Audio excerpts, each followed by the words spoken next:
Honorable members, the Honorable Mr. President,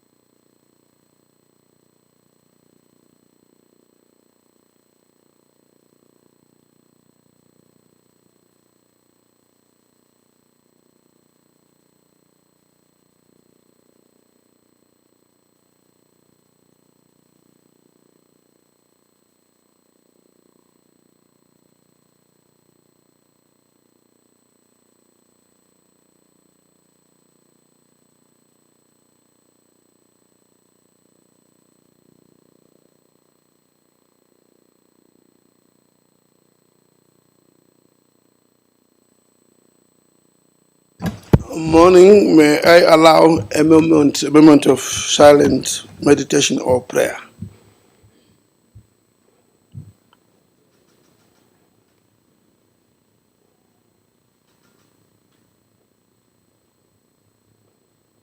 Thank you.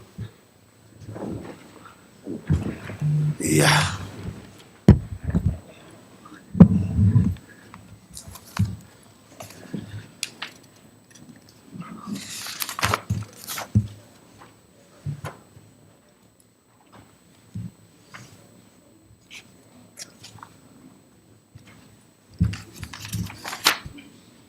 The first issue is communication from the chair.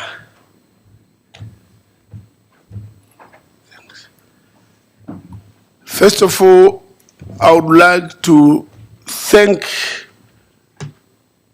all the honorable members in the chamber this morning.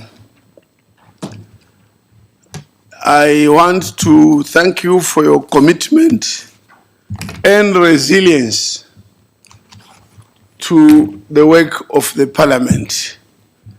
Some members have left, some have left for very good reasons, good cause, some may be compelling circumstances, they had to leave.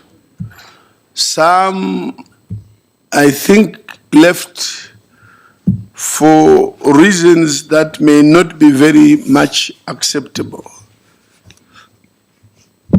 But those in the chamber, I salute you, because in the next 48 hours or so, or maybe Friday before lunch, we would have concluded our work. If possible, if we work at the right pace, we may find it proper to conclude even tomorrow by end of day. We may sit up to 6 and conclude if it is possible, if all matters are attended to. Yesterday afternoon, you saw me leave the chair with Honorable Vice President, Honorable Ango. It was because we could not avoid leaving the chamber. We were in the middle of interviews for the clerk of Pan-African Parliament. We had thought or planned to conclude the interviews by 12 noon yesterday. Unfortunately, the interviews could not be concluded by that time. And mainly because, I need to explain these things, mainly because we are a team of consultants from who are on a virtual in Nairobi, and there are some documents which they were providing on what we call group interview, individual interview. There were case studies. Those case studies were in English only. So we had to take a long break over 2 hours in order to have those documents translated into the other languages, because we had candidates who speak Arabic, who speak French. So that then it delayed us. So at 2:30 we had to reconvene. And it was unavoidable that we reconvene and conclude the interviews of the clerk, and that issue will come back in the plenary later. I heard you had issues in the plenary yesterday, and then of course you suspended the business and over the issue of quorum. But I want to say the issue of quorum, after staying in this parliament since inception, has never been treated the way things went yesterday. And I think in 2007, I think we had a big argument about quorum. And I don't get into much detail. We learned from various speakers that quorum should be properly defined. But I should have said first, before I left yesterday afternoon, I called the acting clerk here and Madam Wawa there. So you should have seen them. They came over here, the two of them, because I wanted to dispose of the issue of quorum. I asked them, look at the attendance. Is there an issue of quorum? Does it arise? The answer they gave me was no. Everything is okay, unless we had maybe a major vote on something that need a vote, then we may then call for a quorum. Otherwise, we are okay. And I left the situation like that. Then I also, after I heard this, I said, what is the quorum? Even this morning, what is the quorum? The quorum, if we are voting, that is, it is, we minus, we don't take to 55 countries. No. You first, of course, Eritrea is out, is not represented here. You have to take all those countries currently suspended, all those countries that have not yet redeployed MPs to PAP following their elections. All those are taken out. Some countries that force, and when you count them, there are more than 15. So you should have taken that number out to determine the quorum. And as a result, even the understanding of quorum yesterday was not correct. I did ask staff about that, about the quorum, and I found that a proper understanding of the quorum should have been pursued. I'm reluctant to get into debate which has been on this floor even as early as 2006 and 2007 in this parliament. The understanding of quorum is totally different.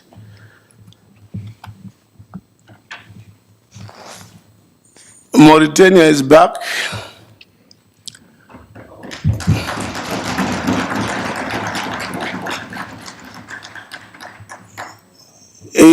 Mr. Clerk, can you overcome here?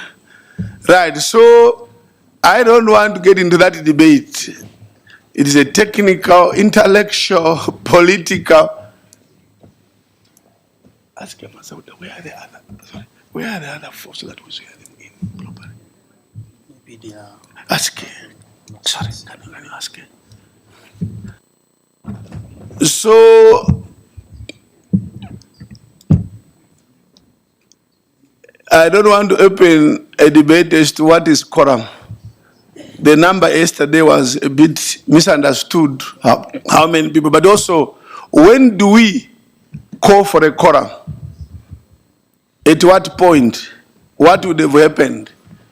And I know there are so many different interpretations.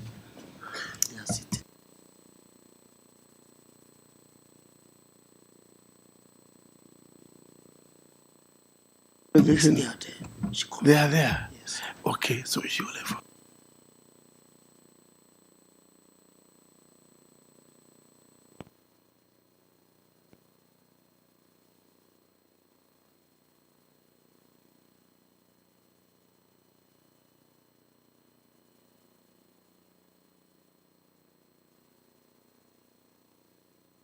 So we will proceed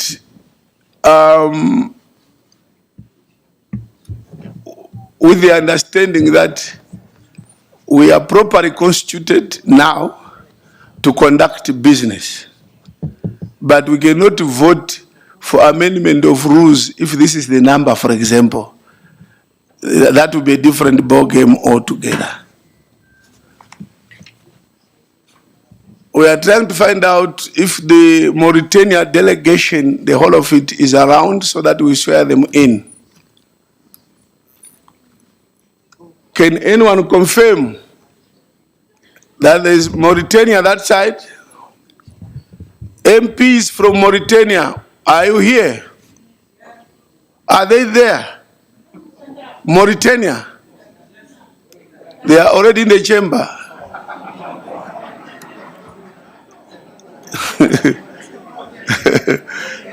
Yes. So that we do it properly, Mauritania, so that we do it properly, can you go out there? We call you in. Yes. Including Madam. Ask her to go there. Ask her to go out there.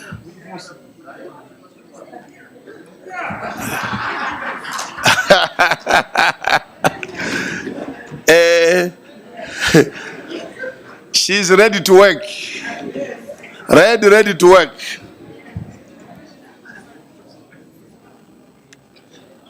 Point of order, Mr. President. Please call for swearing and we will call them. Oh yeah, okay. But have they gone out? Okay. Three delegation. 3 delegations? No, two. Equatorial Guinea? Equatorial Guinea and Mauritania. Okay. I need to announce that. Okay, the clerk will read. Point of order, Mr. President. Sorry, there's a point of order, Dr. Gayo. Thank you, Mr. President.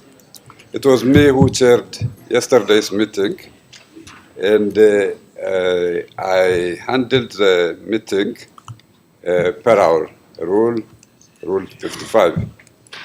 Rule 55 says, in order to convene the plenary, we need to have simple majority, which is 50%. Sorry, rule what? Rule 55 Yes. says, Your Excellency, per that rule, we were not in position to convene that meeting, and then to pass decisions. Your Excellency, in this regard, I suspended the business of the day. Nothing was wrong in that one. And secondly, Mr. President, regarding Mauritania issue, Mauritania, the parliament was dissolved on 15th of March, and then they left for elections. Per the constitution of the Mauritania, Article 31, the president, the head of state, is dissolving the parliament before 1 month or at least, and 2 months at most. And it was dissolved in order to resume the parliament in the same Article 31 of Constitution of Mauritania. It says, after election in 15 days, the parliament resume and start functioning in a proper way. Your Excellency, the Mauritania election was next round was on 27th of just 2 days back, 2 days back, 27th of May. There is no way that Mauritania, without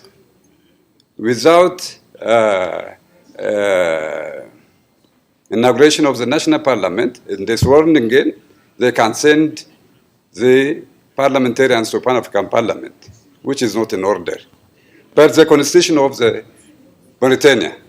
So after election, maybe I can congratulate them for their election in their elections, but they are MP elect, but they are not members of National Parliament of Mauritania.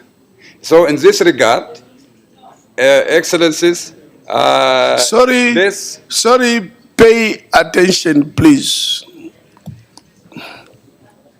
Mauritania, once the national parliament is dissolved, members cease as a member of a national parliament, and also the membership in as a Pan-African Parliament. It was a bone of contention in the Bureau. It was bone of contention in the Pan-African Parliament Bureau. The letter was written to allow the first vice president, the former first vice president, to continue as the president of the first vice president of Pan-African Parliament. The letter was written from Embassy of Mauritania.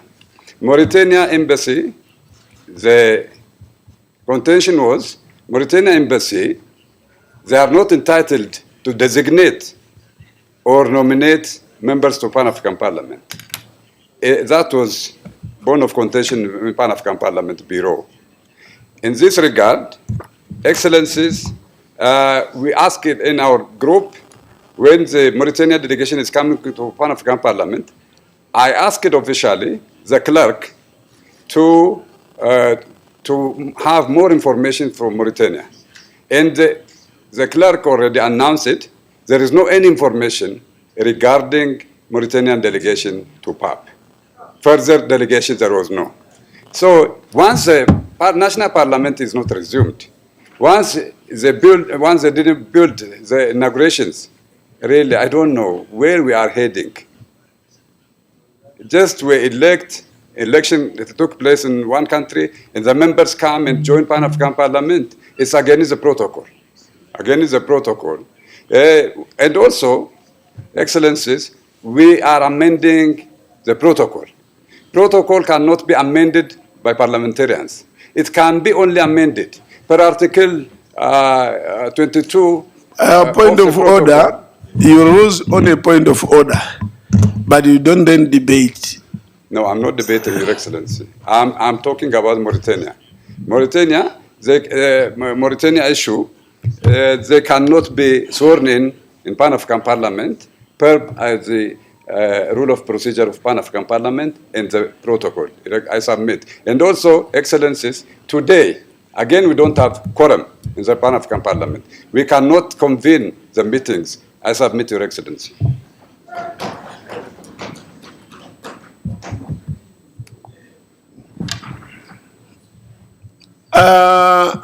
Thank you for that contribution. But before I comment, I think the clerk has certain facts in black and white. Can the clerk give us what is in black and white, and whatever is remaining, I'll come in.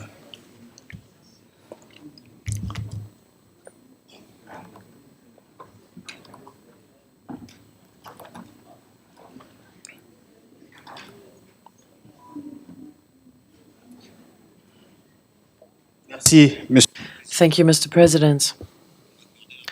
Thank you for giving me the floor. I would like to say that when we received the letter from the clerk of the Parliament of Mauritania,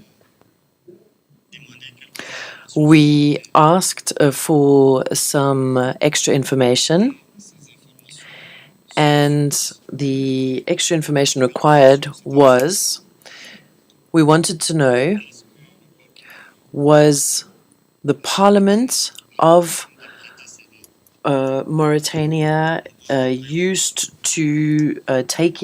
parliamentarians used to taking the oath? Is that the custom in Mauritania? And I was told that taking the oath was not a condition of taking up office in Mauritania. The second question I asked was to know whether the parliament was sitting. And I also asked for the CVs of the different MPs to make sure that the regulations were followed.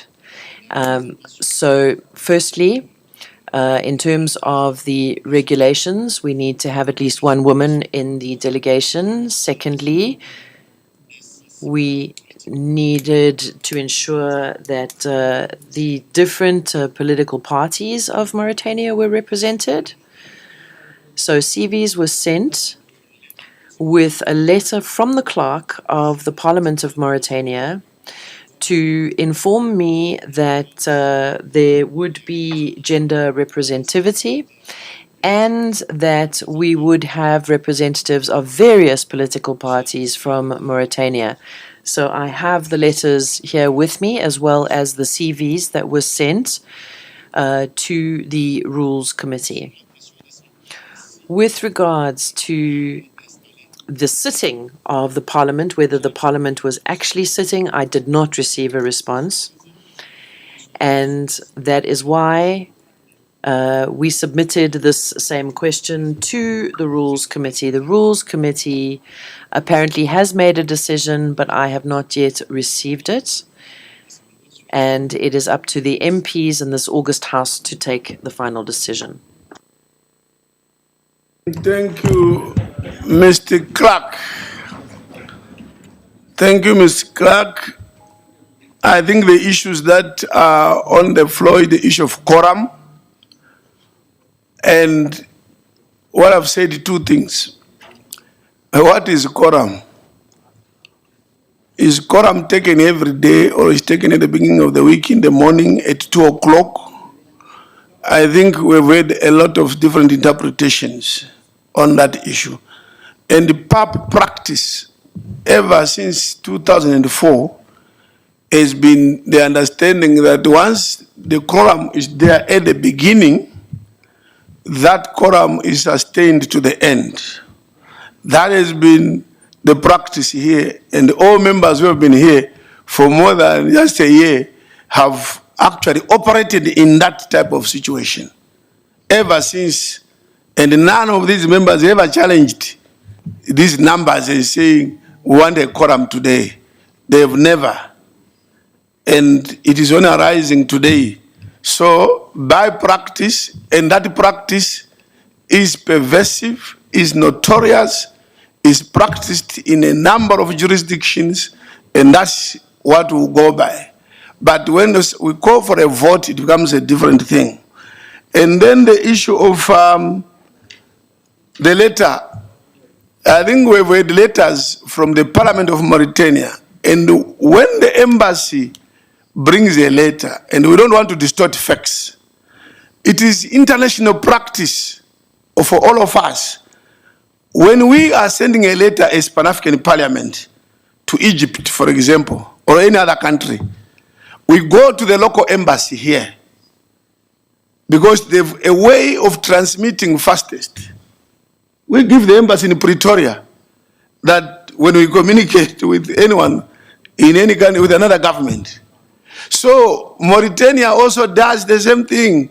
They send to embassies because embassies do it much faster. But it is not a letter written by, it's not an embassy issue. It's a letter written by the Parliament of Mauritania. And because of these arguments, at one time we said, Mauritania, please send it direct to the clerk. So apart from sending to the embassy, the clerk also received in all situations that we wanted some letters. And the clerk has legitimate, authentic letters. In this parliament in 2021, in May, we had a similar case with respect to South Sudan. There was a big argument as to whether the letter that had designated the members came from a clerk who was in fact a clerk in proper office. And at that time, the parliament of South Sudan was not functioning. There was a big argument, and people argued that, look, if the letter is coming from that parliament, whatever, we just have to proceed and respect that letter. It's a precedent that we should also respect. So the issue of also swearing in, when there was this challenge, whether they were sworn in, we did research. Morocco said, we don't swear in. Once the results are announced, that is enough. Algeria Algeria said, in our case also, once the results, we don't swear in. So let's accept that there are countries that do not have this practice of swearing in MPs. So let's not say what you do in your country should apply to every country. So the swearing in issue is addressed. The issue of dissolved now doesn't even arise because we now have MPs designated. So my ruling on this quorum issue is that we are properly constituted and will continue business as such as we have done. As we have done over the last more than 17 years, we have operated like this. Point of order, Mr. Chair. Right, Point of order. I have not finished. So we will proceed like that in terms of quorum, unless we want to collapse this parliament forever. Unless we want to collapse forever. PAP can never attain those numbers that we want.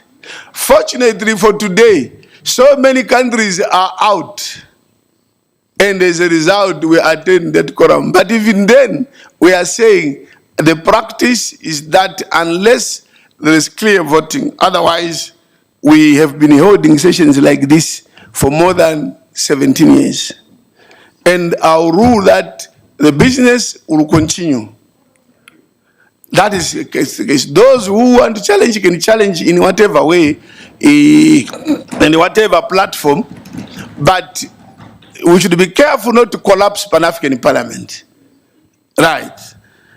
I don't see any other issue now that is not addressed. Yes, I wanted to comment on the quorum. All right, comment. Honorable President, I am very, very disappointed.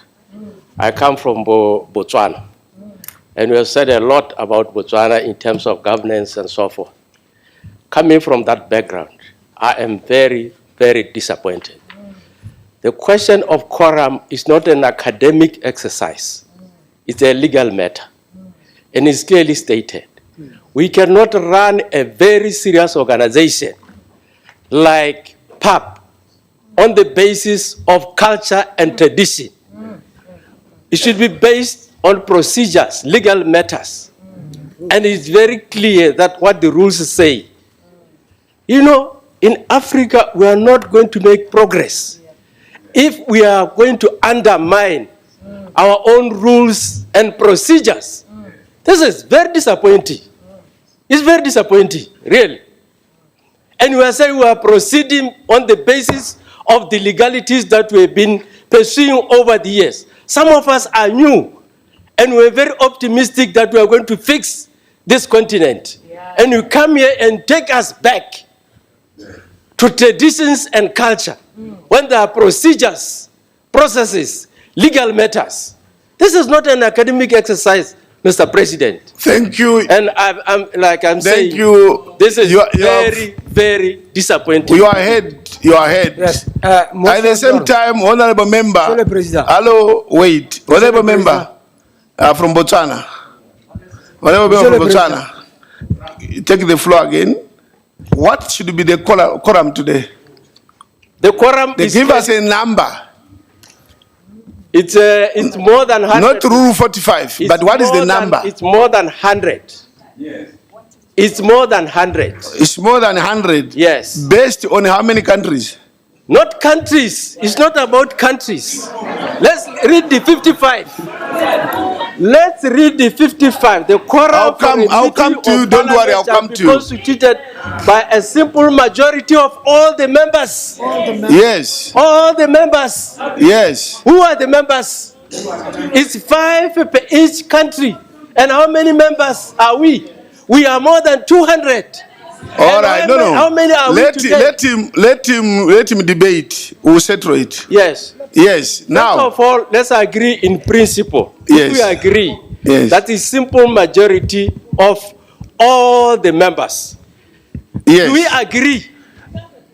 If okay, we agree, please. The register is there.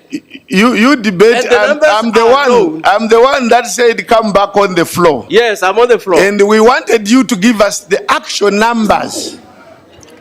Why So should when you challenge First of the actual all- numbers. the clerk must give First the of answer? Sorry, Do Honorable we Dr. Gayo. agree? Do we agree? One person at a time. The other arithmetic can be done. Can somebody calculate us the clerk?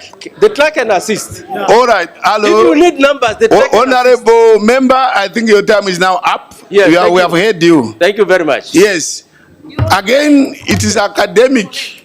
It's not legal for anyone to stand up without knowing the numbers.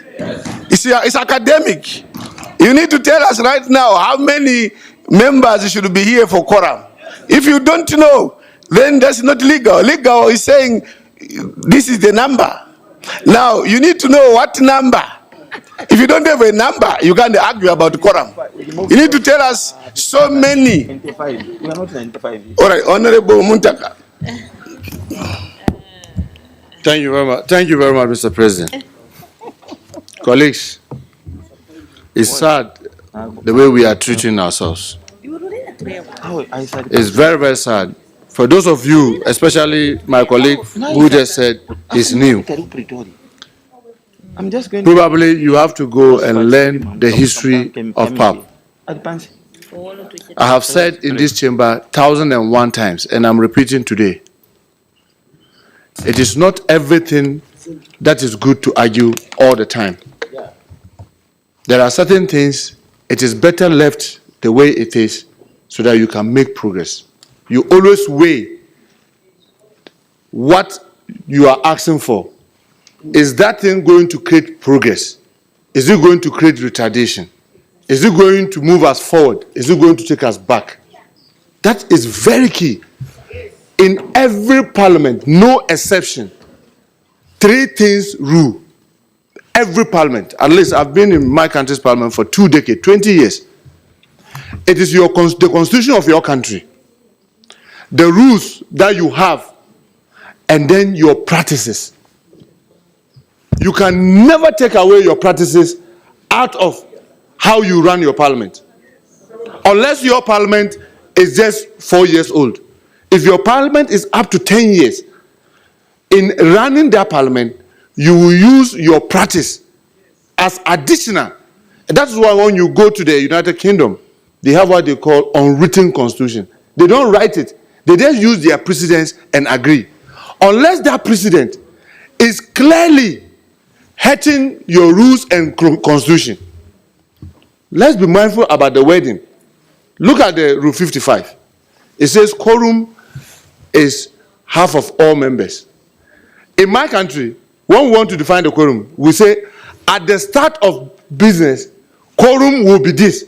Because that's different from just saying that quorum is half. Because it leaves so many room for you to be able to run. So be mindful about what you are asking for. And for those who are saying that, oh, we've been doing the wrong thing all the time. Well, maybe because you are new, you will not appreciate this. We have over 50 countries. Some for coup d'etats, they've been suspended. Some for some other legitimate reasons, they have not joined us. Some for financial challenges. They tell us that their members can be here for only a week. Are you saying that if Botswana finds itself in that kind of situation where it says that, look, because of finances, I cannot keep my members for 3 weeks, the rest of us should go home? No. So, colleagues, let's be mindful about what we are asking for. Let's be very careful. Because, you see, it is not about what you want today. Tomorrow, it will come and hurt you. Thank you. Africa cannot continue waiting for us to be arguing about trivialities. I call them trivialities because, you see, what do we have today to do? Is there anything that if we do today could disadvantage somebody so much that if we don't have quorum, let's not do it because it will hurt somebody? Is there anything that we'll do today that will hurt someone? No. So please, if we were to be voting about the president and you raise this, I will agree with you and say that, look, the president of PAP is such an important position that let's wait for all of us to be there. If we were to be removing somebody as a member of PAP today, I will agree with you and say that, hey, to remove a member where we need to take, let's get all of us to be here so that when we are doing it, we are sure that all of us want to remove that member. But the businesses that we are carrying today, look, it's about our budget, it's about the climate transaction tax, it's about things that will propel us, about the Women's Caucus report, things that will propel us forward. How is the issue of quorum going to be more important than the things that we want to discuss? Please, we are Africans. Let's not be operating with the greater respect like robots. We are not in Europe. We are not in America. We are in Africa, where consensus are built based on common reasoning. So I want to plead with my colleagues. You may have good reasons to talk about the quorum, but ask yourself, that quorum that you are raising now, how important it is that if there's no quorum, who is going to die because there's no quorum? The things that we are going to do, who is it going to kill? Is it going to affect Africa if we take any decision today? Or is it going to help Africa? So based on that. And lastly, Mr. President, you have given this issue about Mauritania. I want to add the Rules Committee. Please get how each country constitutes its delegation. It's very, very important because that will become our reservoir of how each country gets its delegation. So when delegations are coming and you are going to do verification, you have a basis. Because in Ghana, for example, it is not the Speaker of Parliament that chooses our delegation. It is the various parties, and it comes to the floor of the Ghanaian Parliament by resolution that has been adopted by at least more than half of the whole members before it is written by the clerk to PAP. So if, for example, in my country, a speaker just writes, it will be wrong. But do you have that information? But in many, many other parliaments sitting here, it's the speaker who chooses those who come to PAP. And their country have agreed that this is how we do it. And they've also adopted it over the period. So I want to add the Rules Committee to get all this. Because, you see, I want to remind my colleague, Dr. Gayo. Look, it is good to raise things when you are very passionate about them. But let's be careful how we hurt each other. Because certain things sometimes we do, it creates a mark, a scar, and those members take it personal and think that you hate them personally. When in actual sense, you don't hate them. So let's be careful how we raise these things. Because other than that, we will be sitting here, and instead of us to be each other's keeper, brothers and sisters, we'll be seeing each other as if we and them. And I don't think that we and them is going to help us in this parliament. We are one people, and we must always try, even in difficult moments, let's try to talk to each other so that we're able to get out of the challenges together, but not to be seeing it as if I'm against you, you are against me. I don't think that will help us. Thank you very much, Mr. President. Moved from this side, going this side. Now I see a hand over there. The rule now is once I move from where you are, I can't come back because you take the whole day. There's one there, and the Honorable Suleiman here. The one there. Then I go also to Algeria, that row, and there is, I think, another one behind. So, Honorable, I can't see from this distance. Sorry, man. Honorable Samakai. Okay, Honorable Samakai.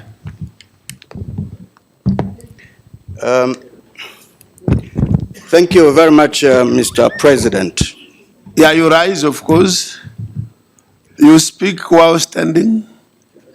I'm standing, I'm just a short man, but you can't recognize whether... I'm sorry. I'm sorry. I didn't realize your height was that even. Mr. President, you don't need to be sorry. I'm one person who's very happy of his height. Okay. Yeah. Okay. Mr. President, I don't want to argue this issue, but I feel I should be on the right side of history. The issues that we are discussing here, the way we are defining quorum and all that, I don't agree. And I'm one person who speaks his mind. I don't agree with the definition of quorum, what has been described so far, I do not agree with you, sirs. As far as I know, the quorum is a minimum number of an assembly here where we are, or society that must be present at any of its meetings to make the proceedings of that meeting valid. The word is valid. Yeah. To make that meeting, the proceedings, the conclusions of that meeting valid. That is the reason why we have a quorum. It's not the number of nations that are sending their members here. It's the people that must be present here. You can't change that. You can't change that to suit whatever you desire. No. And I'm not saying this because of you, sir. I'm telling everybody here. We cannot change the definition of quorum because it should suit what we want. No. We should do what's right. Having defined what a quorum is, and that is what I believe myself, and I want to be on the right side of history. Whatever we have been doing, if we have been doing it wrongly, there must come a time when we must correct things. Yeah. Africa must raise men and women that should at some point correct things. Yeah. And I want to be counted that I stand to correct things, not changing things to suit individuals. I don't come from that background. Even in my parliament, I don't succumb to that. Thank you. I think but my proposition, I want to help you, Mr. President. The duration of our sitting is too long. That's why you have these challenges. Bring it to 14 days. That will make progress. If you keep it 21 days, because I see sometimes we do nothing.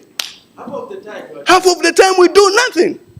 Can you compress the activities within 14 days so that, our work here becomes meaningful? Even the assemblies of nations that are sending us here are complaining that the meetings are too long. 21 days. Reduce it to 14 days so that we make progress. Thank you. If everybody takes such long on the floor, then it will be problematic. And I think those who said time, can you now set the time for 2 minutes? Right. Anyway, I'm bound to say those who are challenging quorum should also tell us what is the number that should be in the chamber.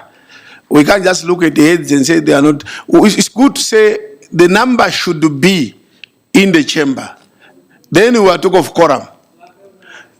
I said the Honorable Suleiman, is it? Yeah. Thank you, Honorable Chair. Thank you, my fellow honorable members. Honorable members, the work ahead of us is a mammoth task. And I believe we came from a long journey. And this part, we are new, but we have witnessed the first session, how PAP is trying to rebuild or to rebrand itself. Honorable Speaker, talking about swearing in of Mauritanians, if you look at Rule 9, subclause 2, reads, in case of re-election or redesignation by the National Parliament or other deliberative organ, the Pan-African Parliament shall be sworn in again in accordance with the provisions of the preceding sub-rule. Honorable Speaker, all of us, we are nominated by our countries, and our Office of Clerk communicated to Pan-African Parliament.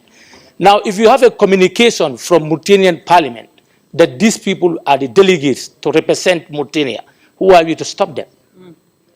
I think we need to move on and let them be sworn in as colleagues representing their countries. Honorable Speaker, coming to quorums, precedent has been set already, and nobody will deny customs and conventions. Even if you are going to write a constitution, you follow treaties, conventions, customs. These are areas where you drive your thoughts and ideas. So it has been a custom in this parliament for us to progress. Do you understand? So the quorum that you are talking about, yes, like Muntaha said, in certain issues, we need to be so much careful with quorum. But days like today, what are the works ahead of us? So Thank you. I see Honorable, is it Honorable Big or the other? Honorable Big. Thank you, President.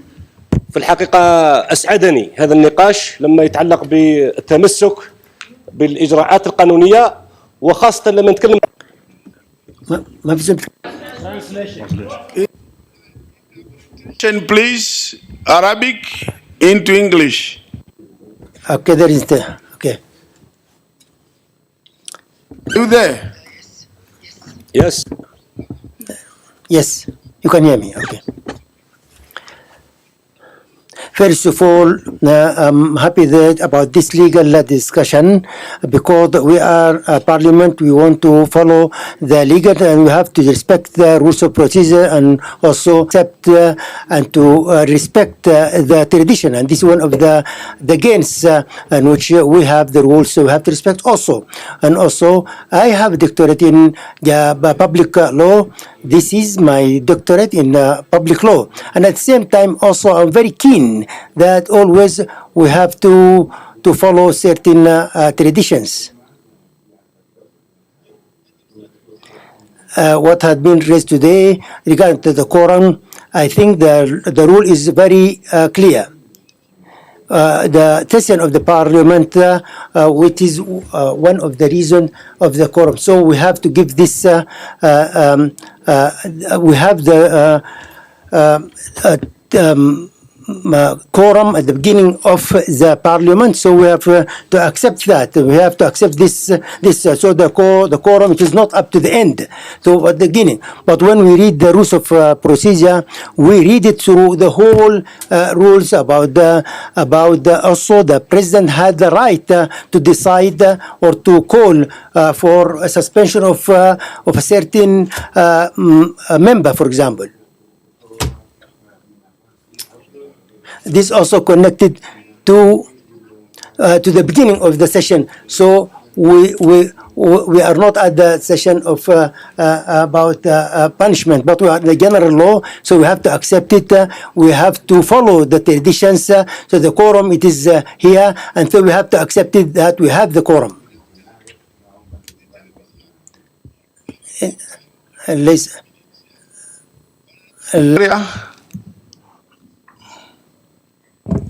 Bismillah ar-Rahman ar-Rahim. In brief, I'm member of the rules. There is 3 legal issues here. We have mentioned here, first of all, the Deputy President Gayu mentioned the procedures in certain countries. We have the procedures and we have to follow the correspondence between the parliament and the procedures between different countries. We are not interfering with what countries do. We have to follow the rules of the Pan-African Parliament with regard to the other countries. It is not our concern. We have to follow the rules of the Pan-African Parliament with regard to the quorum. The quorum, as had been defined, that if there is a meeting, if there is a certain quorum in any meeting, we to suspend or the meeting or to delay the meeting for 2 or 2 days. Each country or each institution, it got its own rules for the quorum. But we have in our rules of procedure, we haven't mentioned that quorum. So we have to if there is certain rules, we have to go to the original or the basic things in the beginning of the session of the parliament. If there is any quorum, so we will have problem. In any meeting, we shouldn't accept the quorum up to the end. So the first session, this is a very important. If there is a quorum, we have to accept that. And so here in this case, we regard that we have the quorum at the beginning up to the end when the quorum is attended. This is a legal matter. And the third thing that there is a legal matter also had been mentioned by the colleague, which is on what basis we have to count the quorum? Is it the attendance or the countries attending? This is a legal issue. This is a legal issue. The definition in the law,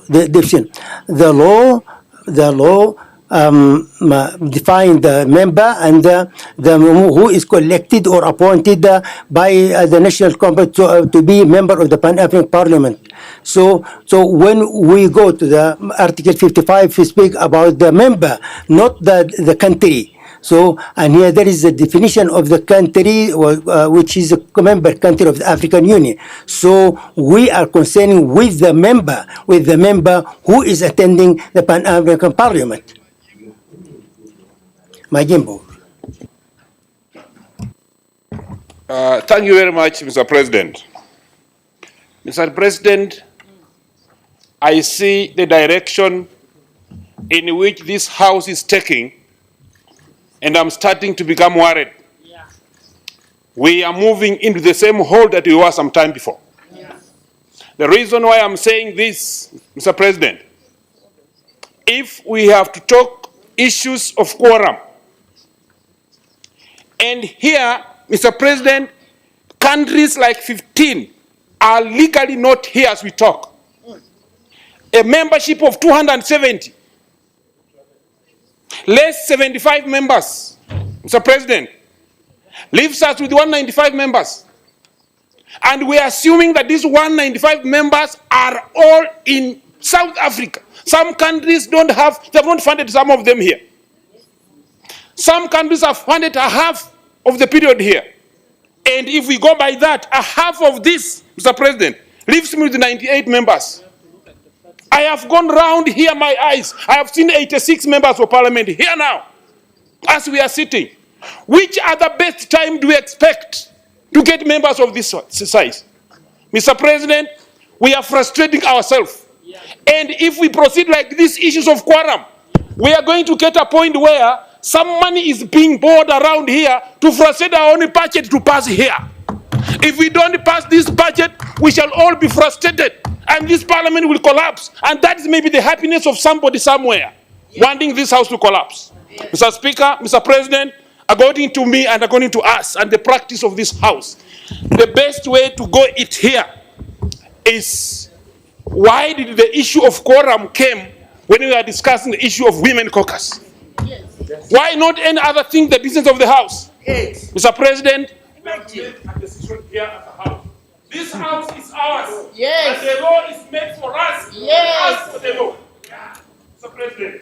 So this point here, what I've said here. Point of order. Point of order. Thank you, Mr. President. Point of order. Thank you, Mr. President. Point of order. Your Excellency President, this is a multilateral institution that represents countries, states of Africa. Your point of order? Yes, I'm on a point of order. Why are we debating the issue of quorum before we have sworn in a delegation of Mauritania? Because surely Mauritania is a state. Yes. If Mauritania comes here, the issue of quorum is gone. So there is no way that we can bar a country that has written a letter through its own volition, through its own parliament, and tell them that we can't swear them because your rules say ABC. That's not our business. Our business is for that country to designate members to us here. If Mauritania, through its own volition, has designated members here, they must be accepted as such. Hey,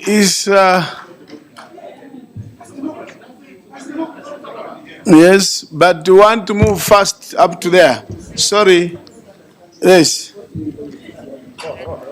شكرا سيد الرئيس. أولا Thank you, Mr. Chair. At the outset, pertaining to the legal issues. All of us, through experience in parliaments, we know the law and the spirit of law. The delegation of Mauritania, since they are up to the conditions, at the case in Chad, the Secretary General sent our names and other members were added, so we cannot go backward. Brothers in Mauritania, as mentioned by the Secretary General Clark, it was very clear. They have to swear in. That's very clear. The second point is that if we have any differences as a bureau, you can sit together. Any differences, it's not fair to bring them to the house here. If you have any differences, you have to respect, you have to try to handle this internally. And things will go smoothly. Otherwise, to bring the issues here, it's not fair. My last point is about the quorum. For example, we are all here. We are 5 from Chad. One of them was obliged to leave.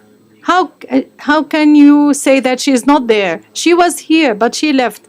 So the quorum is only at the beginning of the meeting.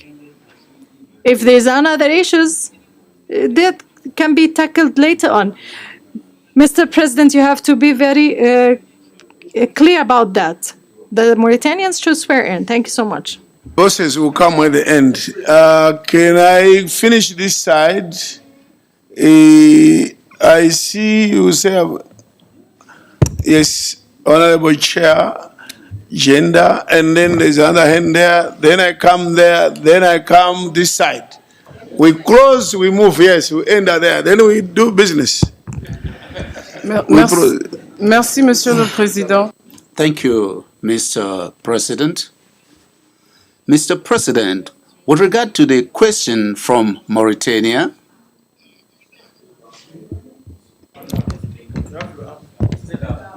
Oh, sorry. Merci, Monsieur le Président. Thank you, Mr. President. Mr. President, I believe that with regard to Mauritania, once we have an official letter from the National Assembly of Mauritania, I just wonder, who are we to refuse that letter? So I suggest that we should allow our friends from Mauritania to take the oath so that we'll be able to continue. Secondly, with regard to the quorum, it's good. We take note that our rules have some shortcomings, and I would like to suggest that the Rules Committee should come back to us with a very clear proposal of the definition of a quorum and how it is applied according to the specificities of the Parliament. Thirdly, I would like to suggest that we continue with our plenary, and as a sign of respect for all the members who are there right from the beginning, and also as a sign of respect for the sacrifices which our countries have made for us to be able to continue our meetings normally. Thank you.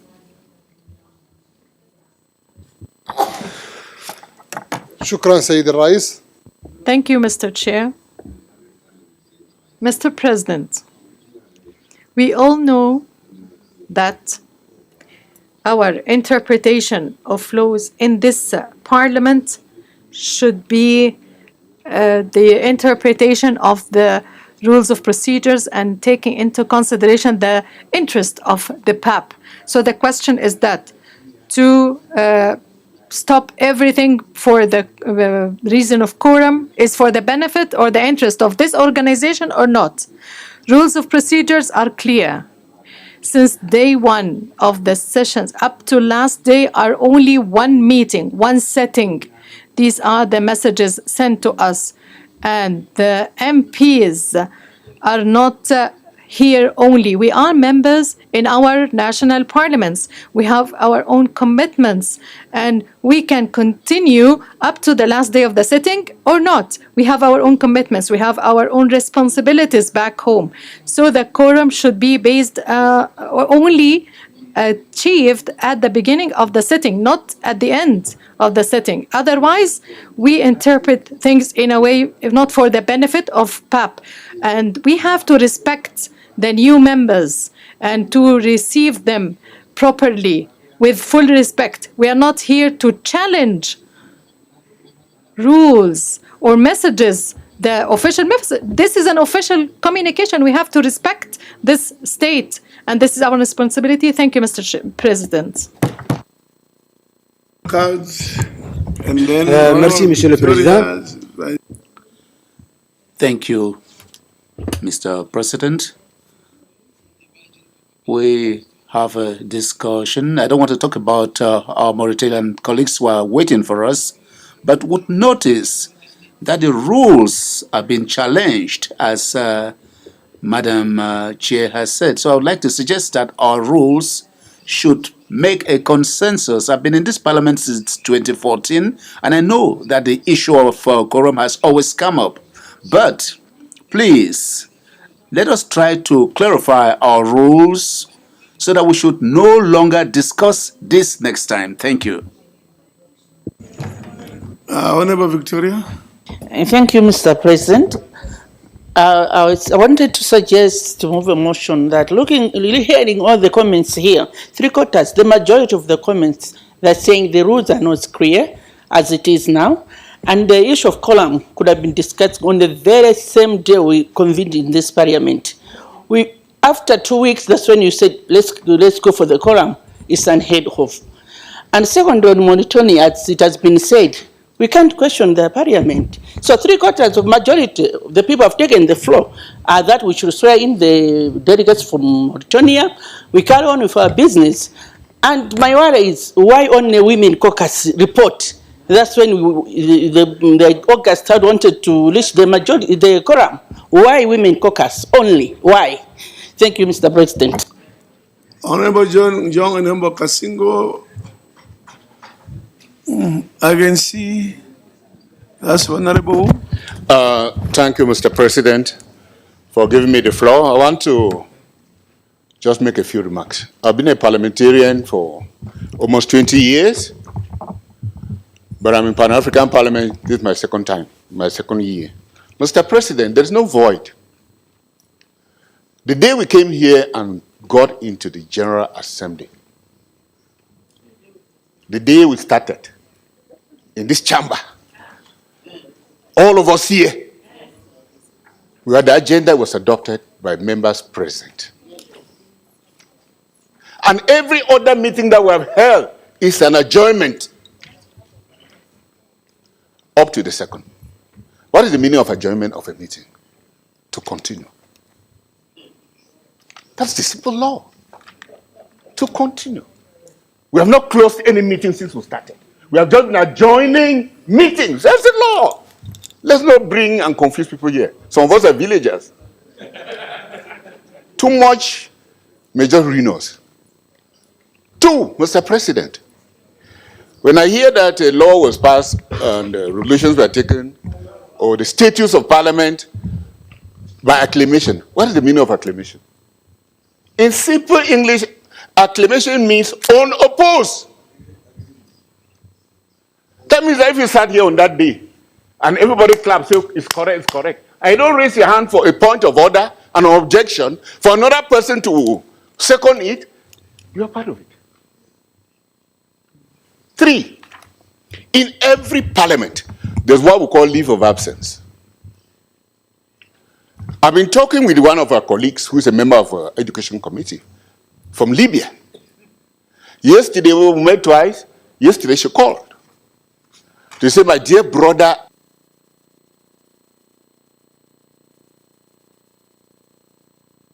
I do not have a visa. This is a woman crying that my visa expired and there was no way for me to get here. Even in Cameroon, where I come from, we started 3. But the House of Senate gave my people of the Senate, 2 of them, 5 days. Do we punish them? Do we punish Cameroon? My dear President, I don't see anything here apart from the fact that these are 2 conflicts. I don't understand. I don't know where you people met and clash. No, honestly, I don't know. Because it was a disgrace yesterday that all our women will start frustrating our women. No matter what, I don't see how and what right the vice president closed that meeting. He used what law? Because to close a meeting is consultation with the bureau. That's the law. So go back to your statutes and read it. It's a consultation with the bureau. The chairman asked the meeting to continue. We are all here. We gave points, saluted what had been done, gave our proposals, then just for the meeting to close. They don't do things like that in parliament. There is no parliament. Some of us, we are all in parliament. If it's law, we know the law. So please, let us stop this nonsense. We're bigger than what is happening here now. We're bigger. We take risks to come here. Our mothers. Hello. Point of I think you have done justice. Okay, thank you, my president. That is done. No, don't. No, Point of order. It's time. It's run out of time, actually. Point of order. You should take the seat. They have to withdraw word nonsense. Okay, withdraw. Withdraw. Yeah, with all due respect to this house. Yes. That's the wrong word I use. I'm sorry. Okay. I submit. Thank you, my president. Thank you. Motion, Monsieur le Président. Motion, Monsieur le Président. Motion of order, Mr. President. Motion of order. Motion of order.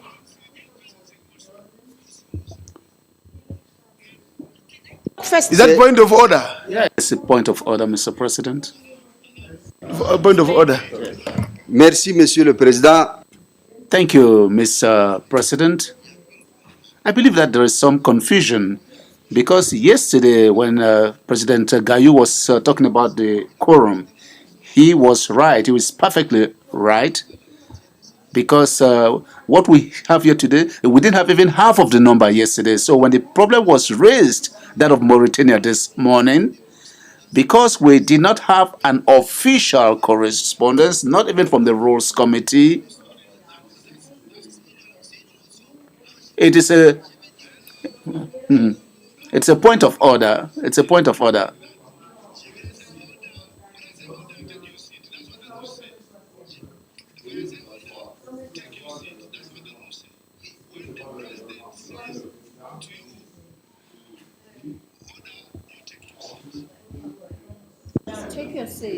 You can't challenge the chair like that. You're not supposed to challenge like that. Take your seat. The point I was raising with you is that in a point of order, you don't resume a debate. You just indicate in terms of this rule, which is something we need to introduce in this house. When you stand on a point of order, you always have to quote the rule. Rule number, in terms of rule, this I'm standing on this rule. That is how we should do it. Anyway, we need to close this debate because Honorable Kasingo, Honorable Gayo, Honorable Ango, then we close. Yeah, thank you for the floor, Your Excellency the President. This is Lloyd Kasingo talking from Namibia. I had been a member of parliament for more than 20 years, a member of Pan-African Parliament for more than 10 years. I was also a vice president during 2012 to 2015, of which I served with Honorable Gao. I want to be brief. I should think if we are very serious and we don't have ill intent, the question of quorum, I repeat, supposed to be discussed the first week when we are here. The first week. Now, if we are going to bring down the quorum when we know a reasonable number of us has left, then we are not serious. A number of us has talked about the precedent has been created. I would like to support that. As a deputy speaker of the National Assembly, I also made use of the principle of presidency to get the things done. Colleague, we are here to serve the citizens of Africa. And if you start counting the time we were wasting just deliberating on a quorum, nobody is going to take us seriously. Henceforth, I would like to submit, Honorable President, let's start. Let's sworn in the colleague from Mauritania, and let's start with the agenda for today. I beg to submit. Honorable Dr. Gayo. Honorable President, thank you for the floor. As you can see clearly, in the House, two ideas are ventilating. One, including myself, there's a respect our own rules. Rules are 55. The others are saying let's follow the traditional way, how we started and how we should proceed. In this regard, even to vote, we don't have quorum in this House. We don't have quorum. And quorum, Mr. President, as you asked it, quorum, yesterday, Mr. Clerk yesterday announced the quorum is 120. Allow him to present his views. No, let me finish. Allow him to present his views. Can we have respect? We are parliamentarians. We are parliamentarians. We should be tolerant. We should listen to each other. In this regard, Article 55, we cannot violate because it was amended few days ago, few days back, few months back. We could have incorporated all those provisions if we wanted to, but we didn't incorporate. Now we cannot say just to suit to some interest. We cannot say let's violate our own. Point of procedure. Point of order. Who now? Point of procedure. John. Mr. Chairman. Point of procedure. Yeah, let our chairman sit. Let's take a seat. Mr. Chairman, I want to thank all of us here. And I believe that we have been talking here for more than 1 hour or so on this issue. And Mr. Vice Chairperson, with all due respect about the quorum which you are bringing up now, we believe that we want to start off another debate after we have all discussed here. There is nothing that we can say here with certainty that there is no quorum. There is quorum for this meeting. And Mr. Chair, I shall rise with this point of order to say that Mr. Chairman, the Vice Chairman, should allow business of this House to continue. He can. He has a right. He has a right. After we have done what we have done. Yes. Let us get a report that you send it to the Bureau, and it comes back here, we start. You cannot push us back. Yes, you have in other venue. Point of procedure. Thank you. Point of procedure. Point of procedure. Thank you so much, Mr. President. I listened to what the Vice President has submitted in his remarks. Now, is he in order? Because I'm referring to our rules, Chair, on rule number 6 on voting, because he made some remarks with regard to voting, that even as we are seated here, we don't have the numbers to vote. Now, my point of order is whether he is in order to mislead this House when our rules here clearly say at 56D that where a matter is procedural, including the question of whether a matter is one of procedure or not, the decision shall be made by a simple majority of members present. So is he in order to mislead us that we cannot take a vote even as we are constituted? Thank you. Yeah, you want to finish? Mr. President, we are talking about convening the meeting, convening the plenary. We don't have quorum to convene this meeting, this plenary. That's the point. It's not about me. And the honorable members, let's not spend our time. Give us few minutes. Give me a few minutes. Let me finish, and then we will intervene. Excellencies, we should respect our own rule. And in Article 55 it says so, and then in Article 56 it says it should be voted in the case of contention. So we don't have even quorum. We cannot vote. Excellency, regarding Mauritania issue, we have the Constitution of Mauritania. Mauritania Constitution, it says, Article 83, No. Point of order. No. It can, Point of election order. can be only announced by the Constitutional Council. Point of order. No.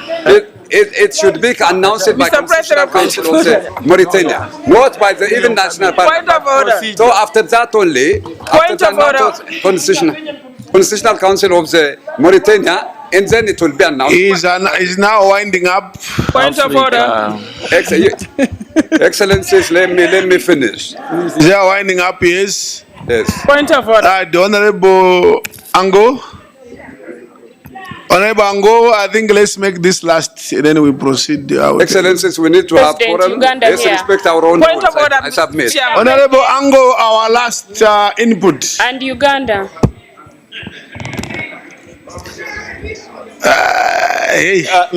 Merci. Thank you, Mr. President. I really love this chamber because it brings together eminent personalities of all respective parliaments. I've been here since 2011.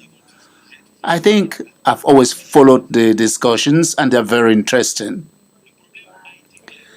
The problem was clearly stated by the Vice President. He expressed doubts on the quorum, and he also expressed doubts on the oath-taking of the Mauritanian delegation. I believe that everyone is free to give his or her point of view. The President is indeed ready to hear us. He has given all and sundry the opportunity to express their points of view. I too can express my own points of view and afterwards conclude. My opinion, I have the weakness of thinking that it's a problem of interpretation and it concerns all of us now. My personal opinion is that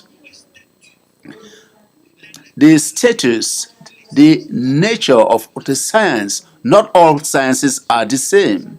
Not all meetings of the parliament are the same. PAP has its own specificities. And it is on the first day that in principle that we have to find out whether we open the session or we don't open the session. And that is when the issue of the quorum should be dealt with. In my humble opinion, what meaning would we give to the fact that someone who is presiding and suspends the meeting at the end, he says the meeting is suspended. So it is only suspended. So what meaning would we give to this expression that the meeting is suspended or the session is suspended? It is a single session which is opened at the beginning. We talk about the opening of the session. On the 15th of this month, we talked about the opening, and then we're going to talk about the closing. It is only one session. This means that each time we meet, because it is on the first day that the quorum was taken, afterwards, if there are decisions to be made, we are simply going to look at those who are present, and the decisions should be based on the majority of those present. That is my personal analysis, and everyone is free to give his or her own point of view. At that level, if we have any doubts, we are an organized structure, and in our organization, it is provided that where there are doubts, there is a committee which is supposed to deal with that. We have to refer to such a committee, and that is the legal committee which should give us a legal opinion on any issue, because we're here to build. That is why when we notice that a provision is not well defined, we will be obliged to make proposals for amendments, because we need something which will enable us at all times to be able to work. After the opinion of the Rules Committee, if we find that we are blocked in regard to the quorum, in the days ahead, we are going to make a proposal for the amendment to be able to forge ahead. With regard to Mauritania, I believe that there is a legal procedure to follow. We cannot talk about the clerk. No. It's a parliament. The clerk works for us. What's a parliament? If a sovereign state, and that is why I want us to be respectful, what President Gayu talked about is correct, but we cannot hold discussions on that because we all now should have the fundamental law of Mauritania so that everyone should be able to express a point of view. Is that our duty? If it is not our duty, then we have to respect the organization and sovereignty of our respective states. To that end, I really don't see anything wrong with Mauritania taking its oath. And thank you very much, Mr. President.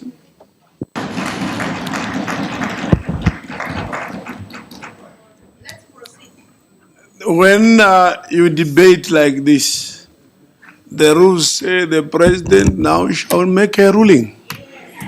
And my ruling, first of all, is on quorum. But before I even make that ruling, even those who believe that there's no quorum right now, they don't know the numbers that we actually have a quorum. If by going by the numbers itself, they don't know how many countries are ineligible to be here and we don't count them. That's the first assignment. How many have you counted the countries? You will find that we actually have a quorum. But even if we had less, going by the views expressed in this chamber, we will proceed. We have a quorum, and that is how we will proceed. Those who challenge can come up with the proper legal way, numbers and everything, but we are properly constituted. Mauritania will swear in now, and the clerk can now call in the new delegation of Mauritania.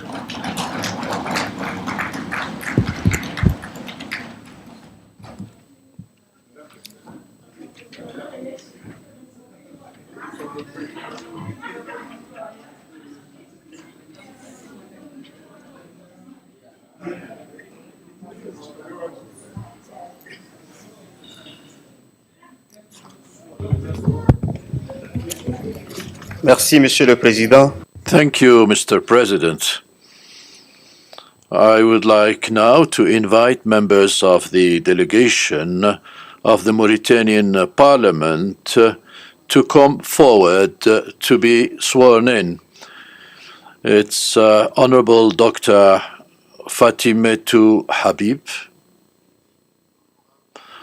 Honorable So Moussa, Honorable Zaid Abdeleddin Ahmed El Hadi, and Honorable Masouda Baham Mohammed Lakhdar, and Honorable Abdesalam Furma.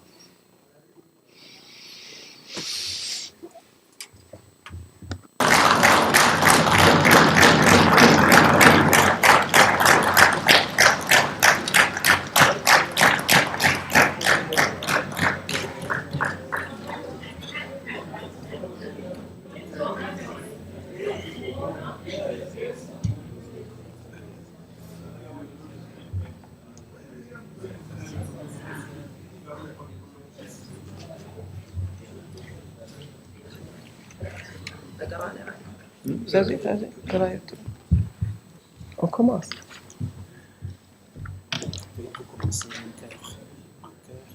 اقرأوا انتم معي. ليس اقرأوا معي. تناظروا بالحال انت اقرأوا تناظروا خمسة اقرأوا بالسرمة. أقسم بالله العلي. I hereby swear I, Masouda Mohammed Lakhdar, that I will perform my functions as a member of the Pan-African Parliament to the best of my ability and with honor and dignity in the service of the peoples of Africa. I will be faithful and bear true allegiance to the African Union and will preserve, protect and defend the Constitutive Act of the African Union and the Protocol to the Treaty establishing the African Economic Community relating to the Pan-African Parliament as by law established, and I will promote adherence to the principles of good governance, democracy, human rights, international humanitarian law, peace, stability, and all the objectives of Pan-African Parliament, so help me God. I so affirm.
Yes. Yes, I'm going to announce now. Yes. Let's give them a very loud round of applause.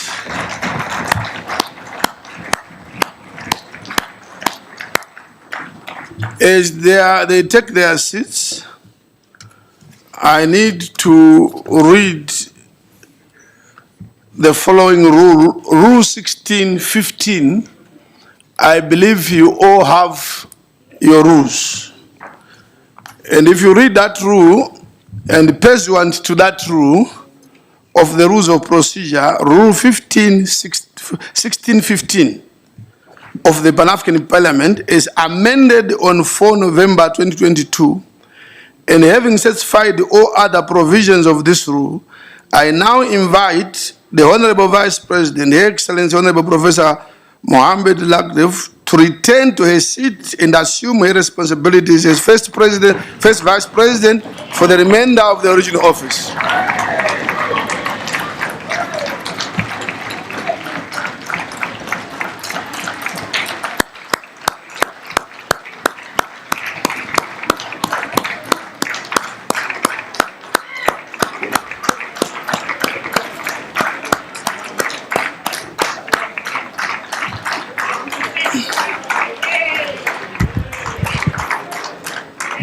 Thank you.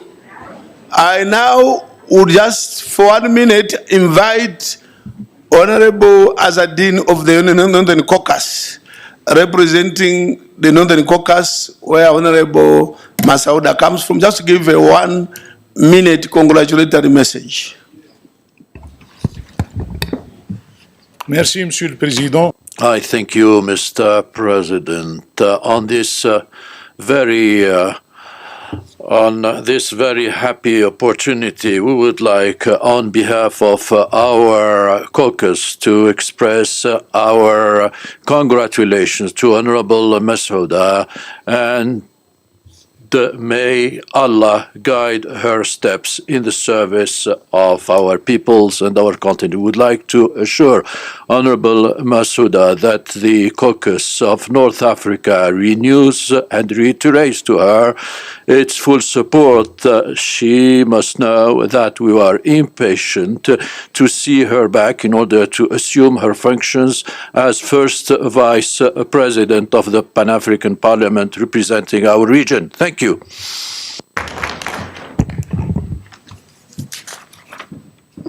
Mr. Clerk, the next order. Merci, Monsieur le Président. Thank you, Mr. President. The next item on the agenda is the adoption of the report of the Women's Caucus, which was presented and discussed yesterday. Thank you.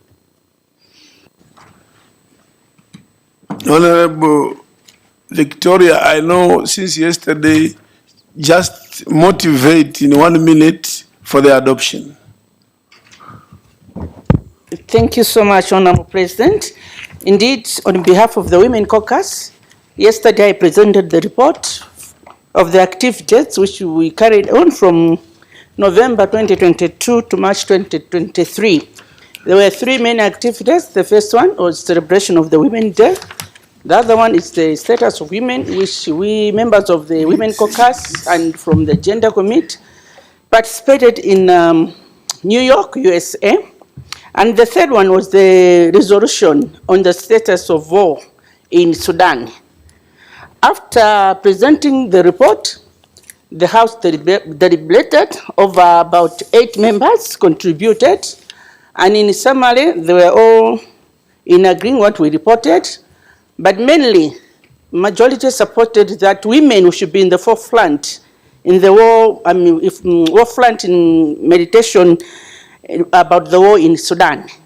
And secondly, what transpired most was the attendance of most female members, and we encouraged through the leadership of the caucuses that they should encourage their female members to make sure to attend all the women caucuses, because that's where we have one voice as women of the continent.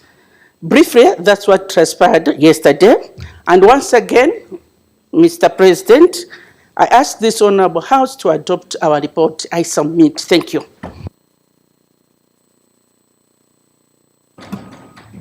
The chair has proposed the adoption of the report. Seconder, Ethiopia is seconded, so the report is adopted.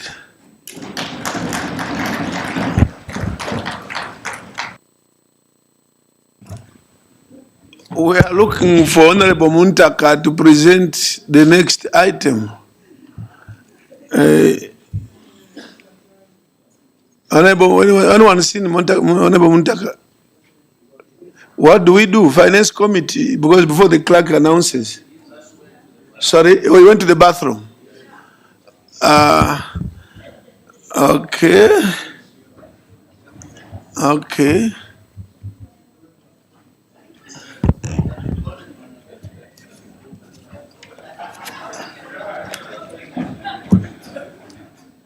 Yes, audit has to come to the bureau.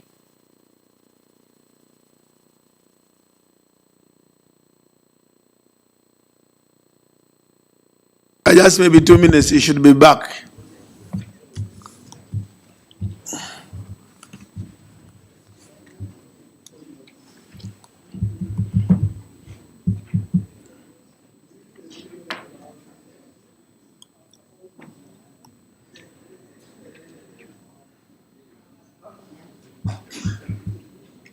Don't panic, don't worry.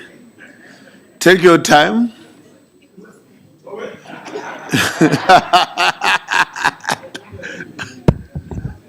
Yeah, Mr. Clerk will now read the next order of the day.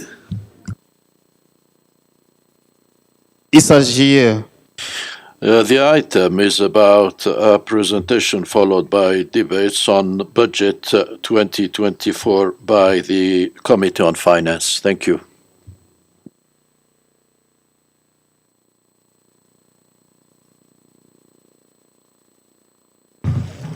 Thank you, Mr. President. Mr. President, I'm really very sorry. What I saw as the order of business today was something a bit different. We were talking about country's delegation first before, so I knew I had some few minutes. Sorry. Colleagues, I have to present the report of the Finance Committee on Monetary and Financial Affairs on the Pan-African Parliament proposed budget for financial year 2024. Colleagues, as you may recall, in March, the committee did present its report to you for approval, in which report we had a total budget of 25.1 million, which you did approve for us to formally submit to AUC for approval. Colleagues, unfortunately, in April, we got the AU giving us a budget ceiling that we need to collapse our 25.5 million into a budget of 11.9 million. In fact, we went forward and back. At the point in time, I was encouraging the president of PAP to more or less be rebellion, but we refusing to upload on the AMAT so that we will leave a crisis for the Executive Council to deal with. Colleagues, why was I advising the president to do that? I have looked at the budget of PAP since inception, and it is very clear that it is taking doubt from our mind that there's a deliberateness to kill PAP. Because when we started, PAP was getting an average of 9% of the total budget of AU to run Pan-African Parliament. This continued for almost 8 years. Then all of a sudden, it started dwindling. And with the 9.11 that they were asking us to upload on AMAT, we were getting less than 2% of AU budget. And the sad thing, I have to take you a little back, is that before COVID, the total budget AU gave Pan-African Parliament was $16.4 million US. Now we had COVID, and 2021, we went through all those challenges, and our budget was slashed to $11.8 million US. In 2022, after we've gotten a new bureau, just this bureau coming in, our budget was still at 11.9. We were able to meet the Executive Council in Lusaka and made a very strong case that PAP was back. and PAP was on its feet, and PAP needed to be encouraged to move on. The heads of state instructed AU to do three things. First, they must provide us with the resources to be able to run as Pan-African Parliament. Two, we must have a retreat with the whole of our ambassadors, that's the Permanent Representative Council, the PRC. And three, we must meet the subcommittee of PRC, that's the F-15, to enable them appreciate and understand our challenges. My dear colleagues, after that meeting, all of a sudden the story started changing. Yes, they gave us some money, but not as the Executive Council, as the heads of state have instructed. We were given only $664,000 US instead of a request of almost about 3 million. We were given just less than 1 million. We were also allowed to vie. So we were able to vie because, you know, our organogram allows us to have about 74 staff, but we were short by 22 staff, including the clerk and other positions. So we were able to move money from that, and we got $252,000 US. When you added the $664,000 US and the $252,000 US to the budget approved of 11.9, it took us to about 12.6 million. And colleagues, we had done something that for a very long period of time, PAP Bureau had not been able to do. With half year of performance from June to December, we were able to execute at 87%. That means we used the money that was given us, 87% of it, execution rate, which was one of the highest in recent time operation of the Bureau. Clearly telling the AU that we were ready to fly, we were ready to work. To our utmost shock, how do you give us, after the intervention of heads of state and everything, 12.6 million, to move immediately to now further slash our budget down in 2023 to back to 11.9 million US? Colleagues, as we speak today, in 2023, the session that we are having now, in 2022, the amount of money we spent half of the year was 1.7 million. Yet they gave us 900,000 to operate for the whole year. As we speak, we have exhausted all the 900,000 because we are supposed to have 2 sessions in a year, which is the May and October. And with just the May session, we have almost exhausted all the 900,000. And it is understandable so, because if you look at 2022 with half-year performance, we were able to use about 1.7 million US. With regards to our committee meetings, as you may all be aware, we have 2 committee sittings, which is March and August. Okay? The March session that we had, the committee meeting, we had spent 791, meaning that we are up on budget by 291,000, meaning that if something drastic is not done, we will not be able to have the August meeting and we will not be able to have the October session. This is a very serious matter, and I'm just laying them bare to the Parliament for you to understand clearly where we are. Back to 2024 budget. Now, when they asked us to upload on the AMAT and we refused, the PAP sent a delegation led by myself to Addis. We met the Director General together with my rapporteur and the technical team from PAP. They persuaded us that they were technocrats. The real actors were the F-15, that's our ambassadors, that's the PRC, Subcommittee on Finance. They are pleading with us to kindly upload on the AMAT, and then they were going to help facilitate a meeting between us and the F-15 so that it will enable us to put our case, and they are very optimistic that our case will be heard. And on that basis, I then came back and advised the President that let us upload onto the AMAT and then see what we can do when we meet this F-15. So we did. Graciously, when the time came to meet the F-15, the President of PAP, Chief himself, was in attendance with the 2 Vice Presidents, Dr. Gayo and then Honorable Ango, together with myself and my team together with the technical teams in PAP, and it was very, very appalling. You see clearly that it is one or two things. Either there's deliberateness to kill this institution, or people just don't understand what we do.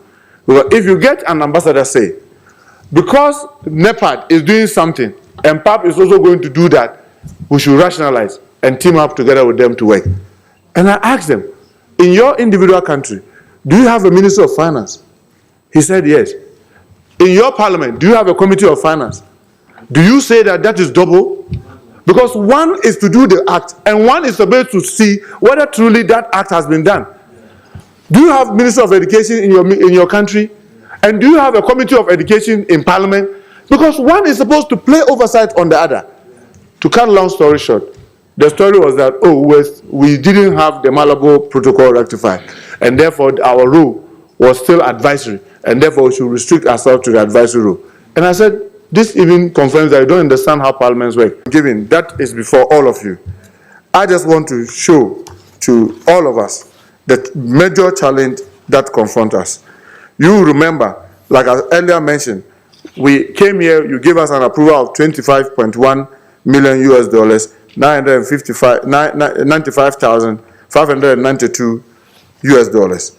Now, with what they have done, it is reducing almost every line drastically. And I'll just give some few examples.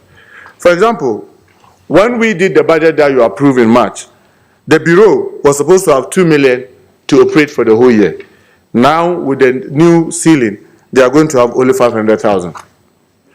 The Women Caucus were supposed to have 200,000 US dollars to operate. Now they are going to have only 25,000. The Youth Caucus was supposed to have 178,632. Now they are going to have 25,000 to operate. The regional caucuses, Central African Republic was supposed to have about 300,000 to operate. Now they are going to have only 40,000 to operate. I'm just mentioning just some few. Colleagues, you will see clearly with what is happening now. If we do not have a strategy as an institution on our financial survival, I can rest assure all of us, this institution is on an emergency bed, on its way to death, unless each and every one of us rise up to this occasion and try to do the very best that we can. Honorable colleagues, these are the observations of our committee. This report is for you to take note of the predicament the PAP finds itself in. From our deliberation with the PRC and the F-15 on the proposed budget, it is evident that the F-15, who has the ultimate say on the allocation of union funds, that they do not understand how Parliament operates. It is with this little knowledge that they assume we are duplicating activities of the union, and in its effect, will rather to approval. We thank the Bureau for the support it has provided to the Committee on Monetary and Financial Affairs in developing the PAP budget. The committee is of a strong opinion that this issue needs to be further escalated to the Executive Council and the heads of state and government. Colleagues, to add, I believe that the time has come for us to take the issue of our trust very seriously.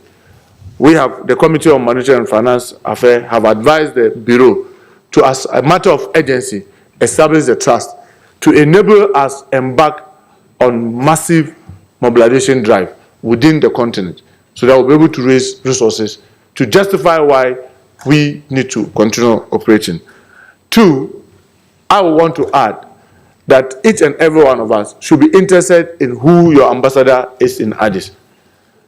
I can bet you that if each and every one of us is in touch with his or her ambassador at Addis and making them appreciate what Parliament and how we operate and what PAP is all about, I'm also optimistic it's going to definitely make an impact.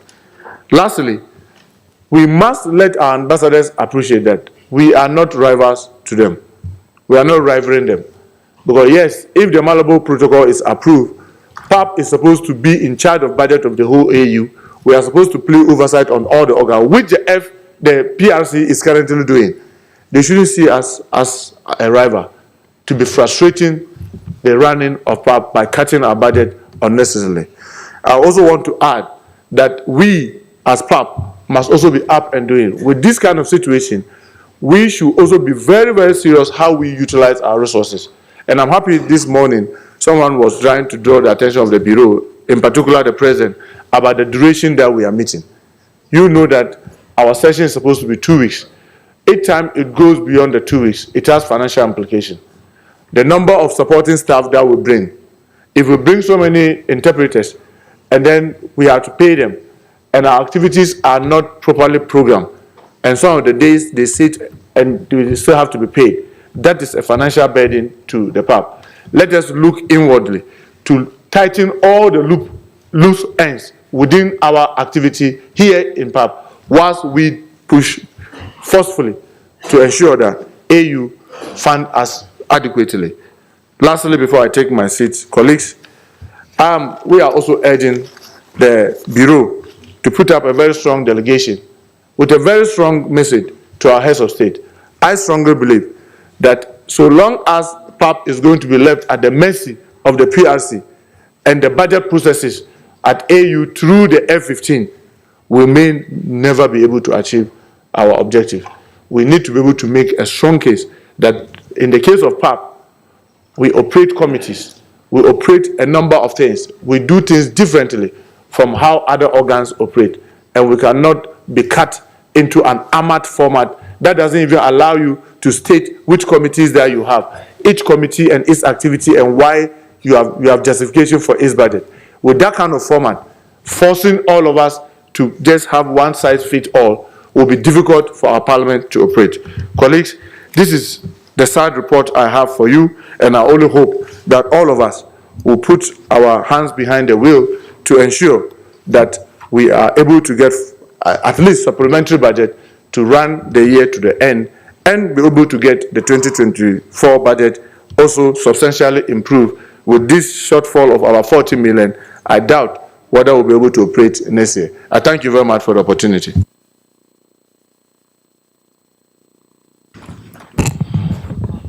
Thank you, Honorable Muntaka. Another round of applause.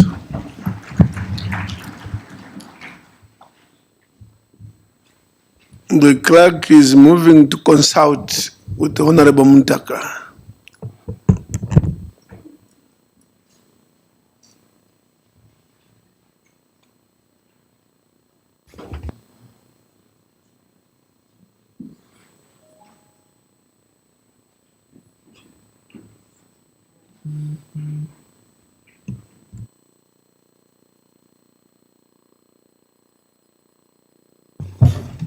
Sorry, Mr. President. Thank you very much, colleagues. I was supposed to take 2 reports. The other one has to do with an update report on the Committee on Monetary and Financial Affairs on the proposed model law on cooperatives in Africa. Colleagues, if you remember, in March, we came before you as a committee to seek approval for us to start working on the model law on cooperative. Graciously, you gave us the approval and we started work immediately. We met a number of organizations that have helped us have a draft model law. And as you know, with the rules of Pan-African Parliament, we needed to come back to you with the proposed model law. And then when we get your approval again, we now go out to meet the citizens of Africa to get their input in and then cross all the T's and dot all the I's and then bring it finally for approval as a law. For now, we have the draft, and this one is for information purposes, and you see that it's been distributed. We want to seek your approval to go out there, engage more, so that we'll be able to fine-tune it, and then hopefully, by October session, we should have a final model law that we can present to AU, and that is what we are seeking to do now, and I'm sure it's been distributed in all the languages. So, Mr. President, if you permit me, I'll just read our recommendation. From the foregoing, the Committee on Monetary and Financial Affairs recommend to the August plenary to consider this report and the annexed draft model law on cooperatives in Africa and to resolve as follows. 1. To approve on first reading the revised draft model law on cooperative in Africa. 2. To mandate the committee to proceed to the regional consultations to enable the various stakeholders to make input into the draft model law on cooperative in Africa. This will include the relevant departments of African Union commissions, regional economic communities, national cooperative management institutions, and civil society organizations. Further, to further mandate the committee to submit for final consideration and adoption the draft model law on cooperative in Africa after integrating inputs received from the regional consultations. Lastly, to commend ICA and the PAP secretariats for the technical support received for the formulation of the model law on cooperative. I beg to submit. Thank you, Mr. President. Thank you very much.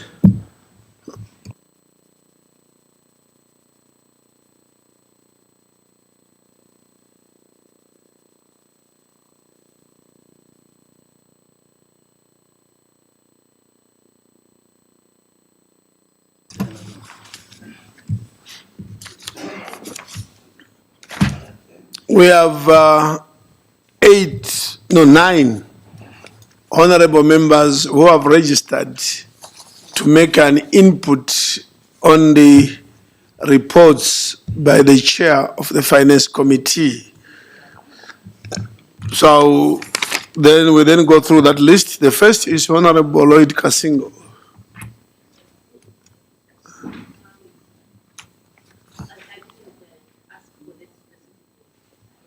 Oh, thank you.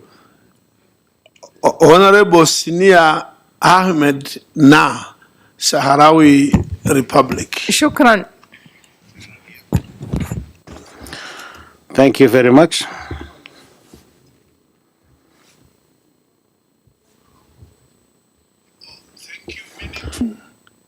You want to debate?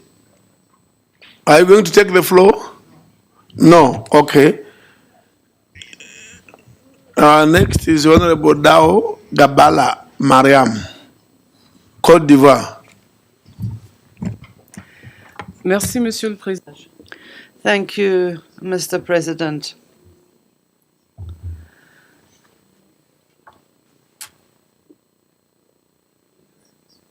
Thank you, Mr. President. Mr. President, first of all, I should like to congratulate the Committee on Monetary and Financial Affairs for the work that has been done and all the effort that they have made.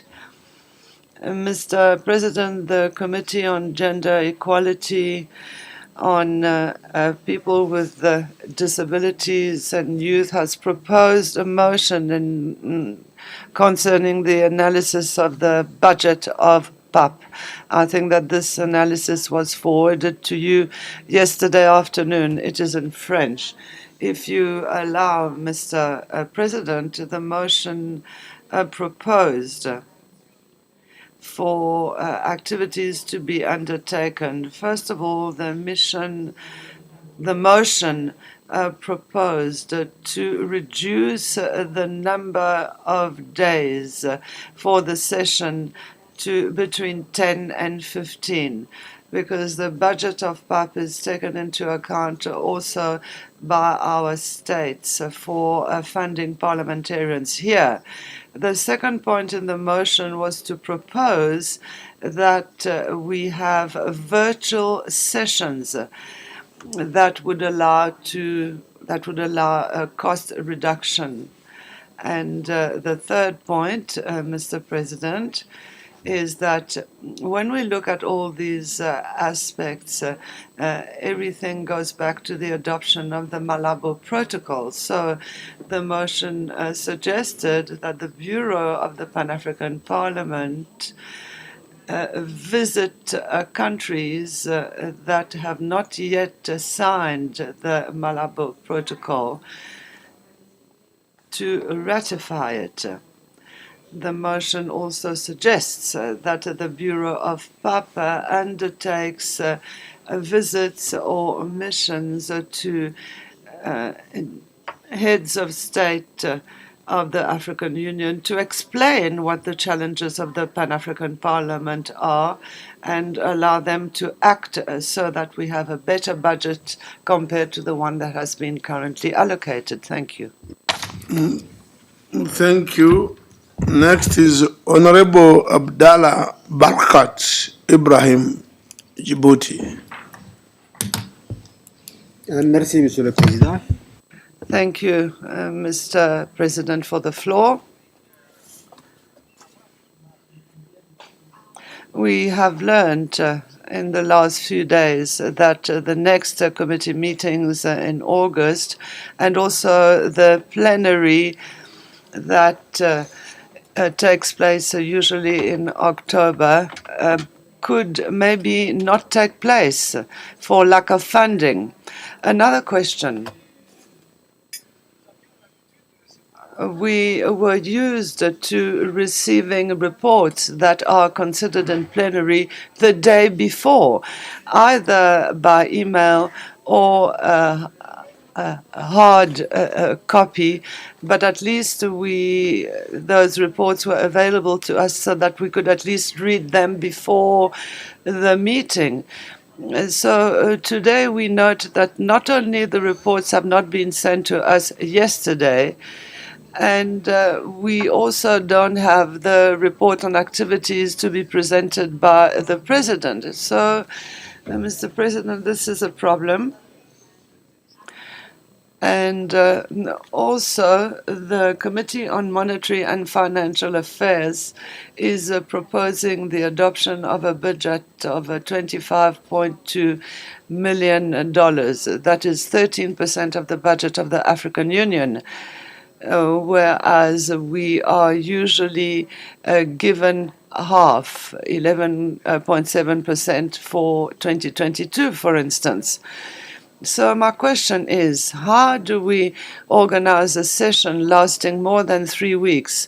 For some parliamentarians, they will have been here for 24 days in Midrand. We don't understand how such a long session can be organized when we don't have a budget. Thank you.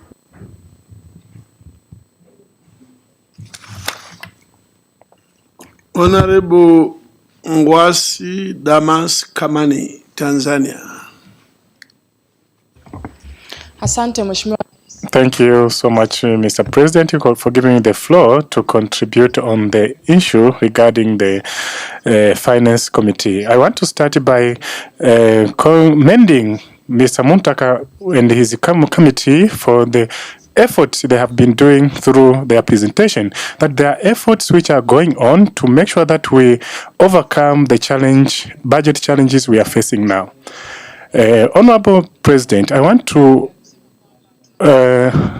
agree with some members that have said that we have so many challenges, and we see that the coming sessions we don't have budgeting to go and to implement this.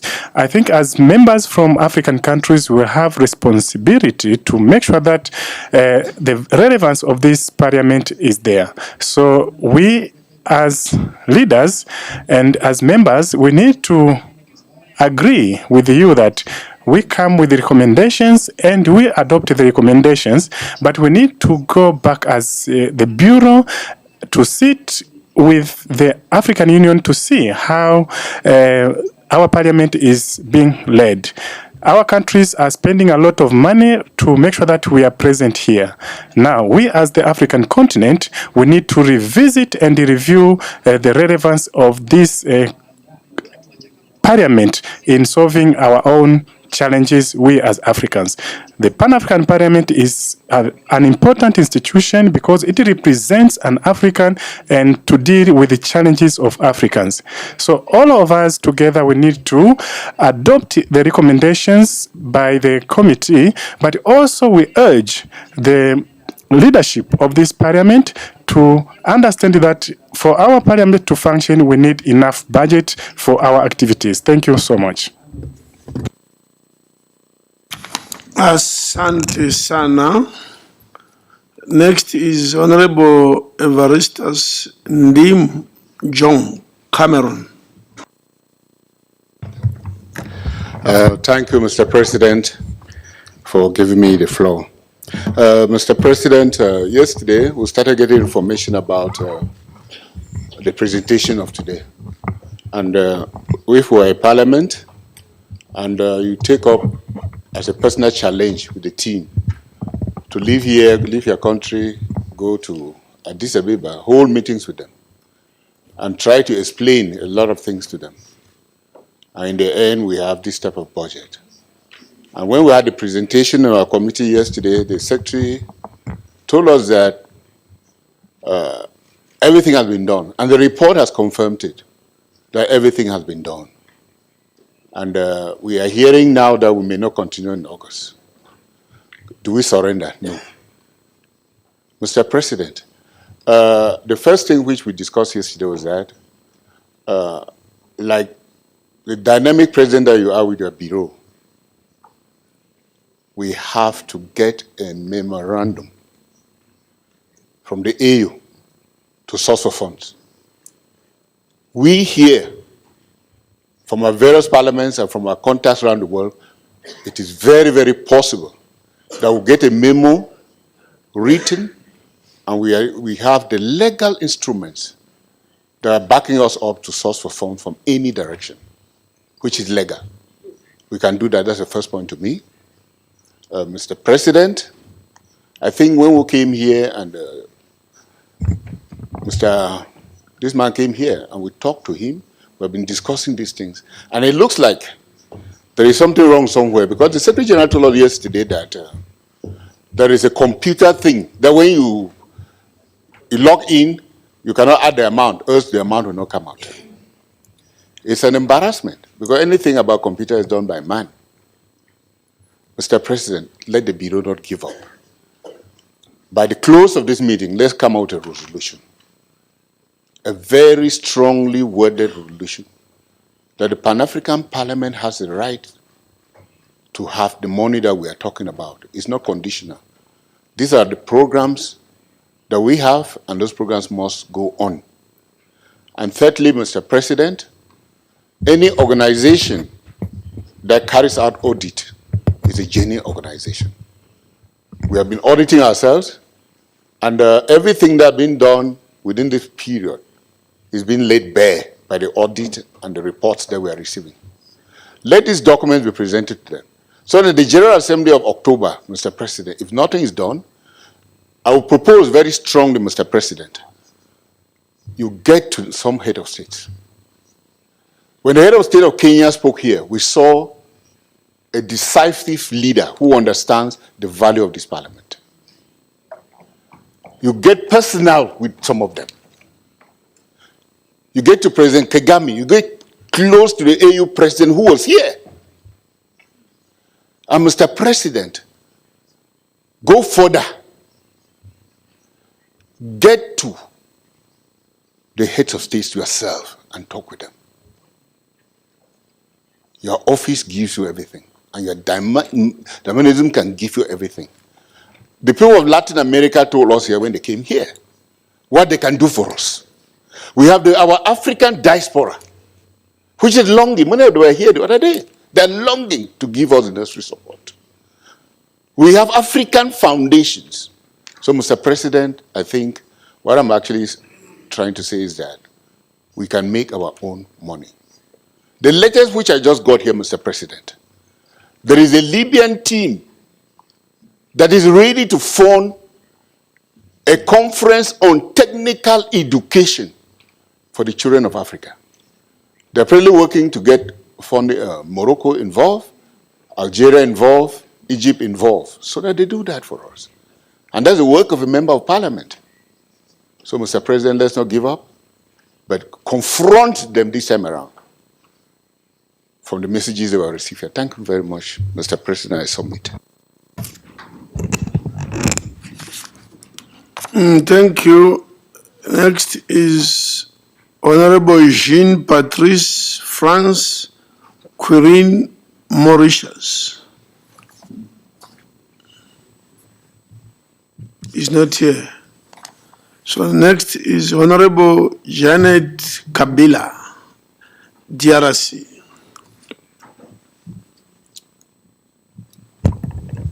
Thank you, Honorable President, for giving me the floor. Let me start by thanking the chairperson of the Committee on Finance and Monetary Affairs and the whole members of the committee for the report, short but with a lot of insight that they have presented us on our budget. Honorable President, I know my chairperson is not here, the chairperson of the Committee on Cooperation, and as you know, our committee is charged with issues of peace and security, and the budget I see, Honorable President, I don't know how we can arrive to attain our objectives. As you know, we had to make some mission in DRC, and of course we spoke about Sudan and there are other countries. That's one of the issues. The second issue, I would like to ask the Honorable Chairperson, I want to understand the cut in budgets. Is it overall for the organs of the African Union or it's only the Parliament? And then on the issue of having supplementary budget or fundraising, Honorable President, I wouldn't like us to be a parliament, a begging parliament, where we go and ask money all over the continent or all over the world.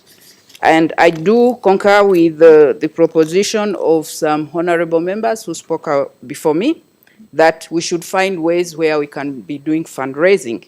And one of them, Honorable President, we had the former president, Olusegun Obasanjo, who was here. He gave the green light to support us in fundraising and supporting overall the Pan-African Parliament. Another issue, Honorable President, is, yes, I agree with Honorable Muntaka that we should speak to our ambassadors, but since we are in our countries, the ambassadors are in Addis Ababa, it seems to be a fit. But I know that the ministers of foreign affairs are responsible for all those ambassadors.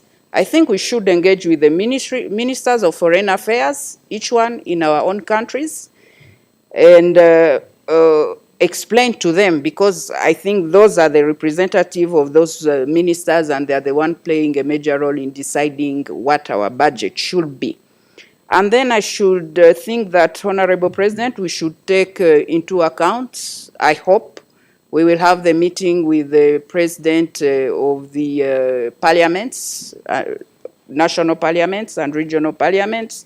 I should put an emphasis on the importance of the Pan-African Parliament and the role they have to play, because they do send us here.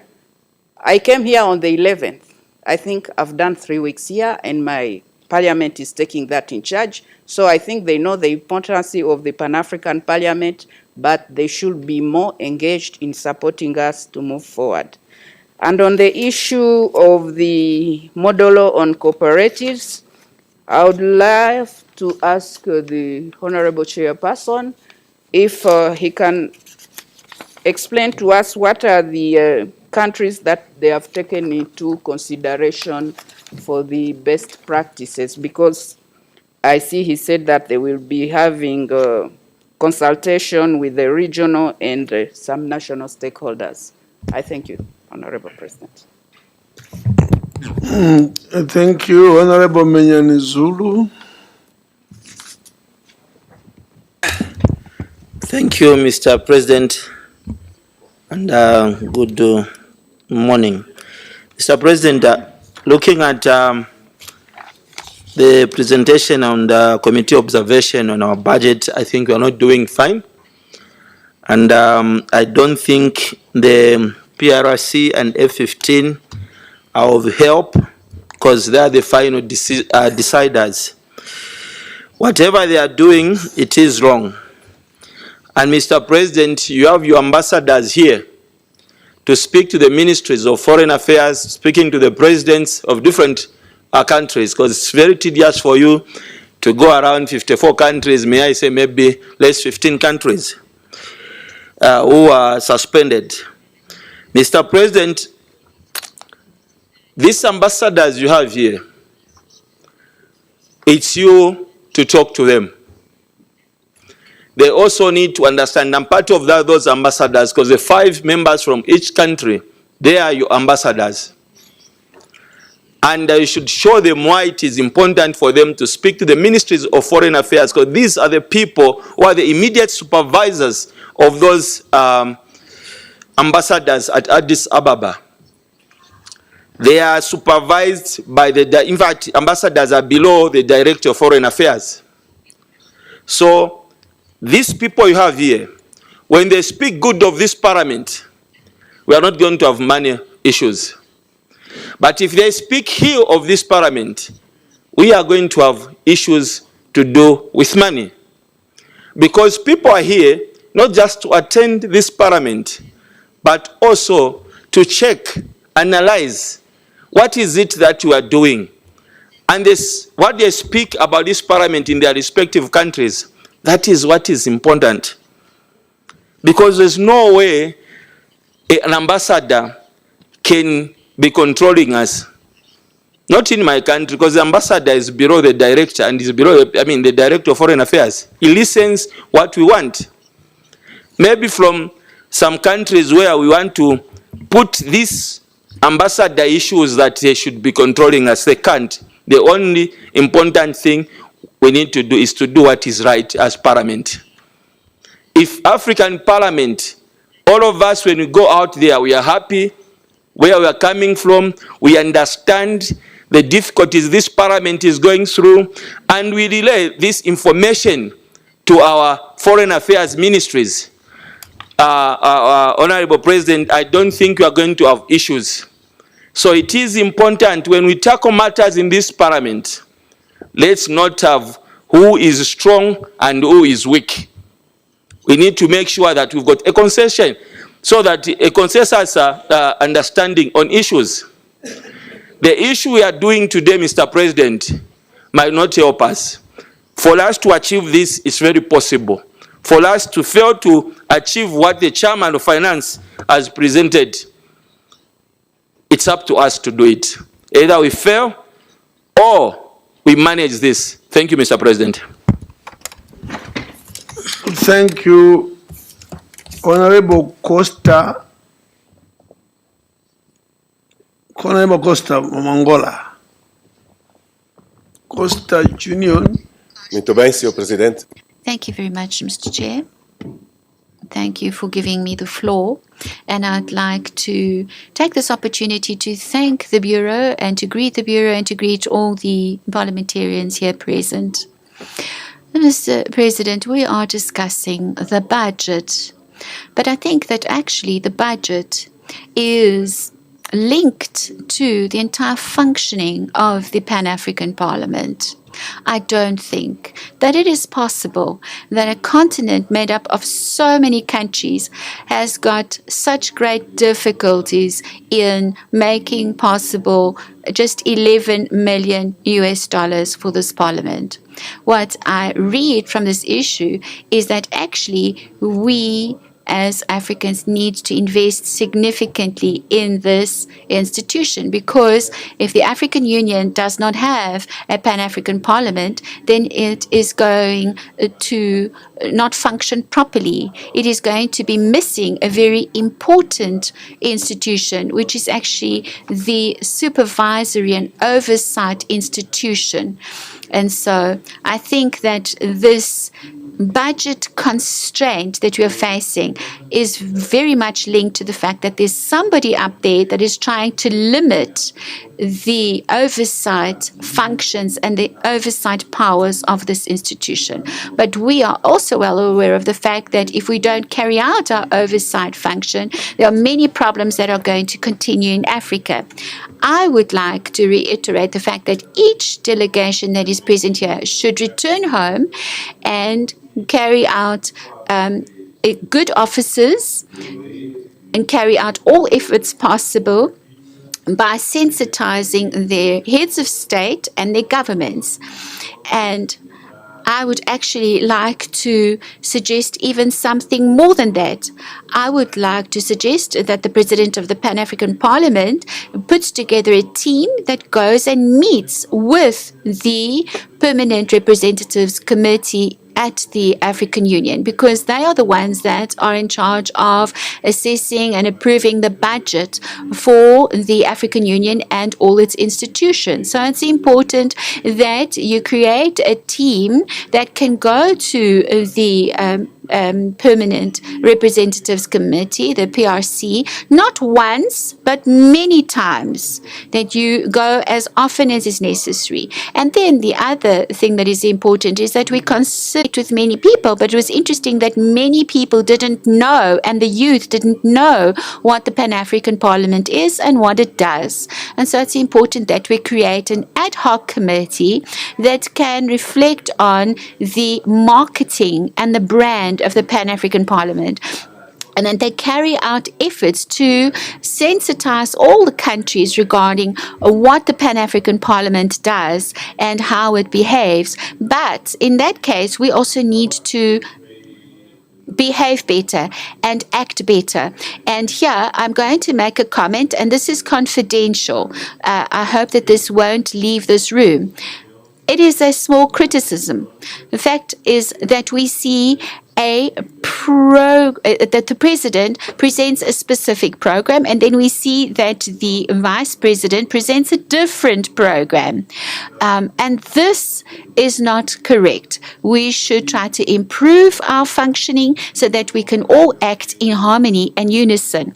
Then what we see is that every single day we come and we find a new program. We never receive a program at the beginning of a parliamentary session that we observe right through that session. It is always changing.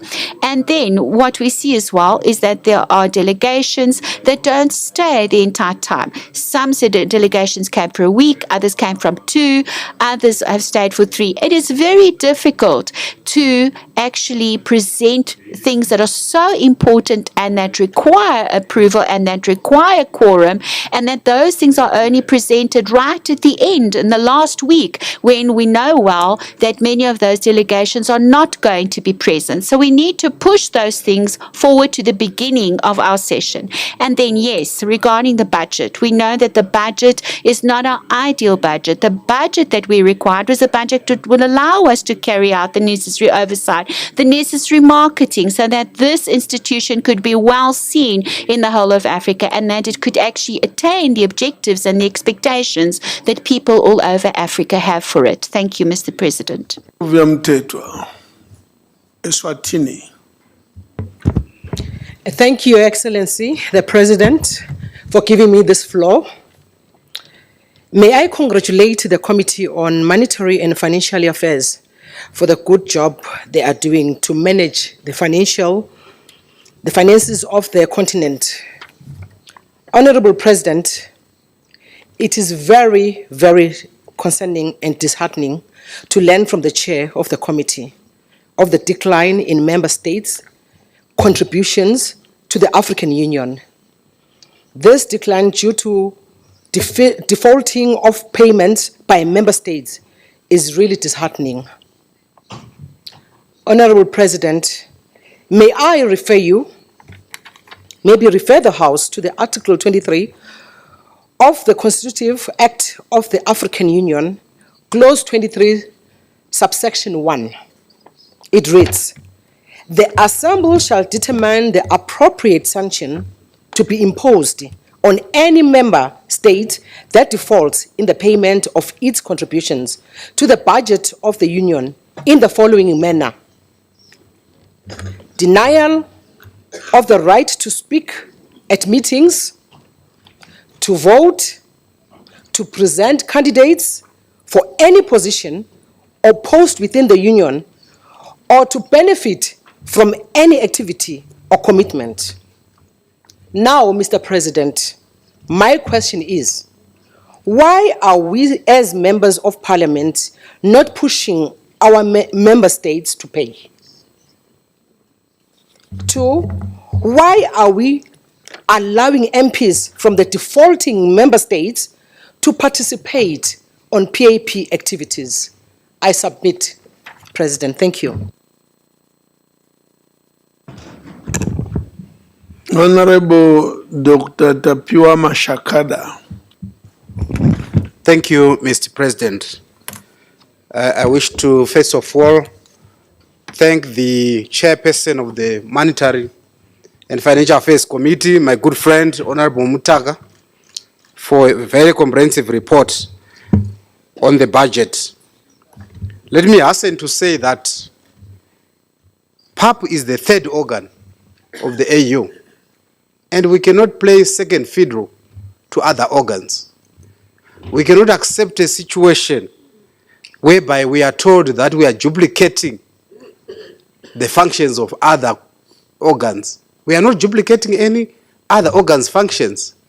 We are an independent organ, the third organ of the AU, and that message must be sent very clearly to the AU. And I don't see any sense of telling us that we are still an advisory body.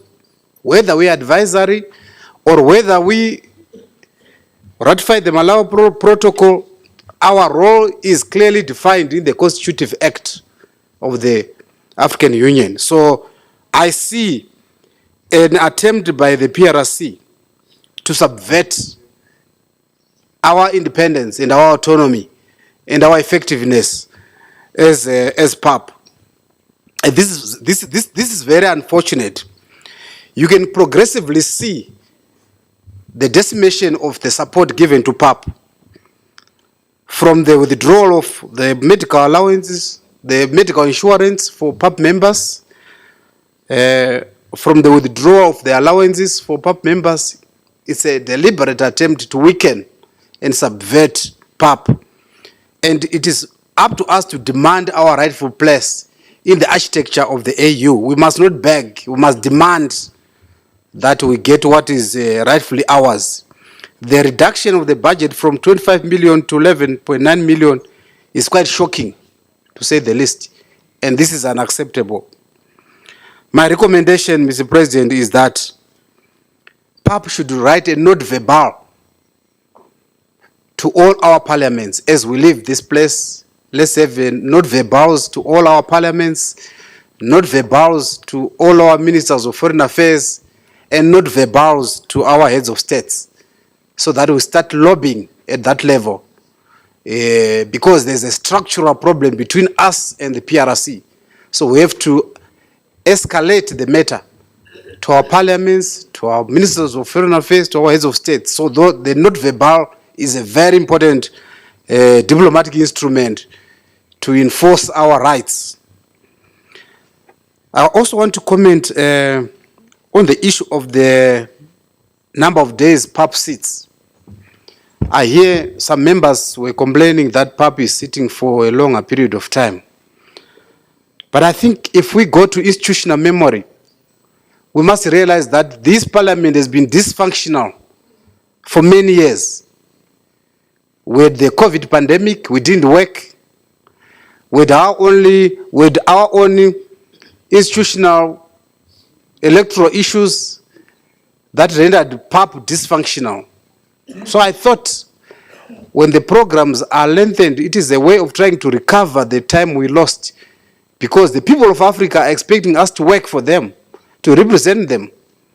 Therefore, if we need to catch up with the times lost during COVID and during our election debacles, I think at times we must be prepared to sit a little longer here at PAP to do our work.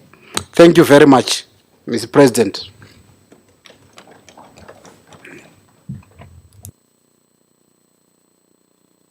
Last speaker in terms of the registration I have. So Honorable Muntaka to respond. I'll comment after you because I don't want to preempt what you are going to say. Mr. President, I hope I can comment from here, or I should still come forward. It's better sometimes here, because some people will be at your back. Let them all see your face. Thank you, Mr. President. Colleagues, let me start by thanking each and every one of you for your contribution. I must say, largely, it is about complementary and suggestions. But the few things that I will just have noted that requires some response, yes, is about the late submission of the report. And I must add that this is partly an administrative thing, and I want to believe it's fall back to the same resource constraint, because our report had been ready since last week, and we sent it for translation. But I want to believe that the number of staff that we have there, because of this same budgetary constraint, I mean, with all the committees sending their report for translation, definitely it leads to a delay. But I appreciate that it makes it extremely difficult for any member to be able to contribute meaningfully. If you pick the report this morning, you expect to read and be able to make a meaningful input. So we'll try and see how best we can improve on that. Now, on the source of funding and the overall cut, is it only PAP that has gone through this, or almost all the organs have gone through that? Well, I must admit, it is very difficult to tell, because we couldn't sit to observe all the budget hearing on the organs. But what I know is that, maybe to just give some small statistics for the guidance, in 2006, when we were established, the total budget that we were given was 11.9. Today, they are taking us back to when we started.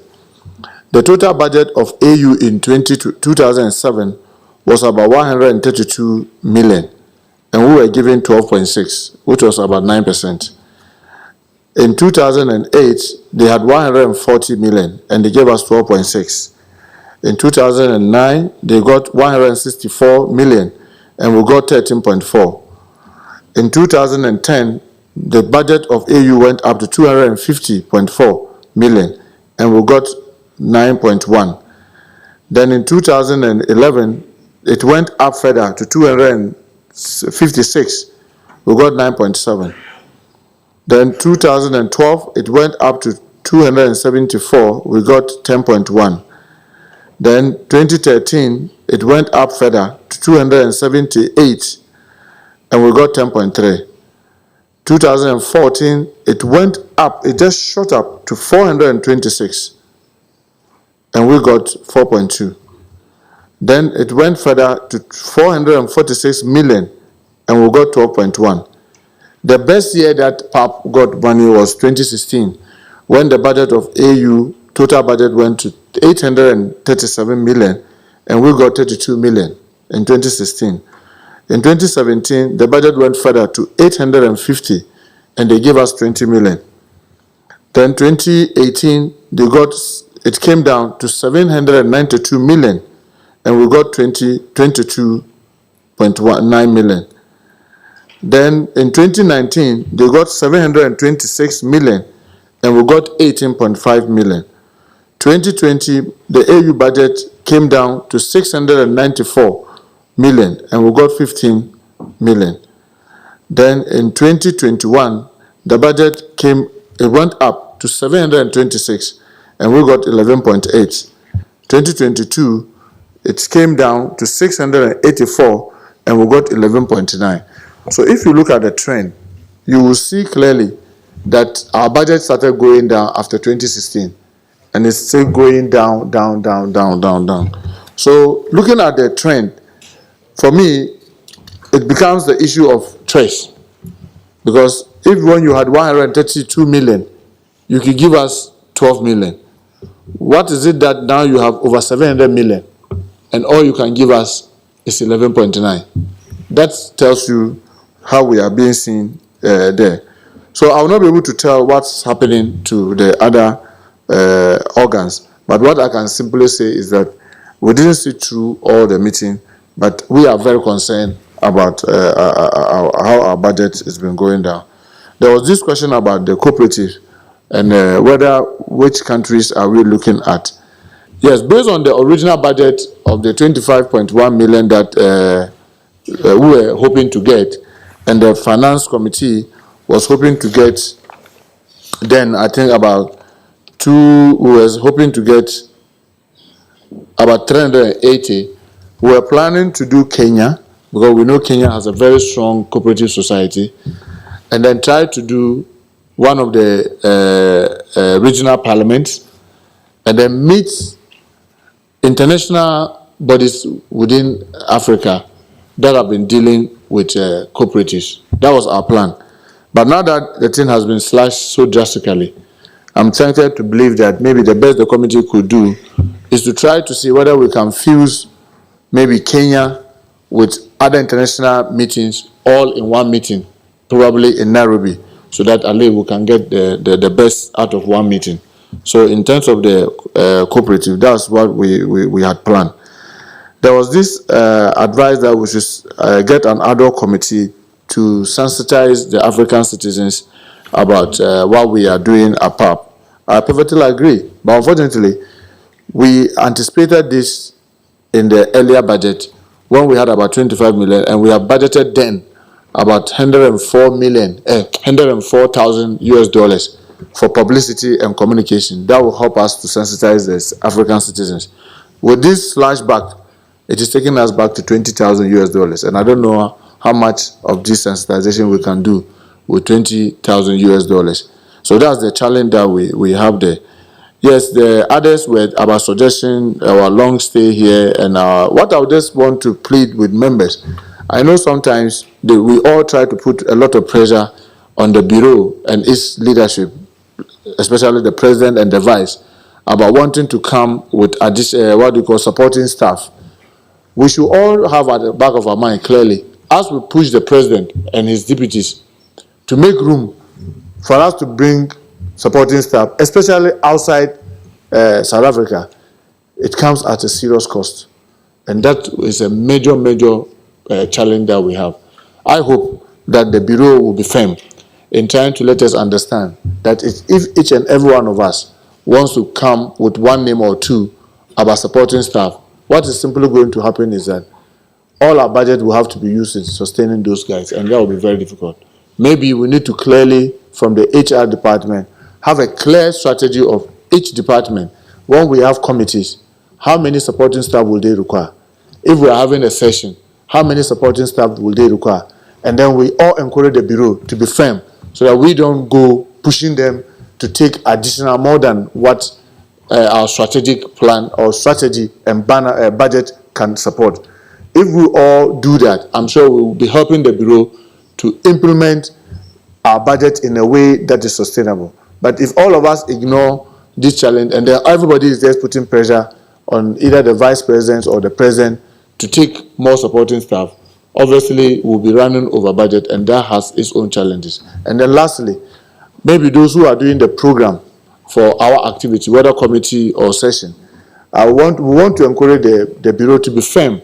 Because if you have a program and then the program keeps changing along the line as we are having session, and then sometimes you have interpreters come in the morning and all the programs have been postponed, you still have to pay them because you brought them in and you pay them the full amount. You can't say that because they didn't work today, you won't pay them because you brought them in. Many of the interpreters are coming from outside South Africa. Very few are coming within South Africa. So we need to look at our activities and make sure that by the time the Bureau approves it, we know that it cannot be cast in stone because sometimes there may be genuine challenges that require one or two little changes. But where we have rampant changes, it affects the budget too, because if people are here and you are not paying them, you are paying them when they are not working, it surely will be affecting the budget. I'm sure the CAPA, that's the Committee on Audit, will also be taking some of these issues seriously, so that together we'll support the Bureau to be able to implement a very effective control on our finances so that we don't have the loot end. Because you see, when you are going to fight or to advocate for more resources, you need to clean your mess. Well, anybody who is going to do that, who wants to deny you money, will be looking at the few little challenges that you are also having in terms of loopholes to point out the loopholes and say, look at the waste here, look at this leakage here. Because of those leakages, they may not want to give you money. But if we plug all those loopholes, and then we are very firm, Sandra, when you take our audit report, it is clean. It strengthens our resolve to be able to make case for additional funding. I'm sure if we do that, we'll definitely be able to improve our finances going forward. But like we said, this is a fight that all of us should be interested in picking, because other than that, our institution will gradually come to a halt. I thank you very much, Mr. President, for the opportunity. Thank you very much, and we can give a louder applause. This is a very, very critical moment for us to talk about budget. Otherwise, if we don't do a thorough job, our own performance will be affected. But before I also make additional comments, I just want to announce that there is one of our honorable members, I understand the new members sworn in today, is missing, that's a Mauritanian delegation, is missing a phone, a handset, a Samsung. So if you come across it, please approach the Mauritanian delegation. I want to say this is a very important debate, which next time we should have a whole this time round. And the way it was developed, I think we should commend your good work, because the committee for the first time met all other committees, and the committees had to make presentations. It was thorough, transparent, and based on facts. So we need to commend you for that. Yes, very transparent. You met each committee. You understood issues. On the issue of talk to ambassadors, I'm just talk to ambassadors, and the Honorable Menyan Zulu said, look, these ambassadors in Addis are junior to us. In fact, that is the big fight. That is where the conflict is coming from. They don't want to be perceived as junior. It's true. They say these MPs look down upon us. And the first president of Pan-African Parliament, Madam Mongela, was very clear about it. She would tell them that you are civil servants junior to us. And they hit back by withdrawing all our allowances in 2007. MPs had very good, those days their allowances were very good. Because you'd get, if you went on a mission, you get 400 US a day as a member of Pan-African Parliament. 400 per day. And sitting, I can remember, 150 US per day between 2004 and 2007. And because they then said the Mongela was trying to show that the PAP MPs are whatever they are, truly they removed just as part of the fight. Because they are called Your Excellency, His Excellency, whatever Excellency when they are there. They then say we represent the member states. We may be civil servants, but when we are in Addis, we represent the president, we represent the country. So, when we are in Addis, see us differently. That's basically the argument. I may not agree with them, but that's the attitude. And they take PAP as one of those bad organs of the union, because we are the only parliamentarians who can tell them the truth. Others are generally civil servants. So that's the war. And the foreign ministers are good, but again, we've seen a different culture. Some foreign ministers, for some reason, do not prevail over the ambassadors in Addis. It's very clear. For some reason, they don't prevail over them. So our strategy should be multi-pronged. Multi-pronged. If we access the president of our country, number one. If you try, let's access also the foreign minister. Let's access also the PRC. You know, they boast that they are the ones representing the president and write reports to their president in the country, and they brief the president. And that's where they finish us. Because the president asks them, so what is this issue about budget, about PAP? Oh no, PAP has this problem, PAP has this problem, PAP has this problem. When the president loses energy and thinks it's good. Now, session being long, let's cut it even to 2 days if we can. But we have a problem in 2 ways. Because, first of all, our own rules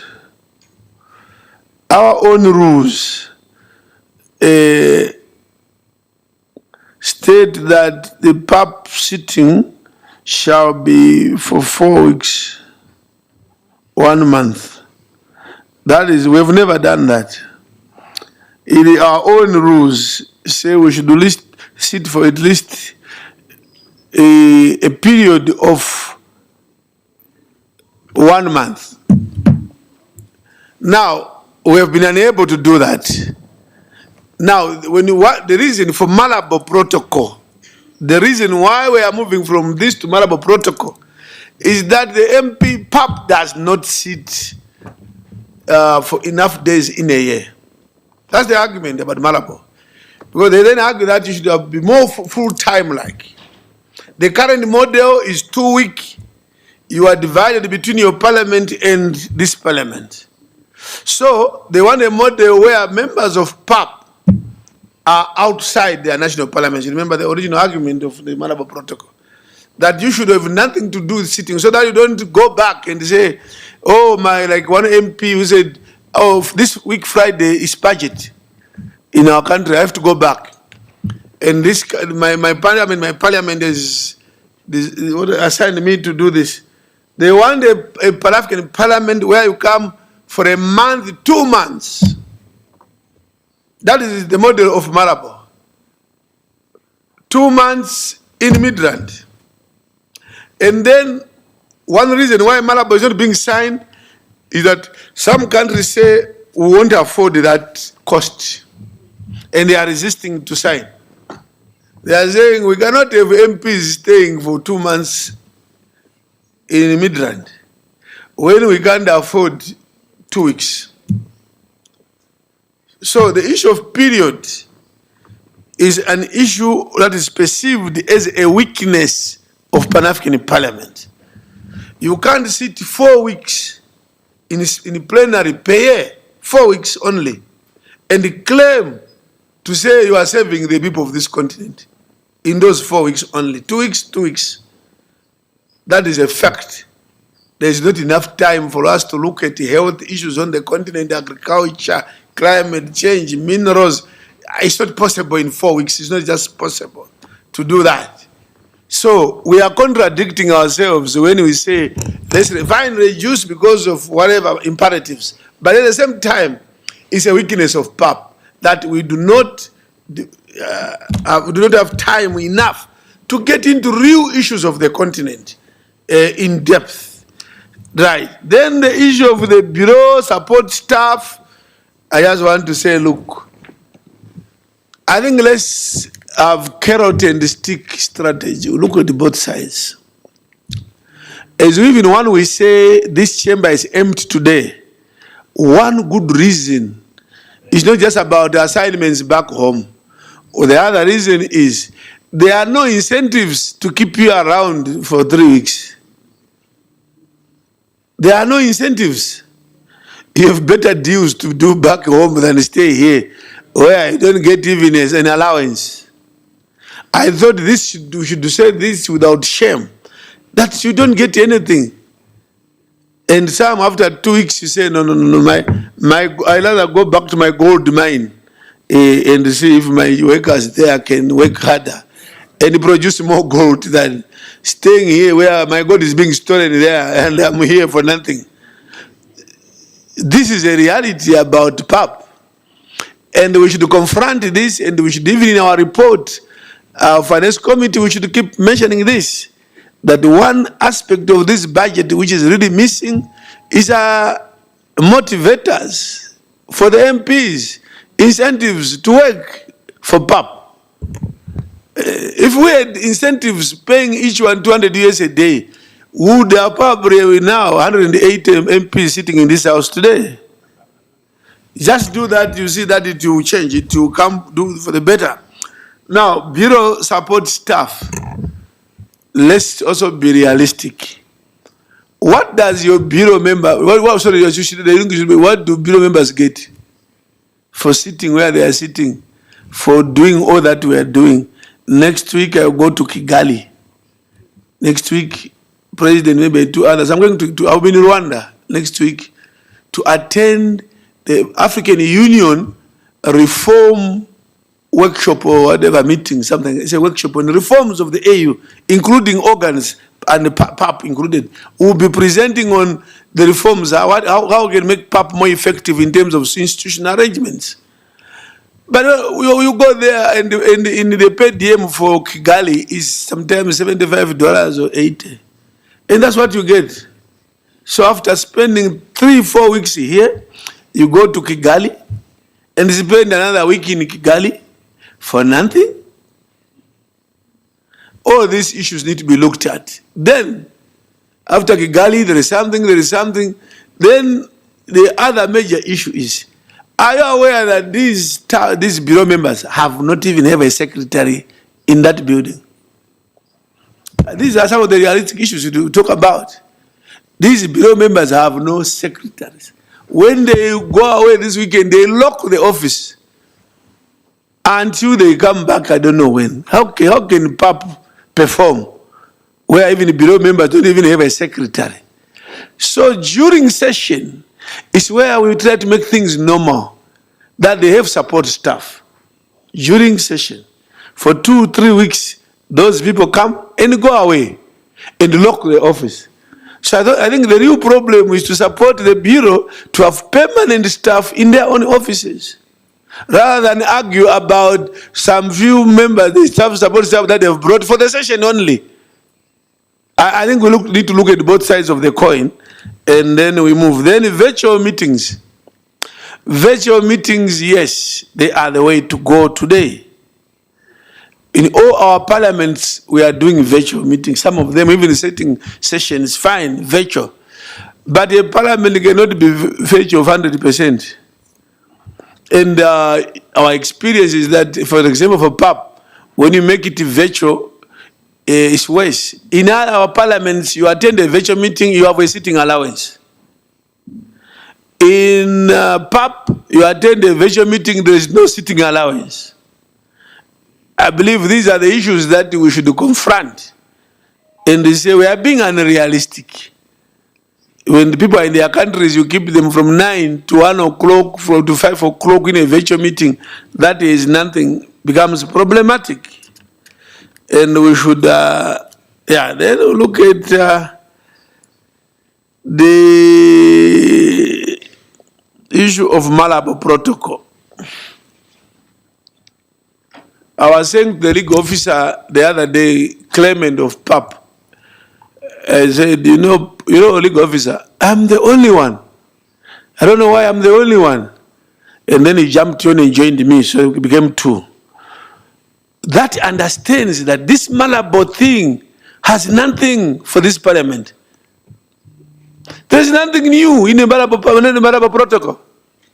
There is people cry, can we sign the Malabo? Yes, fine, I ratify. But what is it going to change? Maybe when we meet next time, let's look at this. Let's go article by article in the Malabo Protocol. You will not find those legislative powers. They are not there. They are not there. They are just the same like we are today. We are just advisory, even under Malabo Protocol. Please, let us read that document. It does not have legislative powers. It still says you do model laws. Only. It gives you powers to make model laws, which we are doing now under the current protocol. What people miss out, I'm sorry, I have to go a bit deeper because I have also the privilege to know is what happened. And I want this issue well understood. Don't say sign Malabo Protocol, then you will have more powers. They are not there. And I say read it. The Malabo Protocol, and I was here when we started the issue of the Malabo Protocol after 5 years, 2009.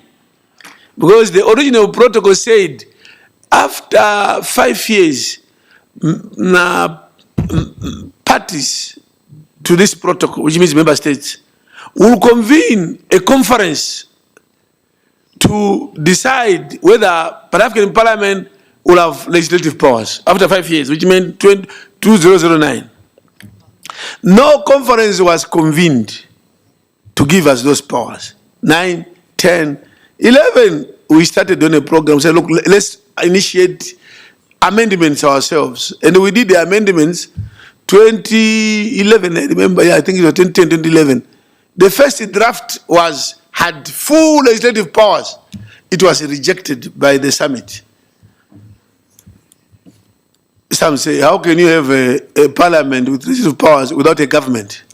Some foreign ministers argued like that, even heads of state. It's not possible.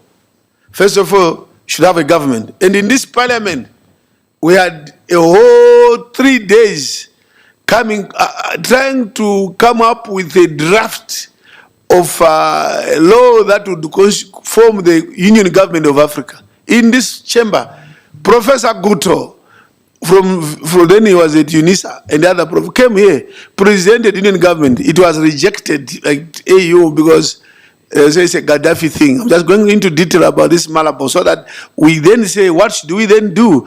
Then when it was rejected, other ministers then argued that it's not possible. They then said, you know what, if you want legislative powers, remove sensitive areas like security, defense, institute finance, and others. Just say we will have legislative powers in areas that have soft areas, migration, trade, tourism, education. We did that. It went back. Again, it was rejected. Just because of the mention of legislative power. Some say, no way, you cannot do that. It went back third time until we had to say you will legislate only in areas that the assembly would have requested from time to time. We say, make law on this one. Even that one, when it went, others say, why do you say legislative to a parliament that is no government, union or a government? So we are going to sign this protocol, but we are removing any form of legislative powers, only model law, only, and consultative, whatever. So when it was then signed in Malabo 2014, if you read it, all those things that had been put in first, second draft that had been removed. They signed on a condition that you remove legislative powers, you remove this, and in the end, what we have today has no legislative powers. And we need to strategize as to the future of PAP, if that is the case. And when the PRC argues that we can't give you more money because until the Malabo, anyone who said that in the Malabo is because they have not read the Malabo. I can now move because that one is disposed and we are there. Memo to source funds, heads of cutting budgets for all organs. It is true. The organ budgets, all of them have been cut. They are saying the member states, because of COVID, there's general economic decline in member states. But the PAP effect is worse. It is true. Some organs have not suffered the same depth of the cuts. And then, the issue of overlap is very important. That the chair mentioned, duplication. We need to find a way of making people in the AU understand how a parliament operates. When they see our committee of trade saying we'll have a meeting or conference on what, will visit this to look at issues of the AFCTA, they will say, no. AFCTA better have some joint operation with them, which means they are now shifting us from being oversight to join executive. They say every program should be joined. It's like our roles are the same. There's a very serious gap on that one. And so at every committee of yours, when you just mention peace and security, then they will say, no. They mentioned it, that you have to do joint with Commissioner Bankole, who is doing political and peace and security. So you are duplicating. And we sat there and watched and said, now here is a disaster where people, this can't be gold record. The people who are saying 1 + 1 = 10. So it becomes a problem. And really it's difficult. Even on ratification, lobbying for ratification of instruments or protocol of the AU, PAP is the one place for that. Now they've changed. That's not for you. It's for the Legal Council. The Legal Council drafts protocols and ends there. It is now PAP to take this to various regions and national parliaments and argue that this protocol should be ratified, because protocols are ratified in the parliament. But to them, it's the Legal Council who should go out. Fortunately, the Legal Council, in his reply in that meeting, said, no, PAP remains the best to do this because they are linked to parliaments. But the attitude was everything about the PAP should be re-looked into because it's all duplication. We even told them, in your countries, you have Minister of Home Affairs, like you mentioned, the Minister and the Committee on Home Affairs in Parliament. They are not doing the same thing. But hey, it was not easy to convince them. So let's do more work. Anyway, congratulations, Committee on Finance. Well done. Asante sana.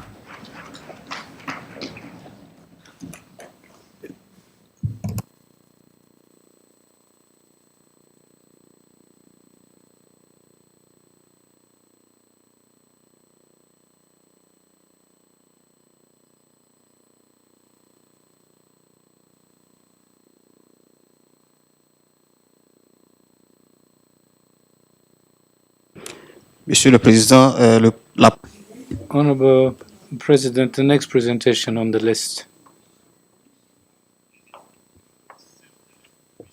will be made by the Agriculture Committee to develop a model law on climate change. Honorable Malisho.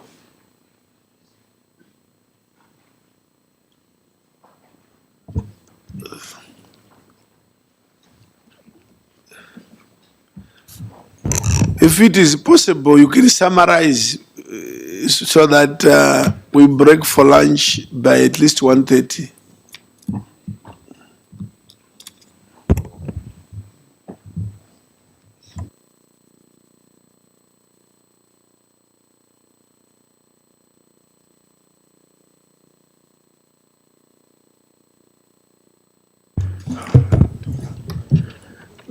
Merci, Honorable Président. Thank you, Honorable President.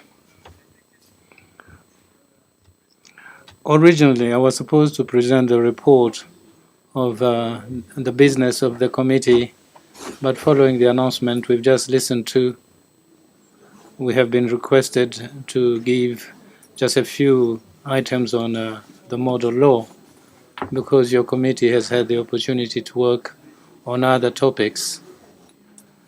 I shall attempt to summarize it. Right Honorable President, the business of your committee had in the background the link between climate change and agriculture, Africa, as it has been established by a number of experts, is the continent that emits the least amount of the issues that are leading to climate change, and yet our agriculture and our food networks have been hit hard, thus threatening food security. Your Excellencies, Right Honorable President, we can't talk about climate change and agriculture without tackling the issue of sustainable management of soils, climate change, the transformation of agricultural systems, and the link with plastics that are of a single use. Reason for which, in order for us to tackle these problems, we try to look at the reports that we are presenting to you in 5 points so that we give you a better appreciation of the mechanisms required for us to better manage climate change and protect our soils, and also to work on a model law on climate change. To also address the issue of the support of the Pan-African Parliament to the EU Parliament on taxes for financial transactions and climate change, and share with you some of the items that were gathered through meetings organized by your committee, and finally to say 1 or 2 words on the last summit of various parliaments which was organized between the 16th and the 17th. Right Honorable President, in line with the resolution taken by the Pan-African Parliament in 2022 on the preparation of a model law to help better manage soils across the continent, and which gave the mandate to your committee, what has been the progress made thus far? The committee is happy about the technical support gotten from the German in charge of agricultural development, and from the Bosch agency and the FAO, an organization of the United Nations, which gave the option to share experiences on better management of soils and their better utilization for further utilization in the future. The committee was informed during these statutory meetings of the agreement to fund agriculture activities to the tune of 500,000 euros to implement the second phase of a study which, unlike the first one, is going to tackle issues of climate change in 5 countries across the 5 regions, so that we seek to prepare a draft of the model law, which is going to help us better manage over time our soils. Your committee has recommended that the length of this study be shortened so that these projects then can be made available to the Parliament. Right Honourable President, food security, migration, conflicts and poverty are interdependent issues aggravated by climate change. Climate change, as was stated earlier, has an impact on the availability, the access, the usage, and the stability of the various food systems, leading to famine and malnutrition.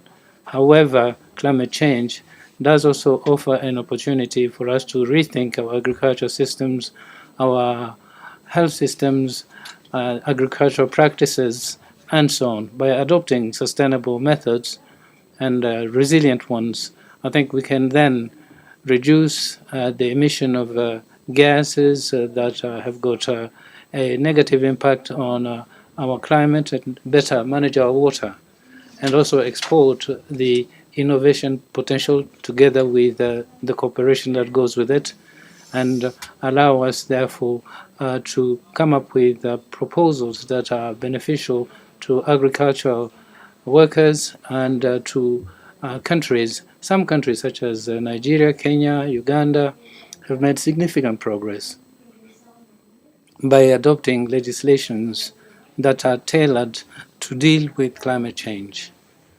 The preparation of model law will give us a framework, a legal framework, which is going to help us better propose a response to climate change by proposing measures that are targeting the climate change issues and try and see how best this can be managed through our legislation. And the committee, after having listened to a number of presentations made on the topic, formulated a great recommendation on the urgency and the requirement to come up with a draft to allow us prepare a model law designed to help us tackle climate change and also to see the impact of climate change. That document is going to be presented tomorrow, so that we hope the August Assembly is going to adopt it in due course. Your committee, Right Honourable President, received a presentation by an MP from Europe, Pierre Latour, so that we can then better manage the initiatives proposed by the European Parliament on the taxes relating to better management of climate change. And following the contribution of Mr. Pierre Latour, it was actually based on an initiative taken, as I said earlier, by the European Parliament to raise a tax on financial activities to the tune of 1%, which is going to generate at least 55 million euros to help us tackle the effect of climate change. The Agricultural Committee also was seized with the fact that the EU Parliament has adopted these taxes, and they intend to do so before the summit on climate change from the 21st to the 22nd June. And the raising of these taxes is going to have the effect allowing countries such as the US, Japan, and OECD countries could adopt it in as short a time as possible. And the committee also welcomed the initiative, though expressing reservations on commitments not upheld by northern countries on funding activities relating to climate change, and decided therefore to prepare a recommendation with the support of the African Parliament to try and raise such a tax. And the draft resolution, which was jointly adopted by the Standing Committee on Financial and Monetary and Agricultural Committee, is going to be submitted to the plenary for adoption tomorrow. So I will skip, Right Honourable President, the other issues which were discussed on the various missions made by your committee, and would like to end my statement by giving a few items, though succinctly, on the third summit organized from the 16th to the 17th of May here at this Parliament.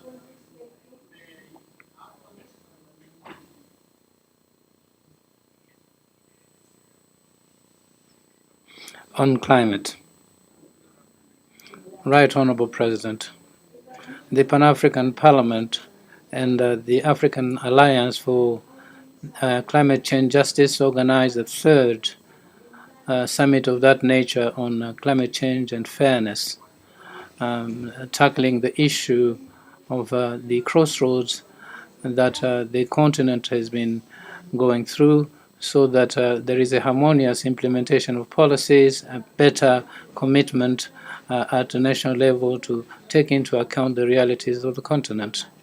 The main objective of this summit was to contribute to galvanize a number of stakeholders, which would allow then the Parliament to have greater access to decisions that are going to be fair, appropriate, and equitable based on scientific assessment and the implementation of the various issues that better our climate. So one of the results of this summit was to come up with a declaration designed to come up with a solid platform, thus facilitating the continued participation of African MPs in various fora on climate change, and to try and come up with solutions thereafter. So the summit proposed resolutions and solutions stating clearly the various steps that the various parliamentarians across Africa would have to take together with their partners.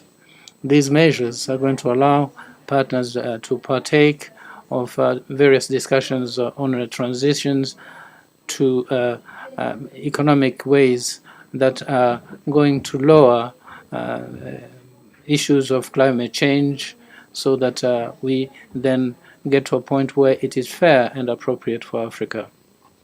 Mr. President, as you so rightly wished, in a few words, this is the summary of the deliberations and the business of your committee that we put before you and we ask you to adopt. Thank you, sir.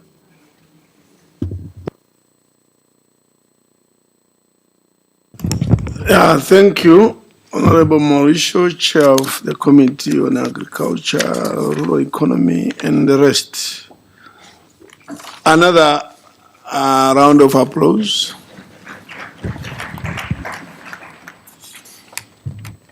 The list of MPs who have expressed interest to debate is a list of 7. And the first is Honorable Esther Mtoni Passaris. Thank you, Mr. President, for giving me this opportunity to contribute. I'm a member of the committee, and I'd like to thank our chair, Honorable Didier Molisho Said, and all the members of the committee. We have actually worked tirelessly on various issues and coming up with model laws, from climate change to soil, to also looking for the transactional tax that we are calling for Africa to be able to get compensation. But it's really disheartening when we sit here and we see that we're getting a lot of resistance when it comes to money. And we can come up with all these laws and get all the consultants to come in, and even have dignitaries like our own president coming here to address this august house on what we can do as a continent for climate change, what we can do as a continent for conflict, what we can do as a continent for food security, and the many other issues that we want, unemployment of our youth, etc. So as a committee, we will work tirelessly, but our efforts will be thwarted if we're not able to get the money. So I actually commend the Finance Committee for also the dedication and the commitment to stand firm and tall and insist that this body, the Pan-African Parliament, gets the necessary funding so that we can actually make an impact. It's okay for every parliament to come up with laws, but when we come up with laws that are going to govern the entire continent as model laws, then I think we're also giving every parliament in the continent an alternative opportunity to look at what other countries are doing and to benchmark, which would be expensive if they went about it on their own. So the Pan-African Parliament and the vision and the dreams of the founders should not be lost, and we should not tire. And I also want to commend you, Mr. President, for letting us continue with this afternoon session by standing firm with your wisdom and your leadership, being democratic and enabling us to be able to do the work that our governments have sent us to do when we come here. Thank you. Thank you. Honorable Mohamed Mubarak Muntaka. Mr. President, pass it on. Thank you, Honorable Lloyd Kasingo.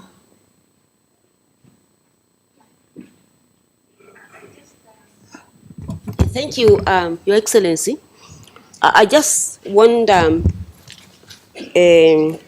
to be assisted on the procedure we have to follow when we pass a model law. We know that we can draft a model law, we pass it to the AU, and the AU, what will happen to it so that it can reach our national parliament? The question is just general to the model law we are passing here, the procedure to follow so that it can reach our national parliament. Thank you.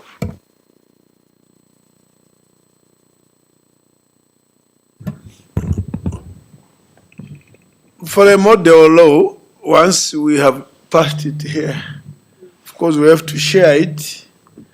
AU Legal Council, I think is the first port of call that they see it also, they probably not to approve, but they may have some one or two comments.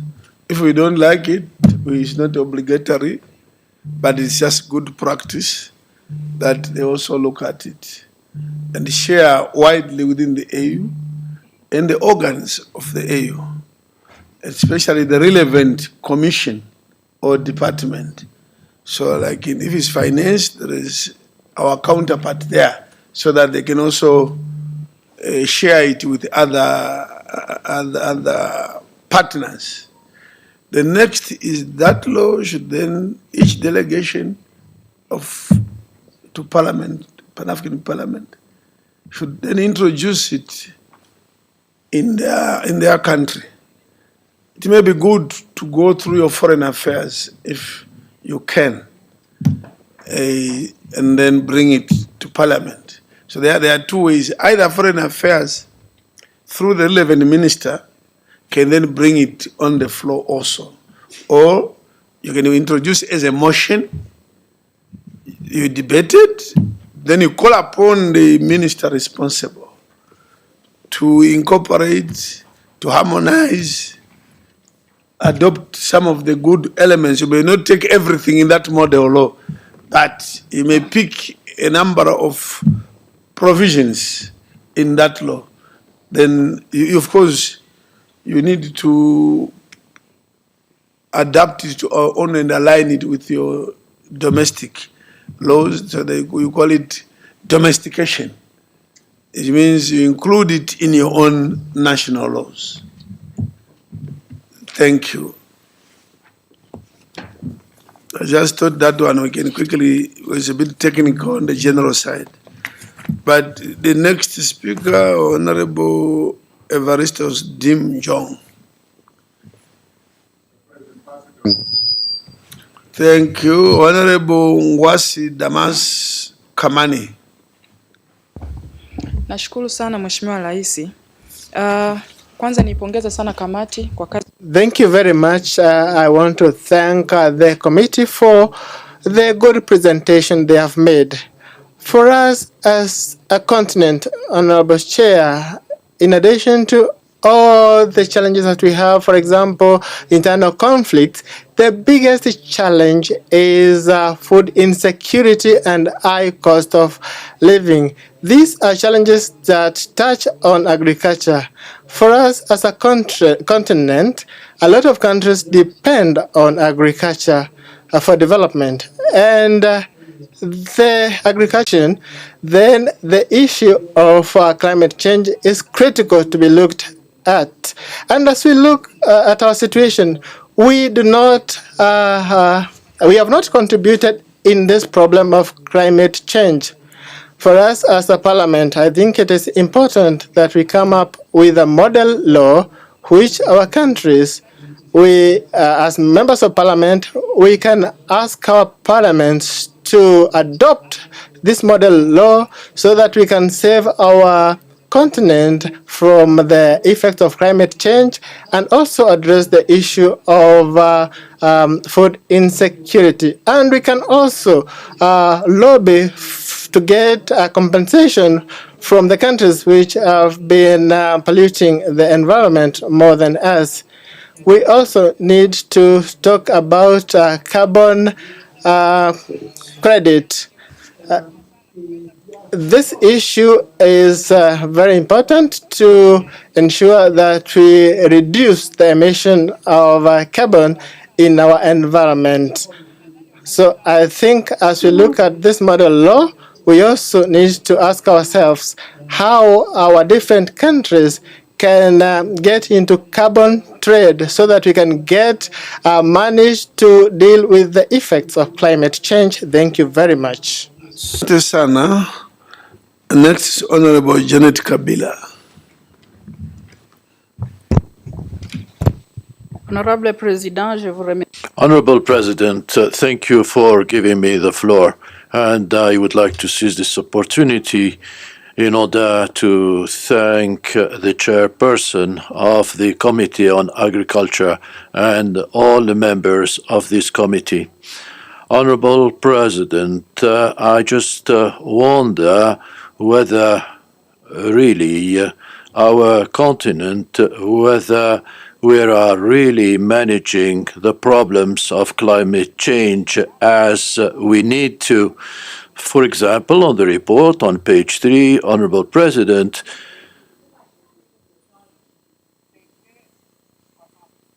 the G77 and China, for the first time, this is in the report, opposed the position of Africa, which has shed some doubt of any success in the future. Honorable President, I just wonder here, and maybe the Honorable Chairperson of the committee will be in a position to respond. What are the significant consequences since we started with COP1 up to COP27? And I think that we are preparing ourselves for COP28. And what was the viewpoint of African countries? Honorable President, we would like to commend the 3 countries that have been mentioned in the report, that is Nigeria, Kenya,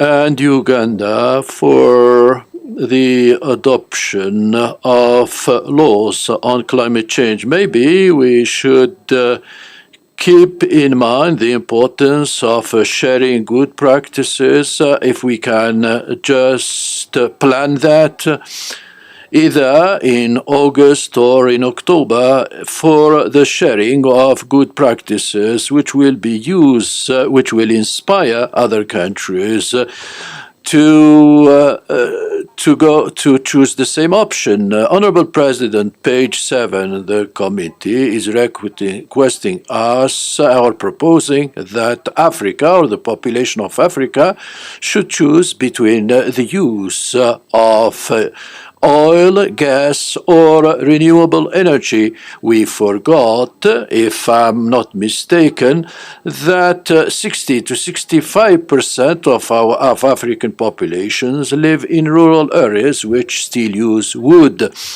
We are requesting our population not to cut trees, but we're not giving them any populations living in rural areas. How could we move forward, Mr. President? We have had a full session to discuss the climate change. Thank you, Honorable President.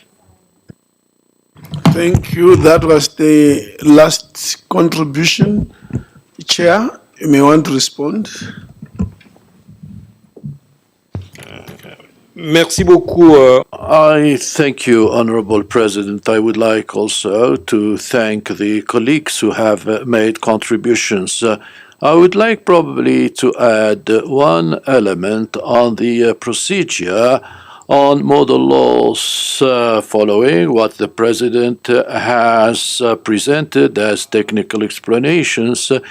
We can share here the experience on the law model on food security and nutrition, which the Committee on Agriculture has brought to be adopted by the plenary. The itinerary of this model law is the following. You know that in the African Union, they are reflecting on how to transform African food systems.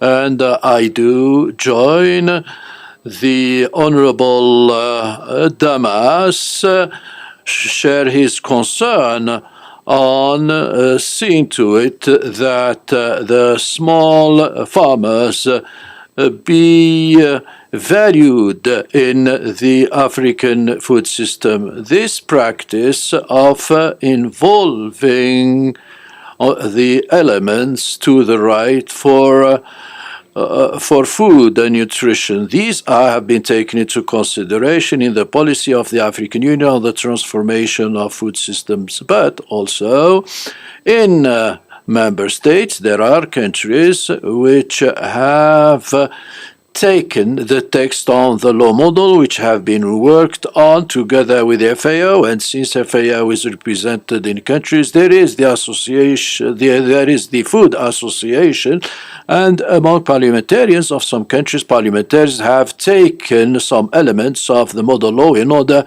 to domesticate that at the national level. This is how countries are proposing laws or draft laws on food security. Honorable Janet Kabila, yes, you are quite right when you have raised the concern on the various COPs for which we have not had results. I think that COP27 has made some progress. It has set up the fund for losses and damage, and at the time there was no agreement on the acceptance of fund. Although modalities of these funds have not yet been discussed, this is the first time that there has been progress where it is accepted that countries, such as African countries, which pollute less and which really are inflicted loss and damage, can draft laws in order to face the consequences of climate change. As for still on COP27, the use of fossil energy, of cutting wood, it is true, and I think that we are in South Africa here with the problem of power. South Africa will have to use coal again, and this is the trend at the level of African countries to see to it that the narrative is changed on energy transition, because the debate at the world level on energy transition would be to say that everybody would go towards renewable energy. That is true, and it is all the experts that reaffirm that if African countries continue using fossil energy, pollution will not increase more than 6%. And even if they can continue using this fossil energy, they will not go beyond 4%. Is this a sufficient reason for Africa to change its paradigm in energy? In energy? As the President of Kenya said, Africa should first rely on itself, and it must seize climate change as an opportunity. Africa has a great potential in terms of natural resources. It has a potential which it can use in order to try and change things. But for this, there are prerequisites. African countries should speak a common language, and for this purpose, African countries should be united and should understand that peace is the first prerequisite. Once countries are peaceful and once they are united, they can use all the natural resources possible in order to carry out the energy transition. Africa should also get together in order to set up a common front. You know that northern countries find difficulty in releasing sources, and for them to release these sources, Africa should be united. This is why in our committee, we have suggested, but it's still difficult, that we make a plea so that African countries could start boycotting all these meetings, because we go to various COPs, we don't get anything. Why should we continue going there? In order to achieve these results of boycotting, COP28, we must really do a real work of advocacy so that Africa could be united. Here is, Honorable President, some elements which I wanted to provide you with, thanking members of the committee and other participants for their comments on the work of our committee. I thank you, Mr. President. Thank you very much. Clerk, you may want to announce the program for the afternoon.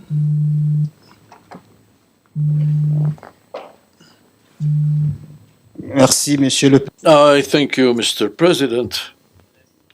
There remains a certain number of items which will certainly be examined in the afternoon. This is most particularly the report followed by a debate on the performance report on the activities of PAP and the presentation followed by a debate on the report of the Standing Committee on Audit and Public Accounts, and then the presentation of the report of the combined workshop on access to information, digital rights, the workshop which took place together with the Internet Governance Forum. So these are the three reports. But we also have the report of the heads of delegations, and it will be up to the plenary to decide where to place this report, either today or tomorrow. Thank you, Mr. President. Thank you. So we take a break for lunch and we'll be back. I think 2:30 is fair. It's 1:15. Come back at 2:30. Thank you.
Honorable members, the Honorable Mr. President,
Good afternoon. Let's take our seats.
Good afternoon, honorable members.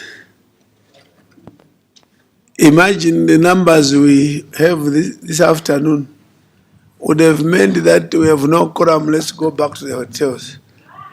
Yeah, if we followed that, it means we have to go and sleep.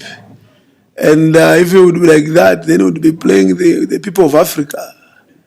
So we have to continue. The quorum was determined on the first day. So we are riding on those numbers. Right, so Mr. Clerk, you can read the next order. Monsieur le Président, le prochain point. Thank you, Mr. President. The next item on the agenda is a presentation and debate on the report on access to a combined workshop on access to information, digital rights with the Internet Governance Forum. Do I have I call upon who? L'honorable Beja. Honorable Beja Lamali, Chairperson of the Committee on Transport, Industry, Communication, Energy, Science and Technology.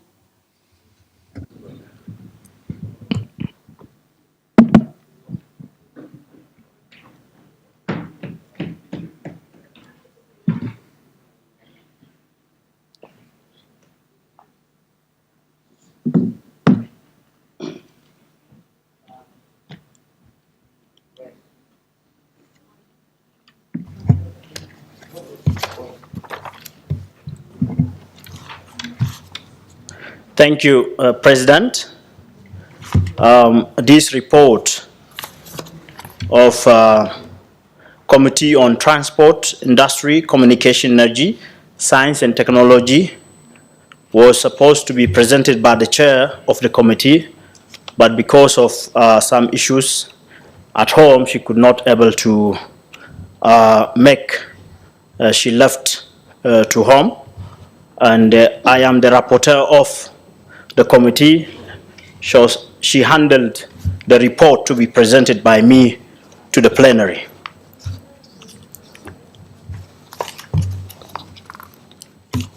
Honorable members, the report that I'm going to present now is based on the mission that was made from November 28 to December 2, 2022 in Addis Ababa, Ethiopia. There was a meeting, a combined meeting on access to information, digital rights at the Internet Governance Forum. So, as part of its work plan on enhancing knowledge among the members of the parliament on related to access to information, digital rights, open data, the Committee on Transport, Industry, Communication, Energy, Science and Technology held a combined workshop on access to information, digital rights with the Internet Governance Forum. This activity was combined of 3 days workshop for a long participation in the United Nations Internet Governance Forum, and it was the 17th Internet Governance Forum, was organized under overarching theme, Resilient Internet for Shared Sustainable Convention Common Future. The forum was held from 28 November to 2 December in Addis Ababa. The main mission of this was to bring together different stakeholders, governments, international organizations, private companies, technical and academic communities, civil societies to deliberate on global internet governance and access.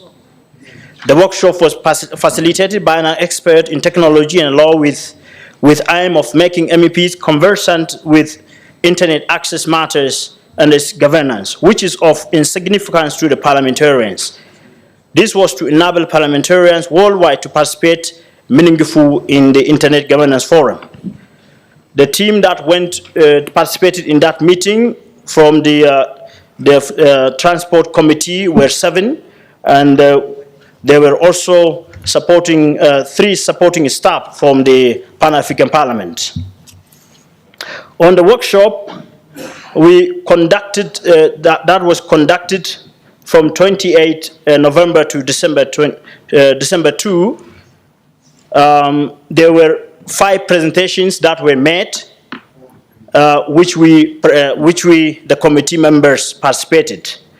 And these presentations were delivered by Dr. Justice on the access to information and the digital rights.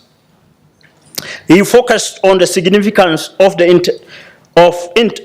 internet and the digital right to democracy and the human rights, cybersecurity and the regulation of access to internet, presentation on access to legal information, the role of the open data, and at the end, the PAP plan of action on promoting access to information, digital rights, and cybersecurity. Within this workshop, the presentation on significance of the internet and digital rights on democracy and human rights, he focused first, within this session, he focused on issues related to access to internet as to a human right and its impact on the African Charter on democracy, election, and the governance. It also considered meaningful access to internet and the issue around the internet governance. The presenter highlighted the provisions in Article 9 of the African Charter on the human right, especially on that says every individual shall have the right to receive information. And every individual shall have the right to express and disseminate his opinion within the law. For this, the access to internet is a leverage for freedom of expression and the right of access to information. Access to internet is catalyst for development as a universal access to internet facilitate the effective implementation of the African Continental Free Trade Area, contribute to the resolution climate change crisis, as well as governance efficiency in service delivery. Freedom of expression allows people to participate in public life by expressing their opinions and making the input in public policy process. Governments can become better informed of the needs of the people, and they can benefit from the research and innovation which comes within the freedom of expression.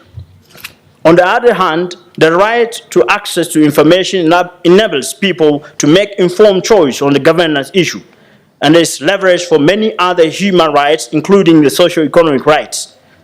In conclusion of these points, the expert emphasized that it is through the exercising freedom of expression and right of access to information that people can activate and enforce the democratic values of the government transparency, accountability, and the public participation.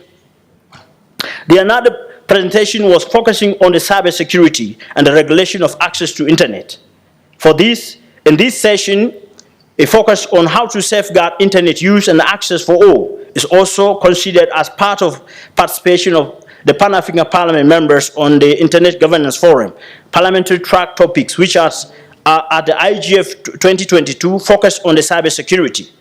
Dr. Justice indicated that criminal activities perpetrated by the means of computer or any other device connected to the internet, such as mobile phones, and are considered as cyber crimes. He cited some examples of cyber crimes: unauthorized access to computer system, illegal surveillances, and the interception of computer data, identity theft, child pornography, breach of privacy and confidentiality, cyber harassment, cyber extortion, and the cyber fraud. In most member states, access to internet is regulated mainly through computer and the cyber crimes legislation. Information and communication technology legislation enacted by the regulatory authorities.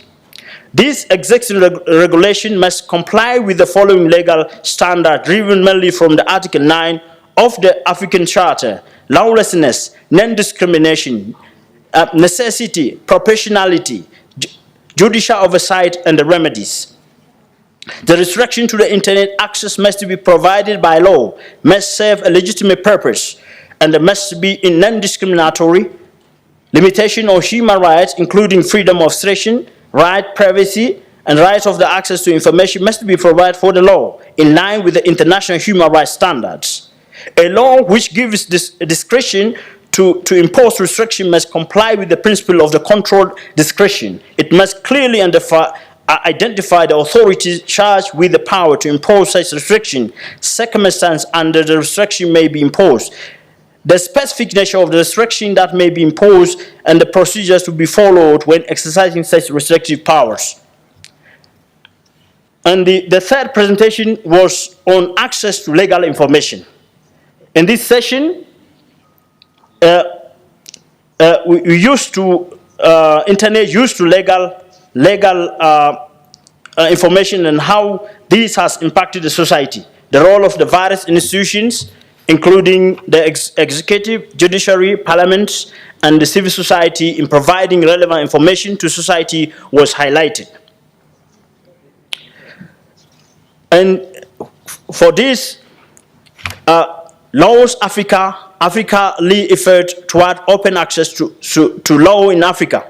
This presentation was organized by AfriLi, Laws.Africa, and the Nitika Center for Law and Technology. This institution aims to capacitate Africa governments to sustain, publish, and communicate law, digitize and correct national and African Union law, build and maintain technology platform, standard, and process that makes this possible, make basic legal information available in plain language and vernacular for non-legal audience, train and provide technical programmatic assistance to ongoing project. The presenter emphasized that the past of 1 year, AfriLink and the Laws.Africa worked on digitization of many African government data. Africa Union and the certain regional economic communities data such as the citation of full of the Supreme Court of the Appeal of the South Africa judgment from 1910 to date. This collection will be made searchable via all that participate in the movement. The digitization of the government gazettes from 24 jurisdictions in Africa, over 100,010 files openly searchable. Digitization, consultation, and upload for free access to over 7,000 legislation documents from the African countries. Digitization and the placement online over 3,000 African Union and regional economic community documentation. This collection will be searchable via particular links.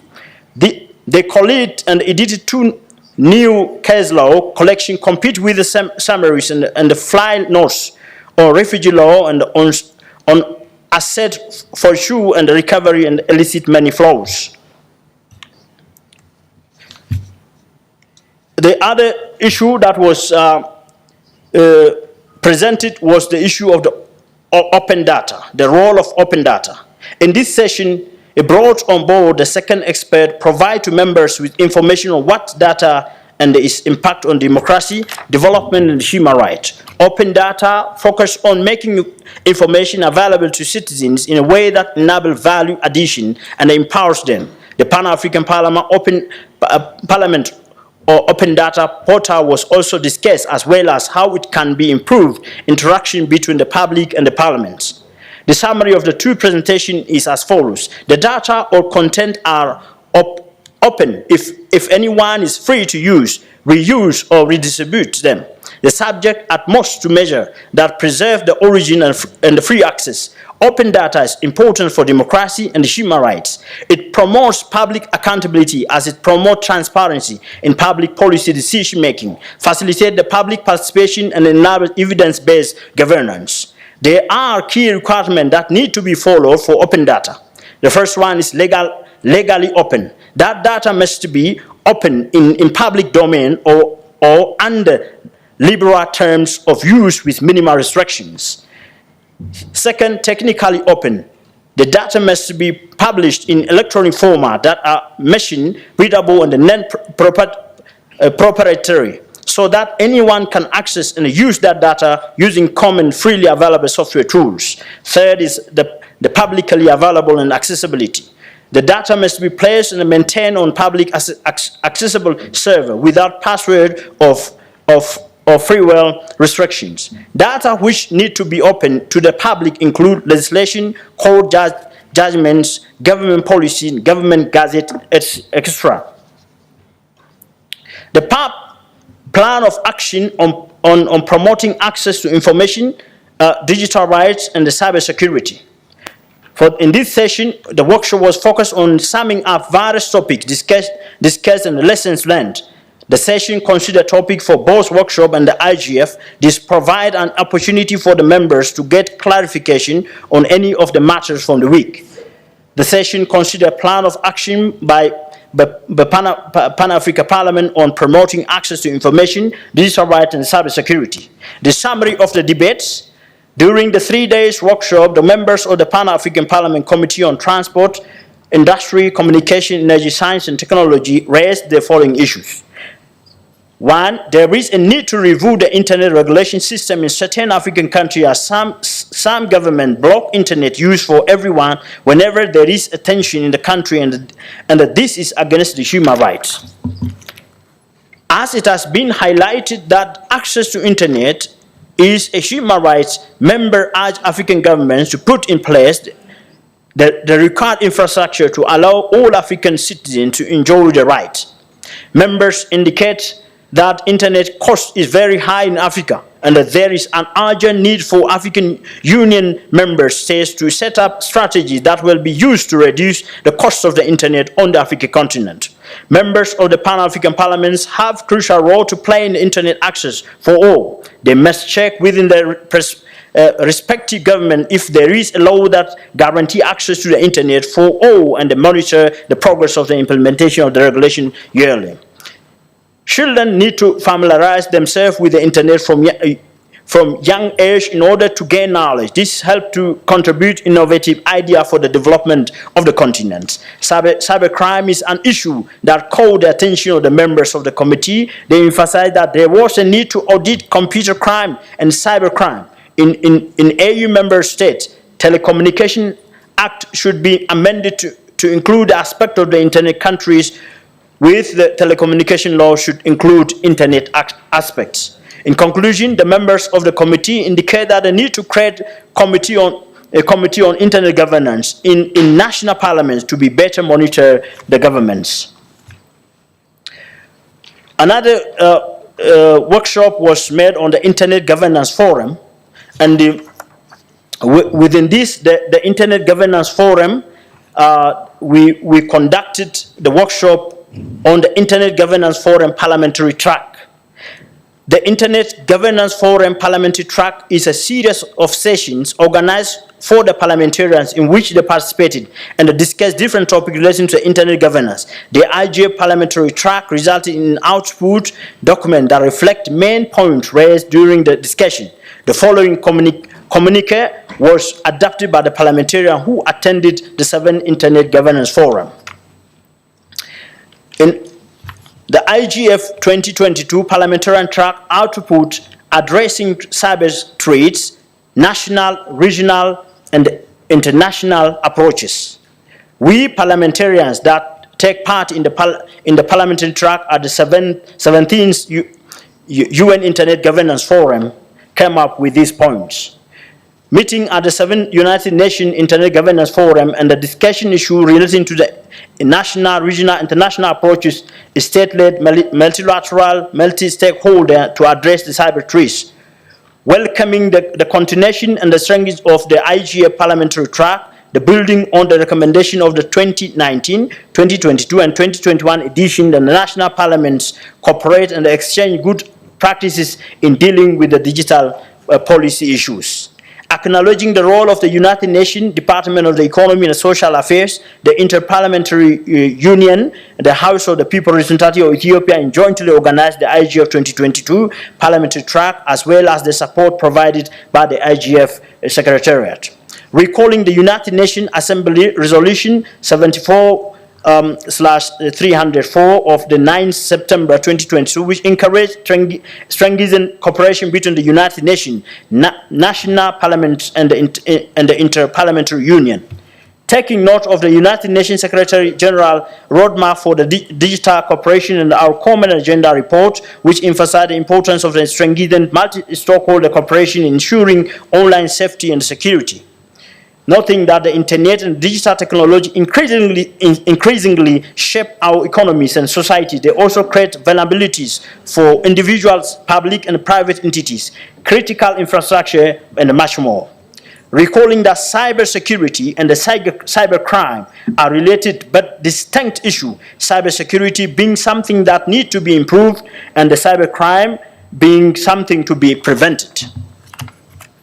The importance of the international instruments such as the Council of the European Convention on Cybercrime, the Budapest Convention, to which there are currently 68 state parties, and of the regional instruments such as African Union's Convention on Cybersecurity, Personal Data Protection, and the Malabo Convention, the role that such instruments can play in furthering international and regional cooperation.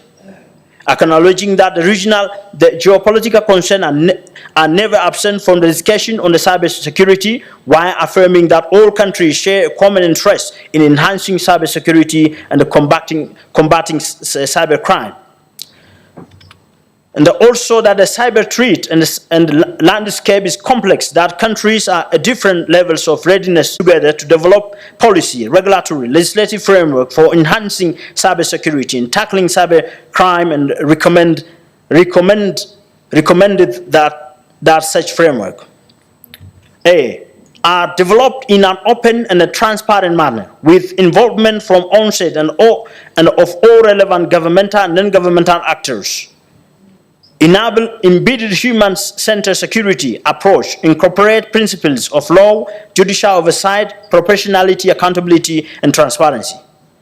provide sufficient funds to ensure that the authority tasked with the implementation of those frameworks are adequately equipped in terms of finance, technique, human resource, and to perform the tasks. Clearly define the role and responsibilities of relevant public and private actors in a manner that allow meaningful and effective collaboration toward more secure and cyberspace.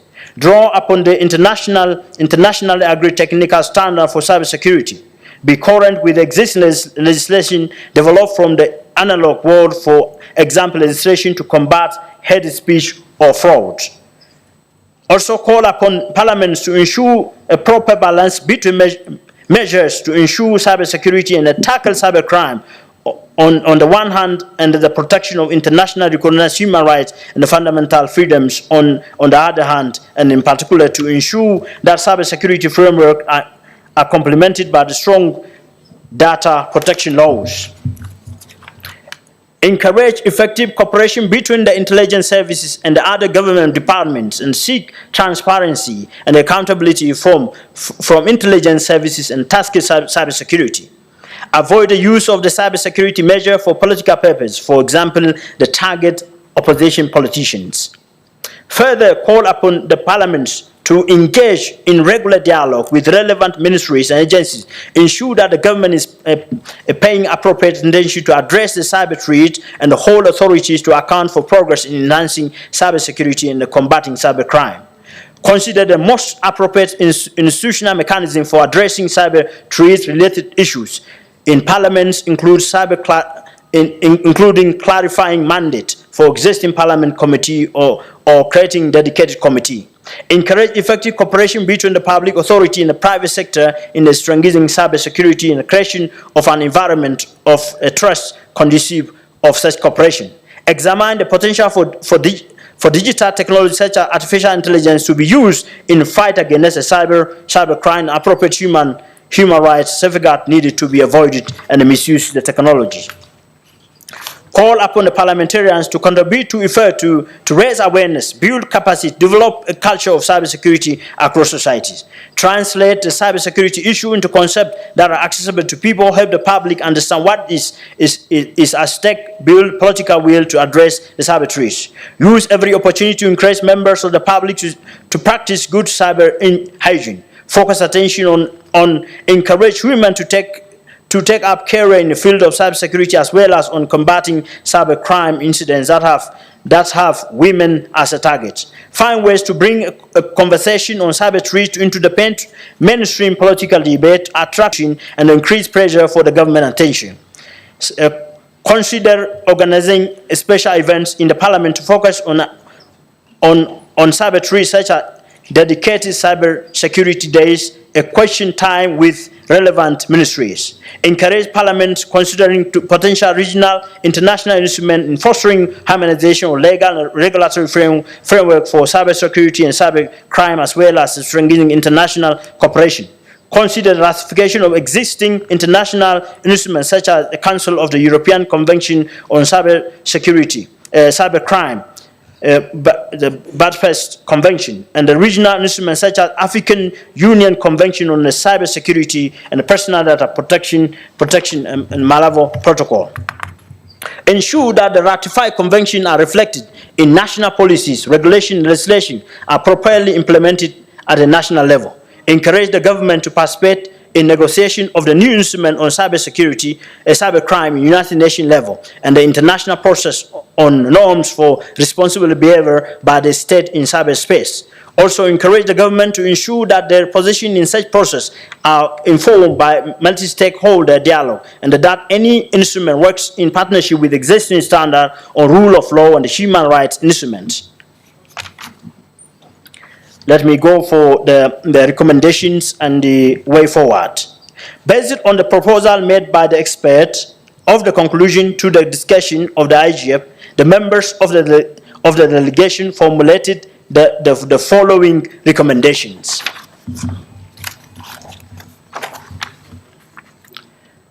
Members recommended that committee should organize a workshop to review the Malabo Convention so as to identify gaps which need to address in the convention. As part of that workshop, Experts will be invited to make presentation on Malabo Convention and its weakness or gaps, the contemporary development on the global and the regional international human rights and the cybersecurity law. This will include presentation on ongoing development of the model cybersecurity model law by ECA, the 2022 Lome Declaration on Cybersecurity, SADC Model Law on Cybersecurity, the EU Convention on Cybersecurity, and the Budapest Convention on the Cybersecurity.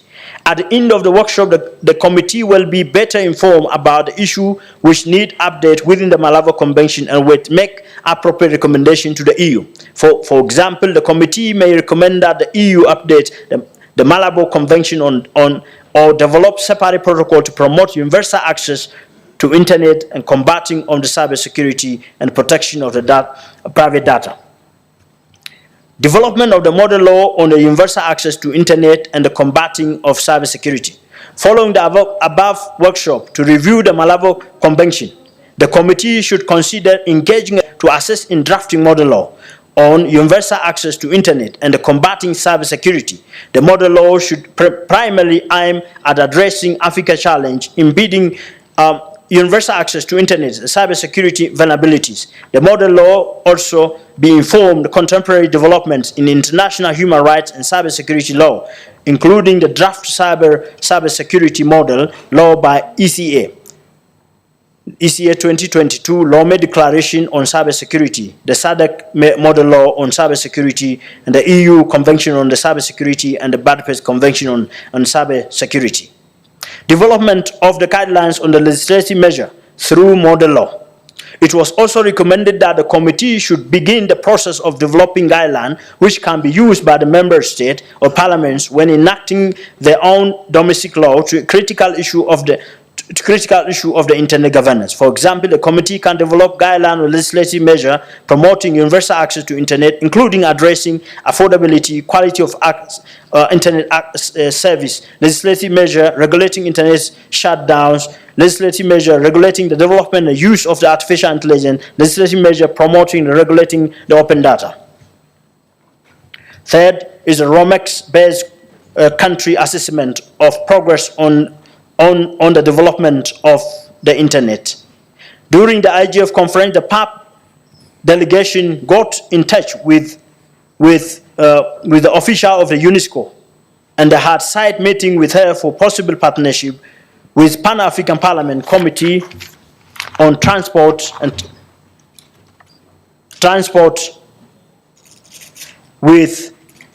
to build the capacity of the committee on use of ROMEX.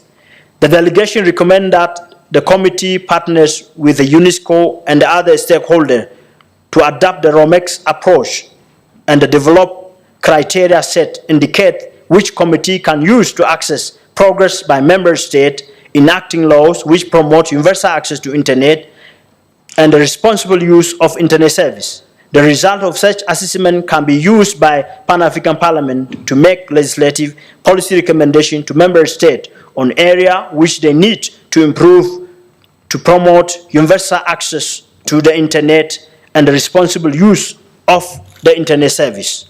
The result of this assessment may be presented at next IGF as part of showing case the work that the Pan-African Parliament Committee are doing in promoting internet governance. In conclusion, the Pan-Africa Parliament delegation to the 17th IGF 22 conference resolved that the Pan-Africa Parliament should attend all IGF conferences as is done with the climate change conference of the parties, as internet governance is an engine for the development.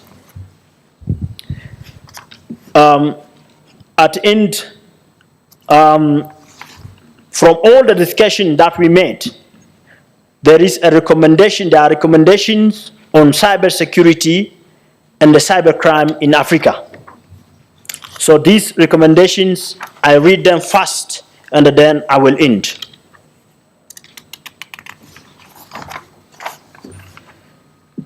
One, now hereby we recommend to member states develop policy, regulatory, and legislative framework for enhancing cybersecurity, tackling cybercrime, recommend that such frameworks are developed within the involvement from onset of all relevant governmental and non-governmental actors.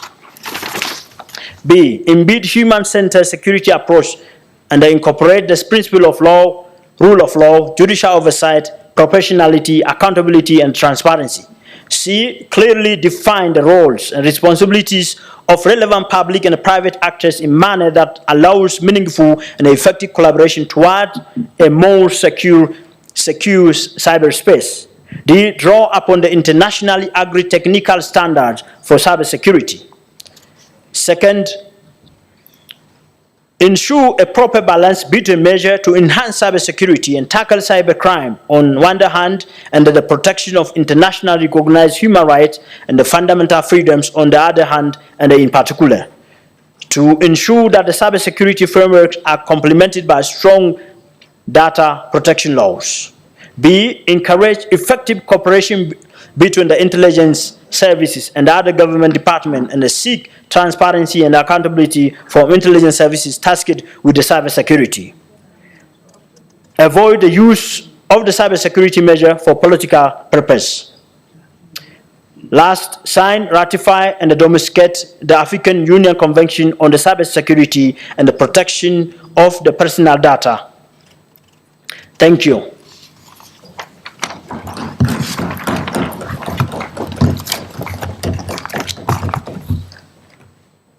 Thank you very much for the presentation.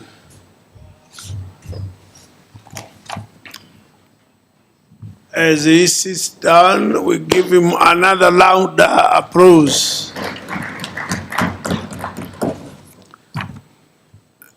Those that have registered to debate on this important topic, we have 3.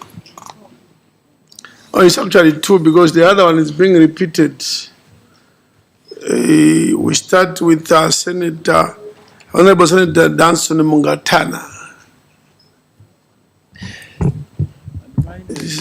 Asante sana Bwana Rais kwa kunipa nafasi hii kutoa maoni yangu ama kuchangia mswada huu ambao umepitia kwa kamati hii ya ICT.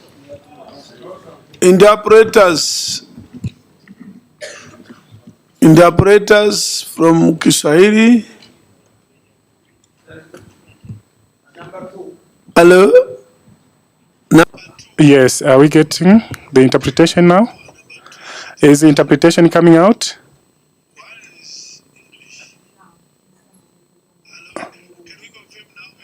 Is the interpretation coming out now? Yes, all right. Go ahead, please.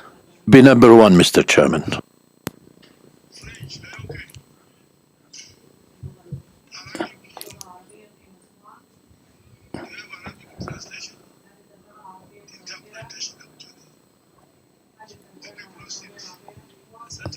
Thank you for giving me the floor, Honorable President. For me to contribute on the topic which has been presented, I would like to take this opportunity to thank the rapporteur who has presented on behalf of the chairperson of the committee, and to say that they have done a very good job. But I would like to say that this report has some gaps, especially now that people in this world are no longer discussing the impact of internet or cybersecurity. But now they have moved to be talking about artificial intelligence. That is what people are talking about now.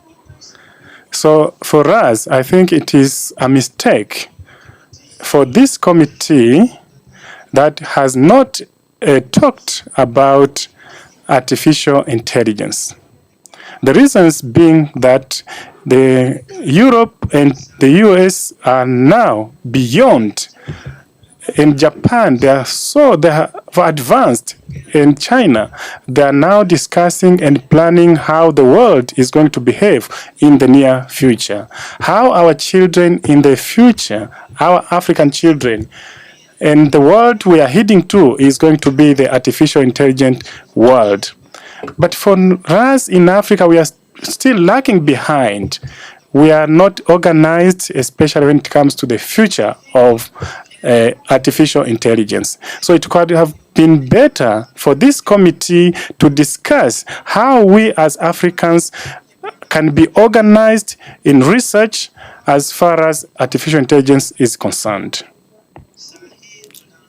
We are now learning that in the coming future, the near future, 40% of the works which are being done by human beings will no longer be available, will be done by machine. So we in Africa will be in trouble.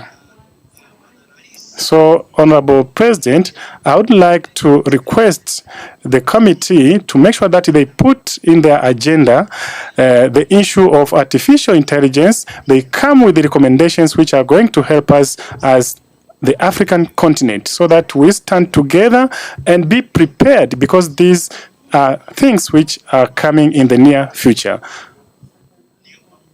These are my requests. I thank Honorable President for giving me the floor. Thank you so much. Thank you, Honorable Esther Passaris. Thank you, Mr. President, for giving me this opportunity. I want to thank the committee for the combined workshop on access to information, digital rights with the Internet Governance Forum that the Committee of Transport, Industry, Communication, Energy, Science and Technology. I mean, when you have such a huge portfolio, I think we kind of get disconnected from the main issues. When I think of Africa, I mean, I hear my colleague here, Senator Mungatana, talking about artificial intelligence, but the world is also talking about artificial intelligence being a danger in terms of taking jobs from the various people that we have. Where will the citizens go when it comes to artificial intelligence? It can be good for us in terms of how we're going to manage our planet, but in terms of job creation, it is actually a danger for many people in the world, not just the continent of Africa, where we have huge unemployment. When we look at the digital space, I think it's we've gone too technical in the report, and we're thinking more about government and government's accountability in terms of information and running of government and dissemination of information. Okay, digital space is used for communication. It's also good for access for information, which has become legislation in most of our countries. But it's also good in terms of convenience, like we have Uber, we have digital money, we can transact, we can trade, we can educate.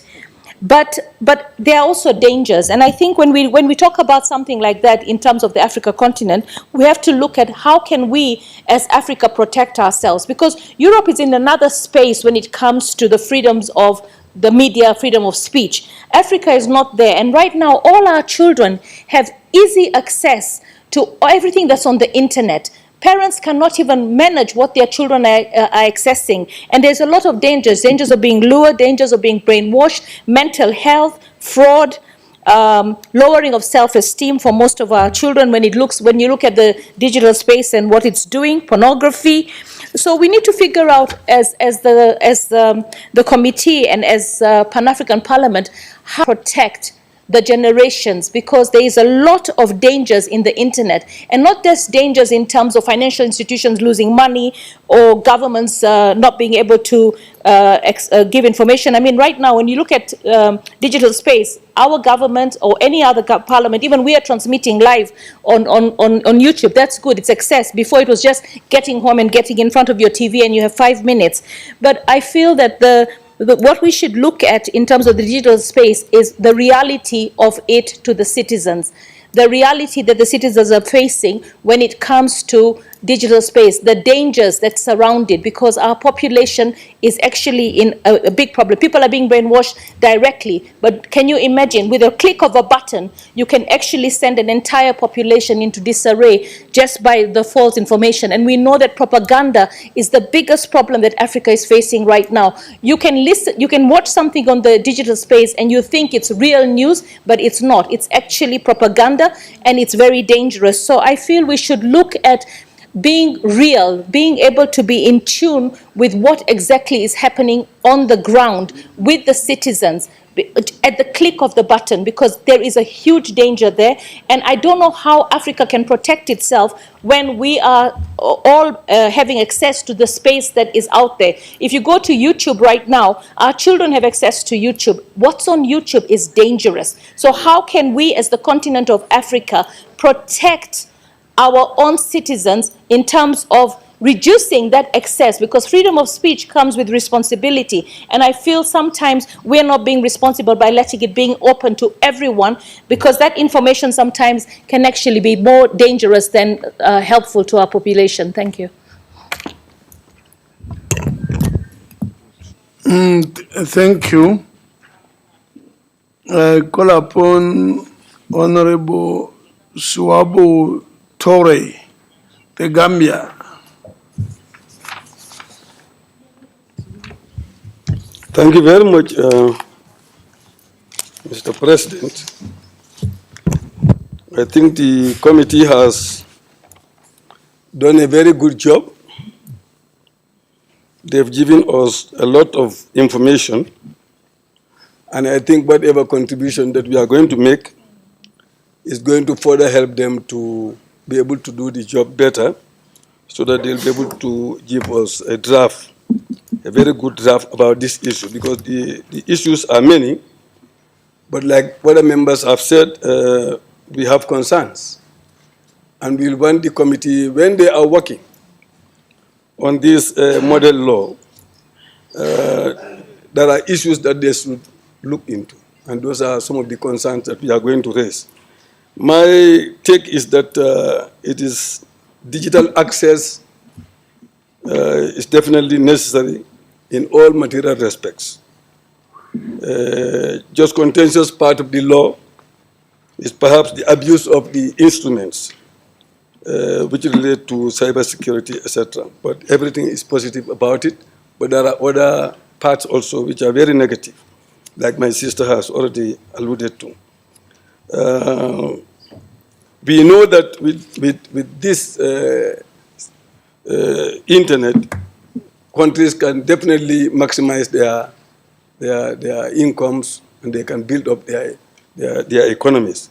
For example, if you digitalize your economy, impact tax collection, you hardly have anybody cheating through that.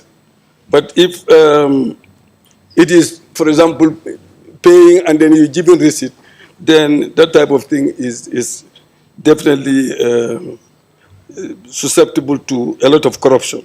So this will help our countries to reduce corruption, increase income, at the same time be able to impact on our development. Honorable President, the advent of digital information delivery system definitely dramatically increases our collective ability to develop and distribute Africa's content by Africans to electronic means.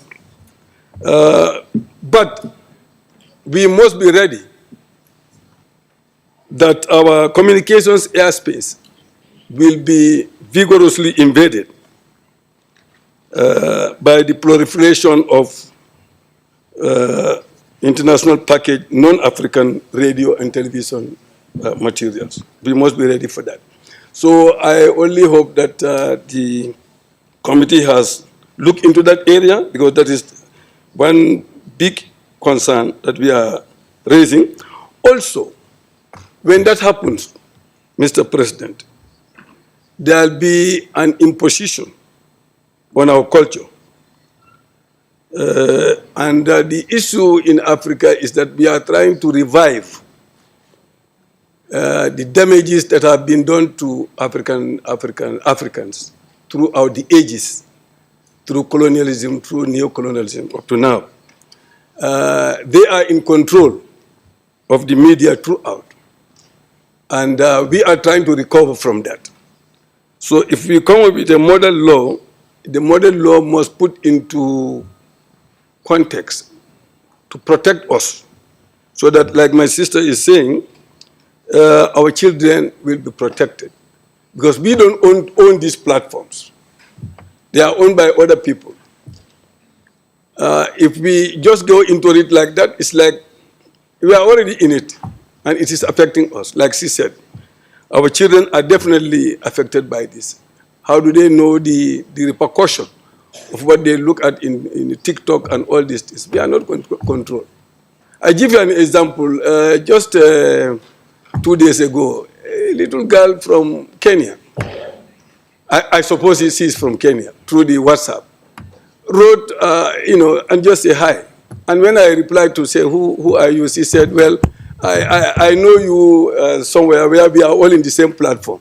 I said, which platform? She said, Nairobi Library. I've never been to Nairobi Library. I don't know where Nairobi. I've in fact never gone to Nairobi, Kenya. So how do I meet that? So which means that these are all things that we must look at. So our committee definitely should help us. So what I want to comprehend, Honorable President, is that from the report, how do we control the platforms and be able to protect, ourselves from the effects? That must be very clear from whatever model law, if we want other parliaments to emulate whatever we are going to do here. On that note, thank you for the time. Thank you. Thank you. I was going to ask if there is any timekeeper at all. Next is Honorable Majimbo Kalasinga. Thank you very much, Mr. President. I think, Mr. President, the committee has done a very good job. And to collapse all that has been read to us, transport is an enabler to business.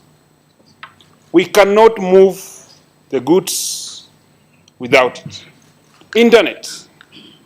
Nowadays, Mr. President, a doctor in Ghana can consult a colleague in Tunisia on the same. Can connect a friend in Mombasa and consult on how to treat a patient in Ghana. This is through internet. So what we need to do, Africa, we are challenged to see the modern roles and modern types and how we can access it. The percentage at which Africa is down, so compared. Before, Mr. President, you could move from Uganda or another country in another country without accessing your money. Now I can move to any ATM and withdraw my Kenyan money in a South African rands. Mr. President, if the progress is on, this is the only way business can be enabled. So the only thing that we are looking on is the abuse. The abuse aspect, Mr. President, is what we have more intelligent thugs who can hack the accounts, who can hack into the communication, and even bring more insecurity in the world. So how we can get to control this, Mr. President, is how much that we can. Finally, Mr. President, it being an enabler, we must see as PAP, how do we support our continent, by which rules, and this is well prescribed within the committee's discussions. Thank you, Mr. President, and I'm grateful that the committee did all this good work. Thank you, Mr. President. Thank you very much. This concludes the debate. And then the chair or acting chair can respond, but I want to throw in a proposal as you respond. And I think at the next plenary session, your committee would bring us a lot of good if we couched something in a motion or within your own report. Can we debate these things of developments in technology as a separate topic, and then the downsides of the dangers of this development? Because I think sometimes, if you look at it into society, yeah, the benefits and the cost advantages, they tend to cancel each other sometimes. Yeah, because I think families, children, yeah, more disadvantaged growing up in this type of high technology era than those who grew up without such technology. I think we want to have a genuine debate on the downs side of it, and of course the gains, but a very open debate about what is happening and what then can we do. Acting Chair, you can respond.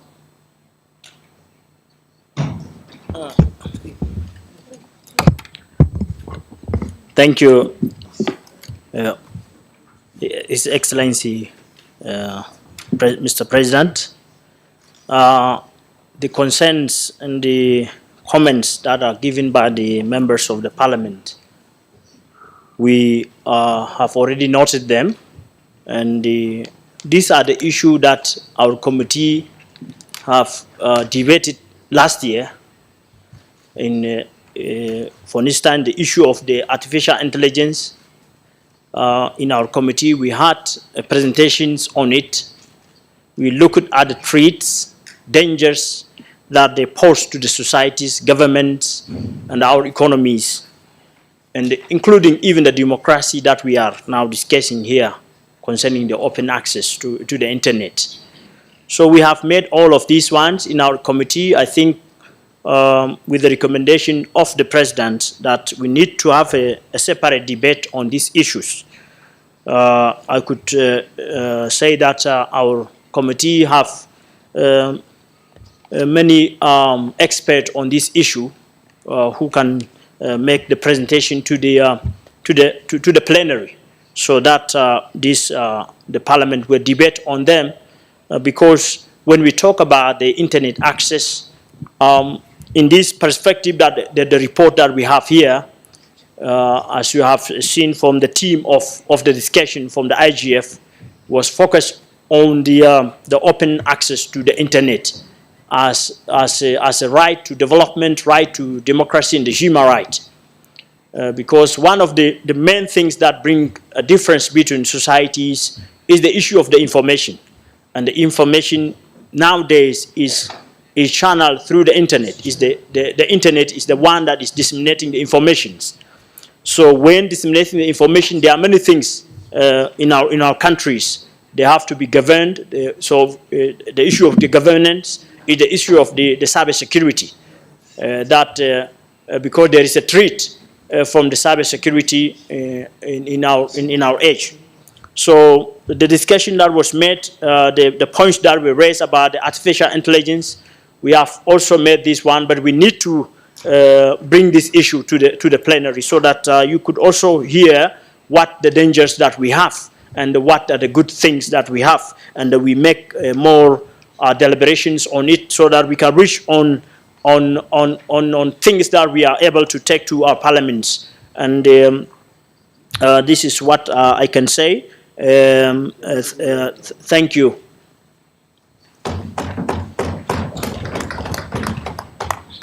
Thank you, Acting Chair. A louder applause, please. A louder.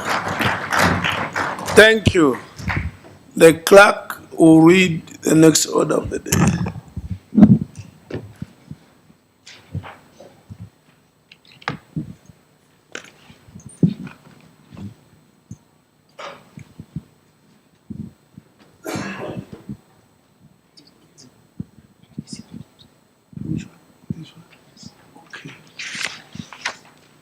Sorry, the acting chair would have reminded me to adopt the report.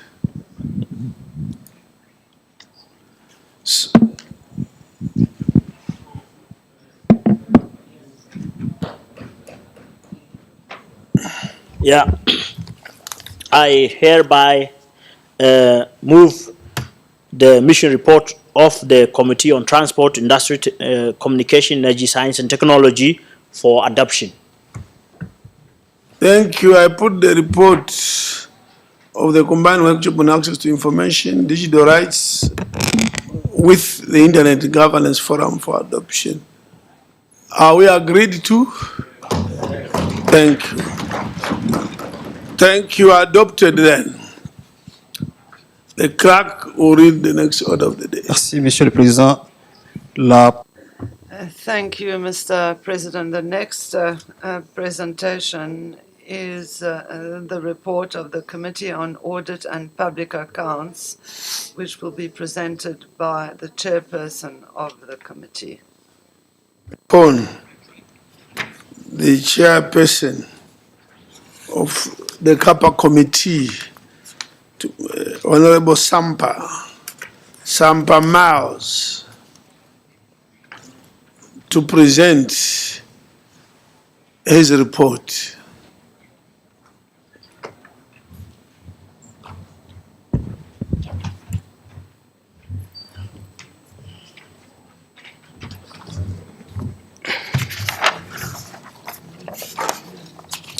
Thank you, Mr. President, honorable members. I'll beat the record and try to be brief and precise. Our report, the CAPA report, covers the works that's been done, but allow me to mention from onstart that in the last report we mentioned that at PAP the office of internal auditor was vacant for close to 6-7 months, which was an anomaly. So the AU have seconded a senior internal auditor. So the office now is occupied by a Mr. Chipango Nyala. So we've got work going there. Allow me also to amplify that CAPA, it seems CAPA is Committee on Audit and Public Accounts. So we've been guided that it's not only about public accounts that we need to look at. Any item that is found in any audit report, be it internal audit or external audit, then we move in. So it could be an operations matter, it could be a matter on staff, it could be a matter on the canteen, any item that's picked up by any audit report. Immediately I'll go to the host agreement. So I'll just pick salient points in the interest of time. The host agreement has been ongoing, but where we are now, it hasn't been signed for many years, but we've been guided that the agreement is between the host country, South Africa, and the AU. The host country, South Africa, and the AU. So it's not between the host country and PAP. So in that light, PAP, then we found ourselves that we had no major role to play in that, and we've left the matter to, we're pushing through Bureau and through the AU to expedite that the host agreement is concluded or is signed. Inability to claim value-added tax, as you may remember, honorable members, PAP is owed 4.9 million, about 4.9 million rands, which is about 355,000 US dollars in VAT refund. So the issue of partly what Honorable Muntaka Finance Committee is worrying about funds, if this was paid back, it would go a long way in meeting our budget shortfalls. But where we are, a lot of work has been done. I am happy to report that it needed PAP to identify a South African that works at PAP so that they log in the system. and then claim the VAT on behalf of PAP. Only a South African can do that. And one has been identified that works in the finance department, I think, or in the human resource department. It now needs the Bureau to formally appoint that employee as a designated officer for PAP to claim these funds from the South African revenue.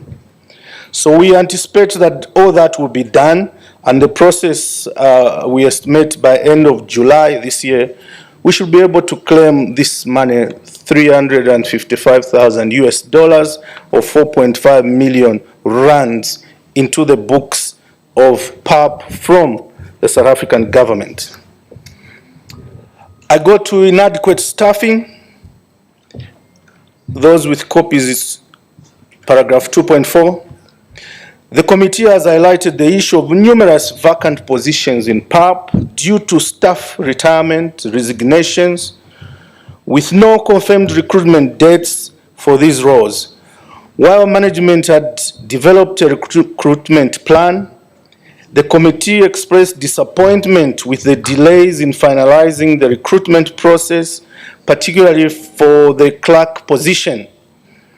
These delays were attributed to the migration to a centralized merit-based system managed by the AUC, which the committee deemed inefficient and frustrating for PAP operations.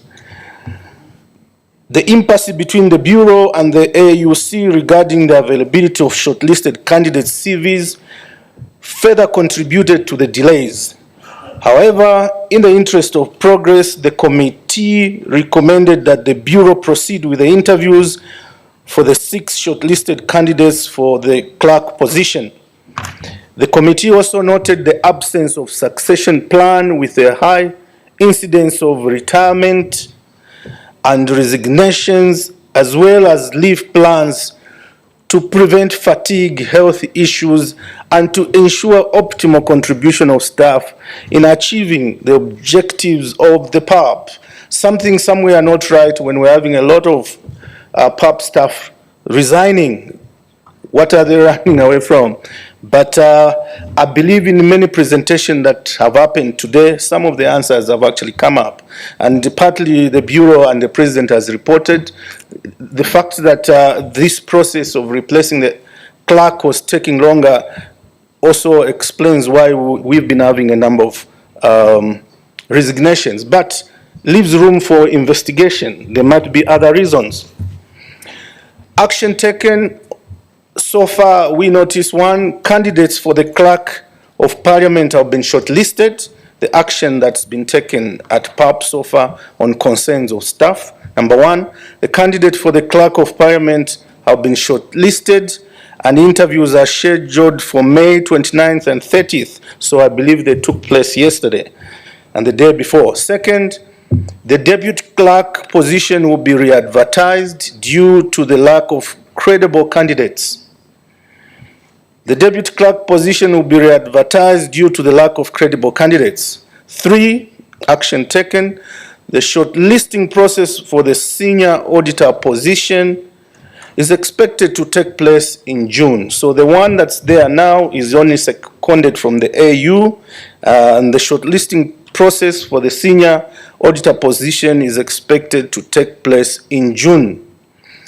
Recruitment plan. The Bureau did not approve the recruitment plan. The Human Resource Unit would develop a revised plan in consultation with the AUC. Leave plan.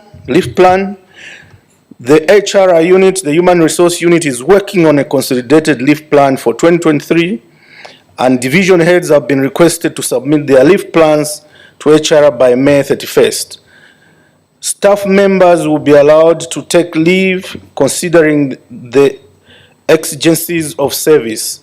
However, the challenge lies in the lack of staff available to cover for those on leave. So if we don't have enough staff, some offices are vacant, and then the ones that are there, if they go on leave, the entire department comes to a standstill. So it's a challenge.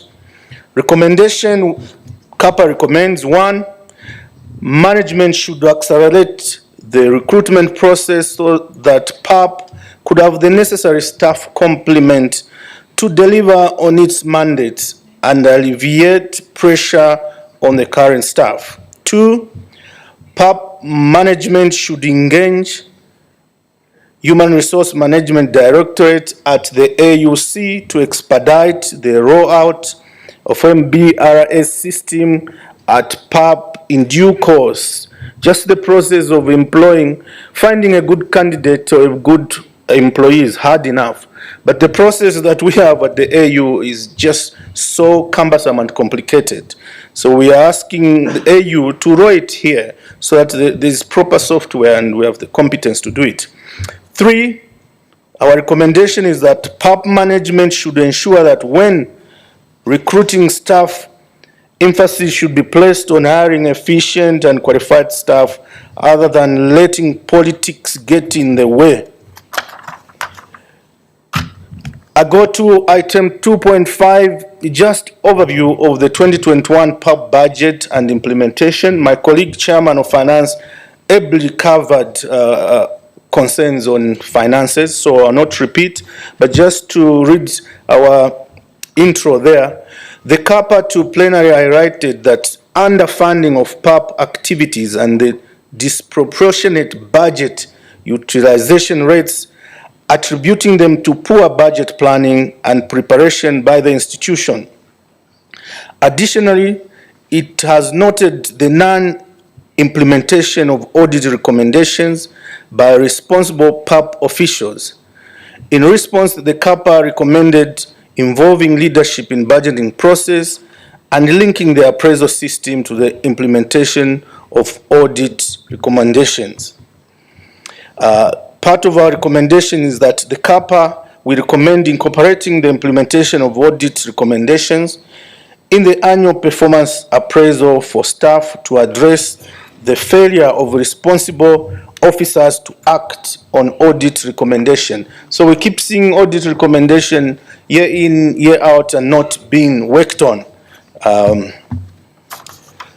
We also recommending too the implementation of audit recommendations should be included as a regular agenda item in management meetings. PAP should explore alternative funding source for its programs and activities through relevant officers. So if an audit recommendation bid from external auditor is not implemented, in appraising this stuff, it should always come up. And in weekly meetings, it should always come up to see that audit recommendations have been cleared out. Lastly, a recommendation is that management should address the budgetary discrepancy and ensure that appropriate measures are taken to secure the necessary funds for the programs and activities of the PAP, especially the upcoming committee sitting. Our next item, 2.6, I will not go through it in detail, but the headline is fraudulent operations and cash transactions carried out without supporting documents. Frauds and transactions without supporting documents. There are a number of items we cited. One of them was 16,000 in the petty cash and essentially fraud. Action taken, and some of these have been outstanding for a while, but action taken, a disciplinary board has not been constituted. PAP will establish an ad hoc committee once the investigation report is presented. So here's what happens. If there is a fraud detected, the Bureau is meant to set up a disciplinary hearing so that they find that member of staff guilty or not guilty and recommend the punishment. But then the Bureau cannot set up that disciplinary committee if there is no report by the internal auditor on that fraud. So since the office of the internal auditor has been vacant, there has been no report generated on these most fraudulent activities. So now that we have an auditor in there, one task we gave him is to ensure that he does reports so that it can enable the Bureau to set up disciplinary committee. Just like at home, if we don't discipline children, then there's anarchy. Even here, if erring staff, there's fraudulent caught, real or perceived. If there's no reprimanding them, then it will be free for all. 3, PAP is awaiting the assignment of an investigation officer by the AUC Office of Internal Oversight, as the previous internal auditor left for study leave before completing the investigation. I've mentioned that. The AUC has seconded an internal auditor. I've mentioned that. To prevent recurring issues, the Finance Division has implemented a segregation of duties, framework, and payment processes. Presently, 3 individuals are involved in processing transactions. Initially, years back, 1 person generated the journal voucher, but now there's more people involved in checks and balances.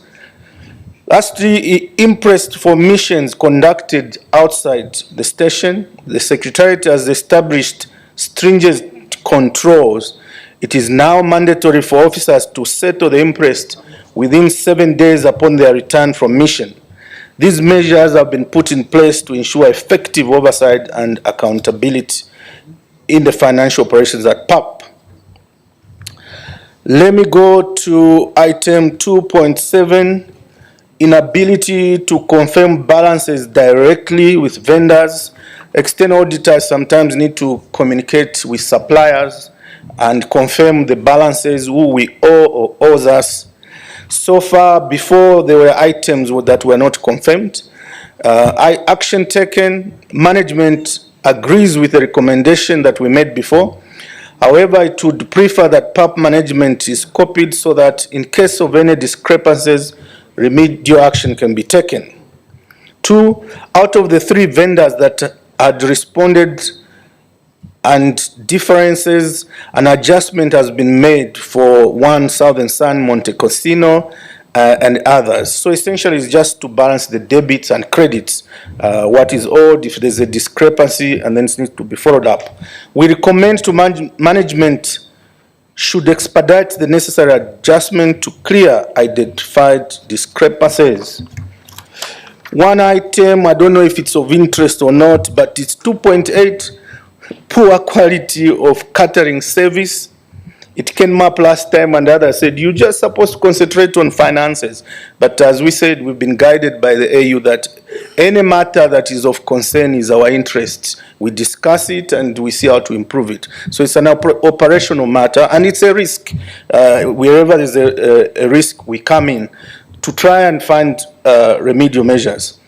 Following complaints regarding the quality of catering service provided to parliamentarians, CAPA recommended a review of the contract with the service provider, ensuring compliance with the contract's terms and conditions, and implementing necessary conditions to meet the standards expected for the parliamentarian restaurants. Action taken: 1, there has been some perceptible improvement in the catering services. The number of chairs and tables in the canteen has been increased to cater for bigger events than was the case in the past. 2, procurement officials conduct monthly meetings with the catering service provider with a view to suggesting service improvement. 3, on the recommendation of a buffet style service, it is not possible apparently, as it is not what was agreed in the current contract with the service provider. 4, PAP, however, cannot upgrade the canteen due to lack of funds for capital expenditure. It should also be noted that any modification to the structure would need consent of the host government. CAPA is recommending that management should continue to investigate the issue pertaining to the quality of food in the canteen, as there has been no noticeable improvement. Many members of parliament still continue to express dissatisfaction with the food provided and the overall condition of the canteen. Most attest that their home canteens at parliaments are far much better than the one here, which should be the other way around. Let me move, as I'm concluding, to item 3, other audit issues raised by the AU Office of Internal Audit Oversight. So the internal audit based in AU came and did their audit, and I'll just read the paragraph. and not go in details. The Director of the Office of Internal Oversight was invited to deliver a presentation to address the audit issues pertaining to PAP. The Director noted that many of the audit concerns raised by both internal and external auditors at PAP are recurring issues that have been consistently highlighted in the previous audit reports. Furthermore, it was reviewed that there are approximately 68 outstanding audit recommendations that require attention. The recurrent audit issues, some of them are: one, late or non-retirement of interest, late retirement of travel advances, late preparation of bank reconciliation, late renewal of contract for staff, thus exposing most of the staff of PAP working without the protection of a contract, low staff levels because of non-replacement of staff, risk management policy and risk register. 11, increase in unclaimed VAT receivables. 12, long outstanding payables and receivables. We are recommending that, CAPA is recommending that in August, because the alternative was not there, we're recommending in August that CAPA meets to review reports to address the audit finding highlighted by the AU Office of Internal Oversight and prepare its report to plenary. The last one, the role of PAP in promoting transparency and accountability and fighting corruption within the continent. The Executive Secretary of the AU Advisory Board Against Corruption, AUABC, was invited to address the committee, the CAPA committee, and the Finance Committee on the role of PAP in promoting transparency and accountability in fighting corruption within the continent. Our role is huge, we were told, as PAP. PAP should leverage its platform to advocate for enhancing the independence of supreme audit institutions against institutions across member states. PAP can actively support the involvement of the public in budget cycle, including input in review of revenue sources, expenditure decisions, and financial reporting. PAP, we were told by the corruption arm of the AU that PAP can advocate for the improvement of legislation and other regulatory frameworks that enable parliaments to effectively oversee the implementation of obligations related to the AU Convention on Prevention and Combating Corruption, and also as stated by the UN Convention on combating corruption. Lastly, we are told that PAP can take a leading role in advocating for universal ratification, full implementation, and domestication of the convention and other instruments pertaining to the fight against corruption. PAP should also pursue these strategic actions towards significantly contributing to advancing anti-corruption efforts and strengthening governance and accountability across member states. And in my own capacity, allow me also to appeal to members present, because I'm the chairman of APNAC in Zambia, Action Parliamentarian Networks Against Corruption. It's in every African country. Take interest so that we network and coordinate. Take interest to find out APNAC, Africa Parliamentarian Network Against Corruption. APNAC, Africa Parliamentarian Network Against Corruption. Each country must have a representation. In Zambia, I'm the chairman, and if you don't have in your countries, see if you can set it up and start the activities there. Conclusion, item 5. In conclusion, CAPA remains dedicated to supporting the PAP in its oversight role by leveraging the professional expertise and experience of its members to address and enhance governance, risk management, and control process within the organization. To achieve our objectives, we have agreed on the following strategies. One, maintaining open lines of communication with staff, actively examining and discussing audit reports presented to us. We have a rapport with staff. We summon them in our meetings, each one if there's an issue, and we listen to them. So we've made our doors open so that we understand and see how together we can rectify the audit concerns. Two, we cultivating strong interpersonal relationships among staff members and between staff and members of Parliament. The new, take your time to meet the new internal auditor, the senior internal auditor that's here, get to know him and have a rapport or an individual relationship. If there's an issue you need to give him or question, feel free to make good use of the internal auditor. Three, promptly bringing urgent matters to the attention of the PAP Bureau to ensure timely intervention. So whenever we feel there's a concern somewhere, we quickly rush to the Bureau through the President and alert them of any concern. Honorable members, that concludes my report for the Mr. President. Thank you very much.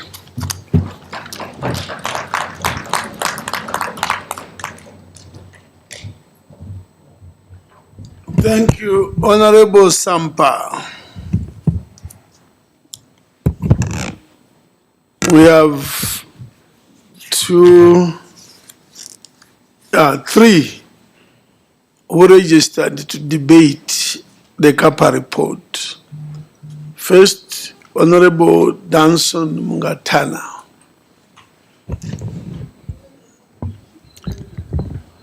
Thank you, Mr. President, for giving me this opportunity to make a brief intervention in this matter.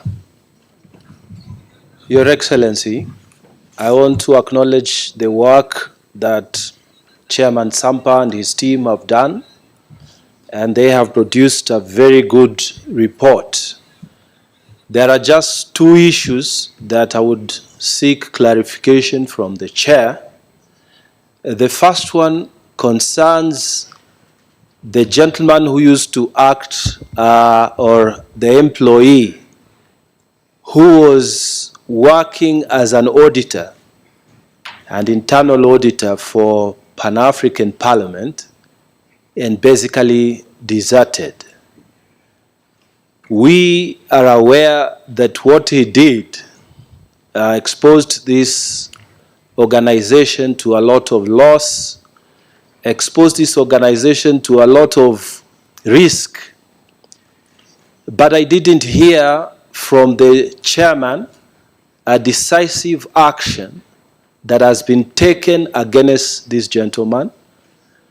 We wanted to hear what is it that has been done to him, because if we don't set an example out of him, then I don't know who else we can do that.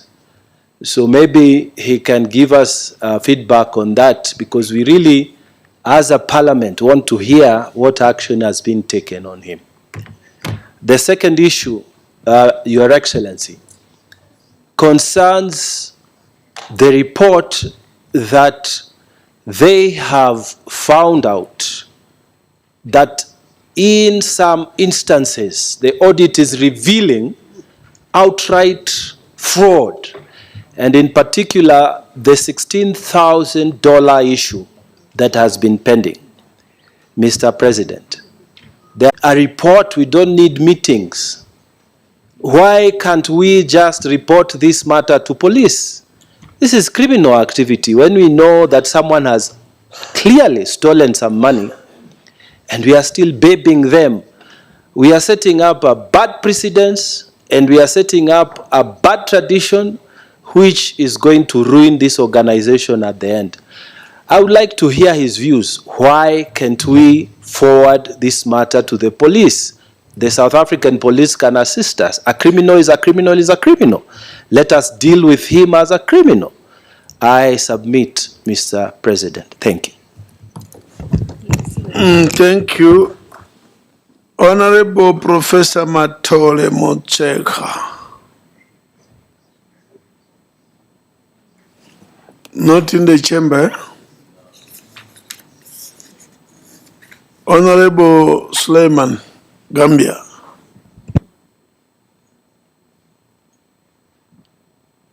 Thank you, Honorable Chair. Honorable Chair, I want to add my voice to the speakers that spoke before me to thank the Chair of CAPA for the wonderful job that they have done. Honorable Speaker, we talk about staff recruitment. The report, the mover spoke about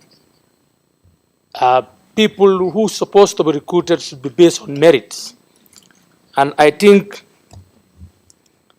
all of us need to salute that, because for the institution to triumph or to succeed in its deliberation, the staff need to be competent.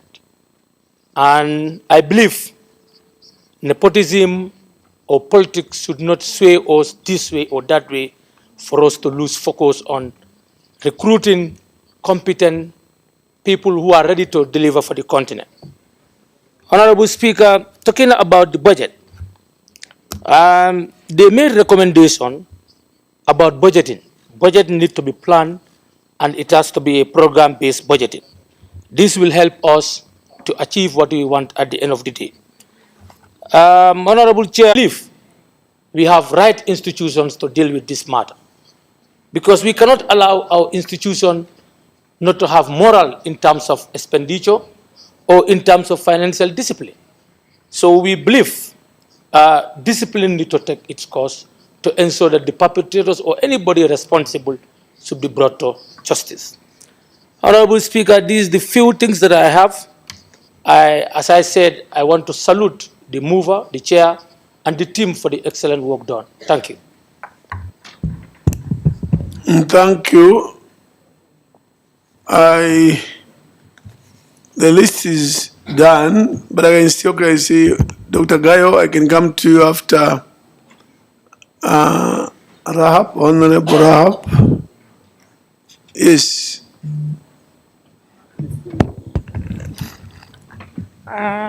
Thank you, Your Excellency. I want to applaud the chairman who has presented the report to us. But from what I've heard, it's like we have so many challenges. Human resources and administration, it's like they are not doing anything, because you've talked about the audit. You've said for some time there was no one who was doing the audit. And considering we have so many cultures, I can just imagine what has been going on. Number two, you've mentioned about the restaurant, where we normally take our meals. Your Excellency, with due respect,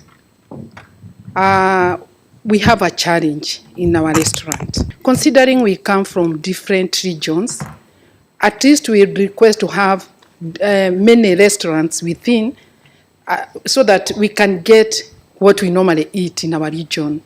Because sometimes you go there, you don't know what to take, so sometimes we stay without food.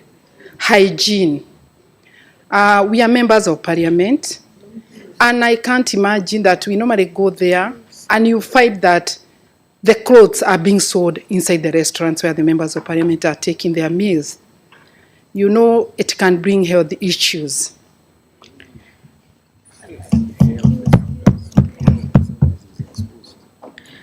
The other thing, I understand we have a challenge with our budget.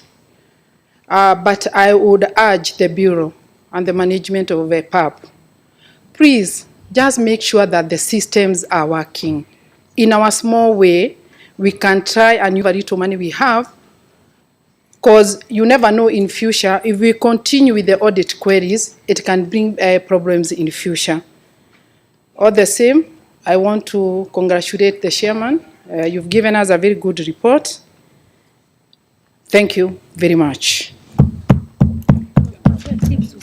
Thank you. We are usually not in the habit of taking people just speaking from the floor. We encourage people to register. so that we can plan our debates. Chairman of CAPA, you want to respond? Also, I would like to point out something on the issue of recruitment. Excellencies, recruitment issue has become very difficult for Pan-African Parliament. They put us in very bad situations. As you know, some of you don't like these rules, but I will read. Rule 4, 5, it says, Pan-African Parliament recruit its own staffs, it says. But unfortunately, out of Pan-African Parliament, 373 applicants applied for the position of clerk. But only six applicants were sent to Pan-African Parliament. For me, it seems it's already recruited by external bodies. This situation is not normal. Either we should change our rules, or we should also adhere on it. So that's the problem we are facing in Pan-African Parliament. Of course, we tried, including the president. We tried to ask the union to send the list, but it was not the case. We're still facing that challenge. Secondly, regarding this external audit, Excellencies, in audit finding, it says Pan-African Parliament has recruited for one session more than 314 support staffs, it says. 314 support staffs.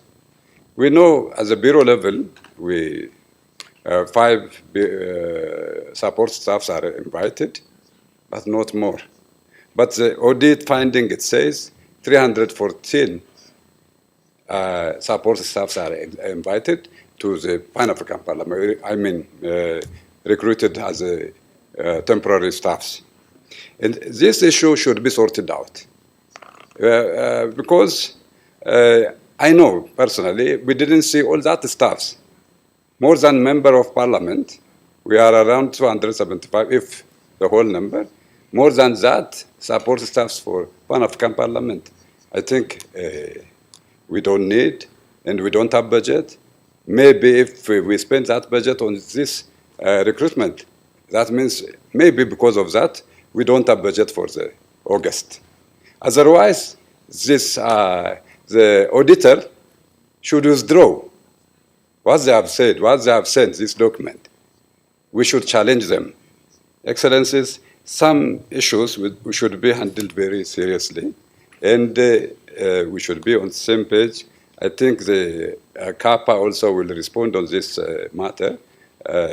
It should be noted. I submit, Your Excellency. Thank you. Chairman of CAPA. Thank you, Mr. President, and thank you to all the honorable members that submitted. And I'll just compress the response because it will cater for all the queries raised. On the internal auditor that just absconded and left, I must point out, honorable members, that if you thought recruiting at PALP is cumbersome, equally firing somebody is not that easy, apparently. At the AU, the rules, apparently if you don't do it properly, you don't follow the procedure, that member of staff can easily go to court and you end up compensating them. So on the staff that absconded from internal audit, there is need for a report to explain what transpired. And before any disciplinary hearing can be done, that report needs to be referred to. The Bureau or the President cannot straightforward approve the firing of somebody. They need a report written. But the person to do that report is the same internal auditor. So when his office was vacant, then nobody could do the report. So now that we have the new internal auditor attached to us from the AU, so part of his immediate roles is to do that report. Equally, even on the funds, on fraud, yes. Elsewhere, immediately there's fraud somewhere, you bring in the police. But here at PAP, you can't do that. It's an AU institution. First of all, you need a report to say those funds have been lost. Otherwise, it will be hearsay. But this particular incident is very interesting, honorable members. This member of staff admitted that some money, whatever amount it was, that was meant for interpreters, and that meeting did not take place, but that staff pocketed that money, whatever the amount, let me state, say $3,000. When that member of staff was reprimanded by management, the member of staff accepted, and then the member of staff agreed to be refunding PAP on a monthly basis. And as CAPA, we said that's not acceptable. As management, they should not have allowed that. So we said it should be referred to a disciplinary committee, which needs to be set up by the Bureau. But again, remember, there is need for a report. So without the internal auditor, there was no report. So now we have the internal auditor, and hopefully he can zero in and produce a report, because that's a report that can be referred to. And if there's need, the disciplinary committee can even say this person should be reported to the police. Then that report empowers management or the Bureau to take that person and reprimand it. On staff, indeed, comes down to the same thing. I think it's been ably covered why we cannot employ. The process is cumbersome. And the President and others have touched on that. Lastly, my sister, Honorable MP there, expressed concern about the canteen. I think we have recommended, one time we even mentioned that it should be terminated, but our recommendation now is, as she said, open up other avenues or other canteens so that there's competition and we improve the quality and standard of the museum. Mr. President, with that and your permission, I would like to kindly request the plenary to adopt the report containing recommendations put forward. This will enable us to proceed with implementing the necessary measures for the benefit of the PAP and its stakeholders. Before I call for adoption, just to comment that on recruitment, when I present my performance report of PAP, I'll be very, very thorough and detailed in my report about the whole issue of recruitment since June last year, for every position, for every 22 of the positions, what has happened, why, where we are, and other related issues of recruitment. I promise to give you a very good dose on recruitment. Let it come today, tomorrow. Then the issue of support staff. In the figure of support staff, because we had a meeting with the auditors 2 weeks ago, we wanted to also to get insights into issues. This figure includes our interpreters and translators.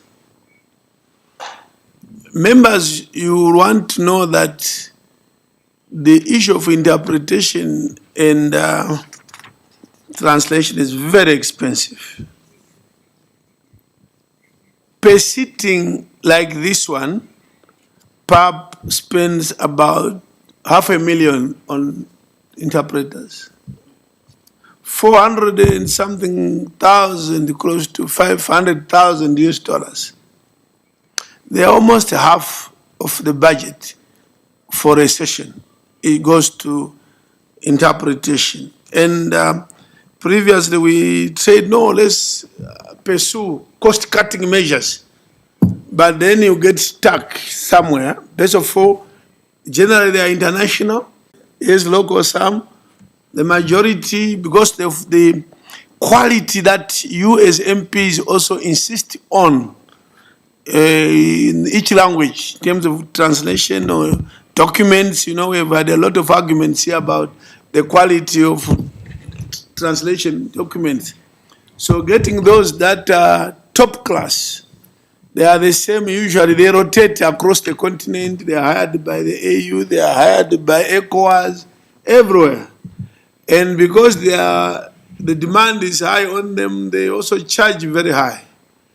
And like I say, it's about $500,000 US. Because we have to cater for all languages. So we cannot reduce costs by taking out some languages. Everyone wants their language given the due respect.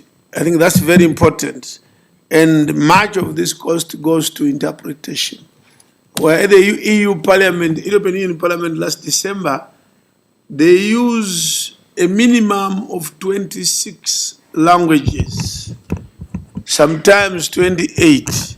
And they were talking of billions in a year of dollars going to interpretation only. It's a cost of parliament, it's a cost of wanting to be inclusive in languages. And that one we just have to live with. Of course, where we can recruit locals, it's a big advantage. I thought I would make those two comments. And then the audit chair, Sampa Honorable, I just want to make you smile. You don't also audit the cohesion of the bureau. You want also to audit us and say, are we united? Are we a team? Are we? All those things matter. Anyway, I said I wanted to make you laugh. You have laughed. So okay. You've managed to, Mr. President. I'm not sure I want to audit the bureau. No, I'm joking. I'm joking. We need to laugh sometimes in order to get the day going, yes. So, right. Now we move, you can move on your own for the adoption. You called for adoption, eh? Oh, yes, yes. It actually, the boy is actually in my court to then ask for seconder. Then it's adopted. Let's move to, I think, to the last. We are tired, but let's do the last report. Merci, Monsieur le Président. Thank you, Mr. President. The next item is the presentation and debate on the workshop on capacity building, governance and management of labor. This report will be presented by the Committee on Trade, Immigration, and presented by its Vice Chair. Thank you. Venani.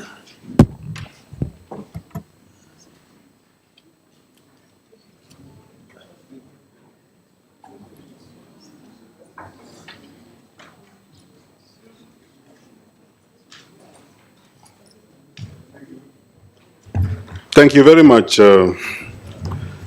Excellency President, leadership and members of the Presidium, honorable members of Parliament. I promise one thing, and that is that we are going to use a triple S in presenting this report: short, sweet, and sexy.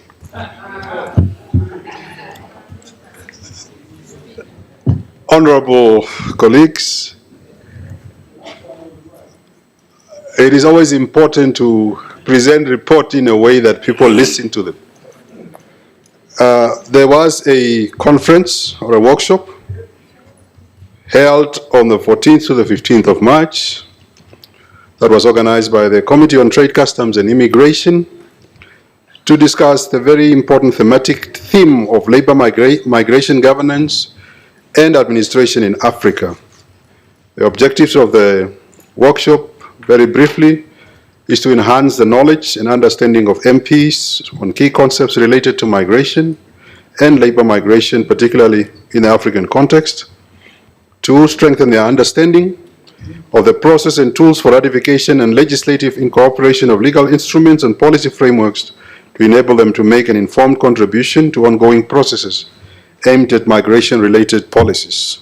Lastly, to clarify parliamentarians and parliaments, to clarify how MPs and parliaments can play a greater role in addressing labor migration at different levels, national, bilateral, and regional. The workshop was conducted on the same date. The general context and presentation and its objectives was made. Sharing on information on the state of migration among parliamentarians was also presented. But more importantly, what was encapsulated was that an issue that was raised by parliamentarians is that Africa integration has only remained on the stage of political propaganda, as it is difficult even within the regional economic community to see the nationals of the member states move freely. So quite importantly, we should ask ourselves whether we are paying a lip service or are we really giving heed to what we need to do, because we are not taking the migration issue very seriously. And Mr. President, through you, I'm also very worried and disturbed when I hear that members of parliament cannot come to this very important country because of visa arrangements. Now, how do you host a parliament, bring parliamentarians that are prepared to represent the people of Africa, and when they need to come here, they must go through a rigorous process of a visa system? At least parliamentarians should be exempted from any visa if we are really to play a very significant role at addressing some of these matters. 2, but where the migration flow becomes a Chinese puzzle is the situation in Libya. Parliamentarians in Libya have pointed out that Libya has become a gateway for all illegal immigrants to reach Europe. This migratory flow towards Libya, with its corollary of humanitarian crisis, is a real drama of the century for the African continent. And I'm sure many of you have been really watching how our people are dying in the Mediterranean, in the sea, trying to seek greater economic benefits in Europe. The state of labor governance in Africa was addressed. Speaking on the state of migration governance in Africa, the presenter said that most countries have weak migration policies. Everyone must ask ourselves, what migration policies do we really have in our own countries? Let alone, how are we welcoming those that are migrating to our own countries? And this leaves much to be desired. To include integrating migration into the university curriculum is one proposal, raising awareness among leaders to put in place sound regimes and recognizing technical assistance to regional blocs to research the situation. The question of international and regional laws in relation to the national laws was also raised. The issue of international and regional laws vis-à-vis the relationship to national laws was also addressed, where a number of protocols were enunciated: the Protocol on the Rights of Women, Protocol on the Free Movement of Persons, the FTA agreement, amongst many. Presentation of the African Union policy on the prevention of trafficking in human rights was also presented. That also raised a number of issues. 1, the governance of labor migration and administration in Africa, bilateral employment policies and agreements, migration welfare program that needs to be there in the regimes to address AU legal regimes, and each state is encouraged to comply. The overview data on labor migration was also raised, which was quite a very important issue, because I'm a farmer in my other life, and we always say in farming, if you do not measure, you do not know. So how can we really effectively deal with this issue without scientific data as to how many people are entering our countries as migrants, how many are coming in perceived legally, others illegally, so that the data issue should be addressed. As promised of the SSS, I'm about to conclude with recommendations. Mr. President, at the end of the workshop, the participants made the following recommendations. Member states of the African Union are urged to integrate migration issues into university curriculum to better inform young Africans. 2, improve political governance to create employment opportunities for young people in our own countries. Fighting poverty in all its manifestations. 4, accelerate the ratification process of the Protocol of Free Movement of Persons. 5, enhance education and training to make young Africans competitive in the labor market. 6, sign bilateral agreements to better regulate migration flows. And lastly, the Pan-African Parliament is invited to accelerate the process of developing the model law on labor migration in Africa and to strengthen the level of collaboration with a number of multilateral institutions such as ILO, IOM, and others. Conclusion, the workshop which brought 7 permanent committees of the Pan-African Parliament enabled participants to familiarize themselves with key notions relating to migration, to identify the main causes of migration on the continent, and the challenges related to its governance. With these few remarks, muchas gracias. Thank you very much. Shukran.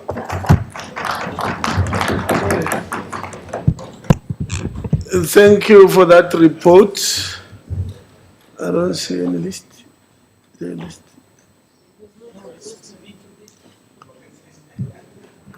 This it was for tomorrow.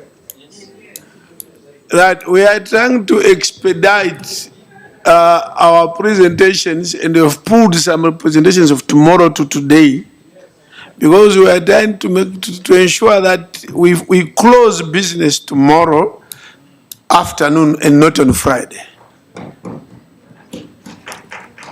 Yeah, so that on Friday you wake up more relaxed. As a result, people are not registered on this one because it has come too early. Those who want to register, just lift up your arm so that our ushers, can you collect papers smart? Although I will start with the professor because you are very visible.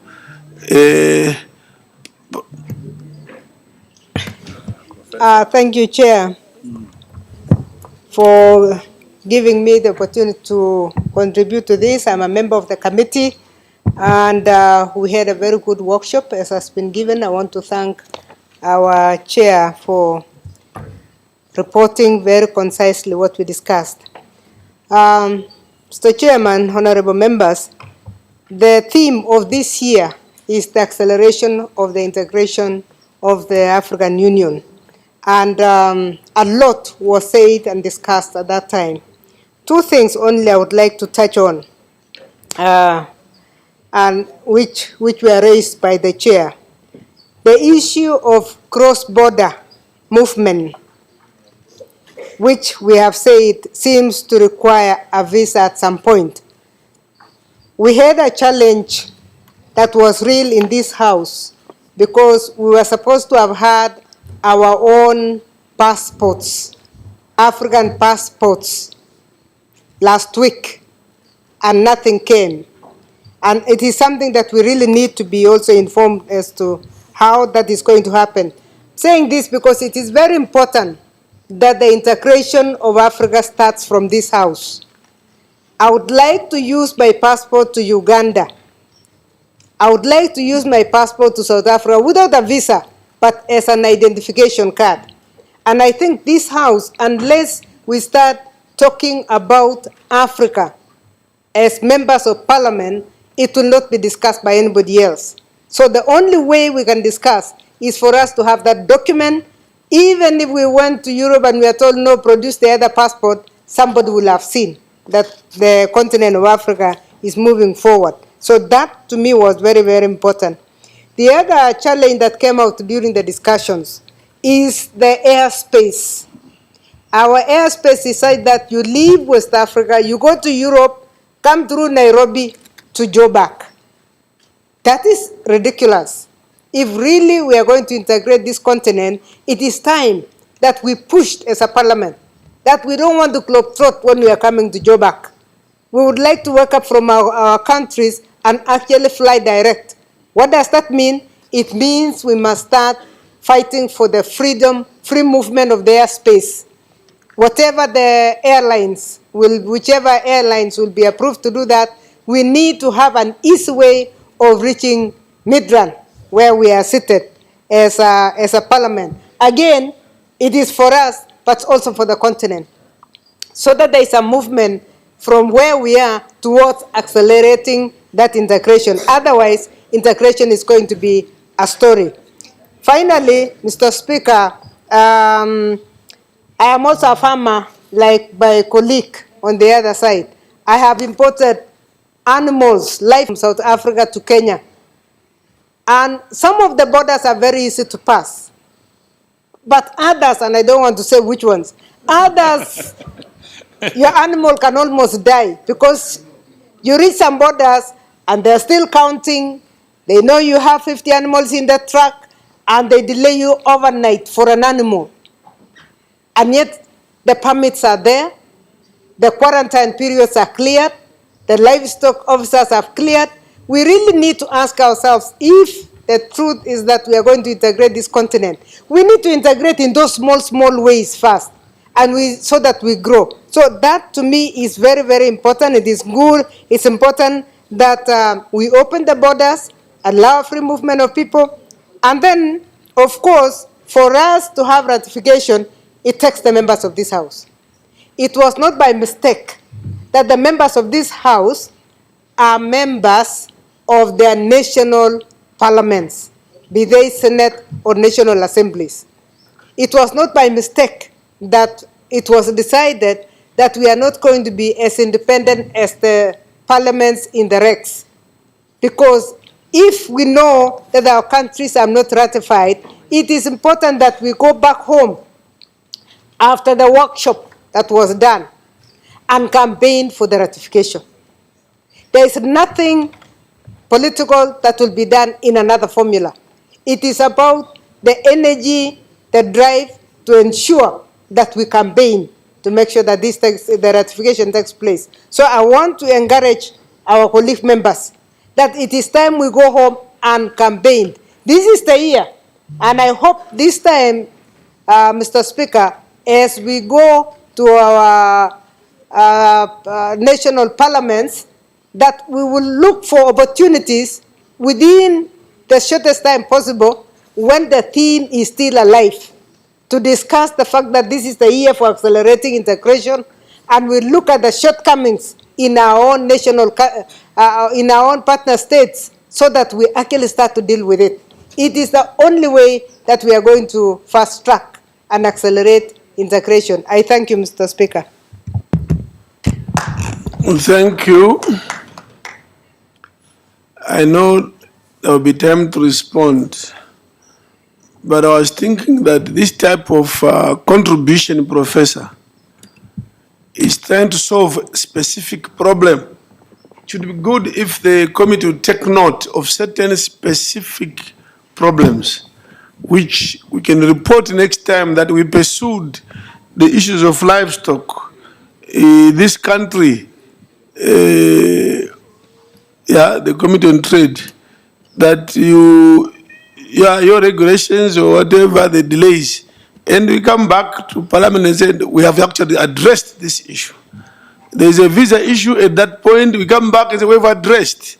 Because when we go to resolutions, they will come out general. Problems of livestock crossing at the borders. So then to pursue when something is so general, then it becomes again a talk shop. But when we say we have a problem with this country on this, then we have a team that pursues that issue. Next speaker, Honorable Tembekile Majola. I think, Honorable President, the acting clerk didn't read mine. Mine is for the intervention for tomorrow. If you are looking at the performance report of the Pan-African Parliament. Thank you. Yes, I see two hands there. We start with white and then the other. Yeah, the white or cream. Okay. Okay, sorry, Honorable. Sorry. Yes, thank you very much, Mr. President. Mine is very short. I just had the chairperson was mentioning, or the presenter was mentioning in the resolutions, if I hear him well, that we put migration in the curriculum of the universities. But I am of the view that it should not just be the university, it should also be in high schools. Because in our part of the world, it is the young people who are venturing into this back way. They are very, very young. So before they even pass through grade 12, they should be able to know the dangers of these back way journeys. So I believe that we should include senior secondary schools so that the curriculum will contain the immigration issues there as well. Thank you. Thank you. Honorable Danson, eh? Yes. Thank you. Asante Bwana. Thank you very much, Mr. Chair, for giving me the floor to talk and contribute towards this subject before us. I would like to come back in a nutshell.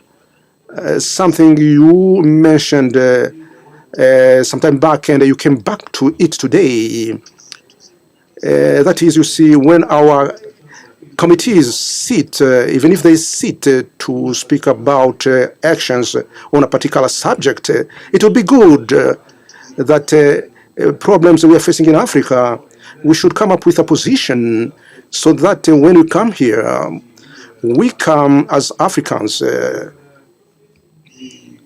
This issue of African being, going through hardship in Africa, these aspects exist, and there are countries, mistreating other Africans.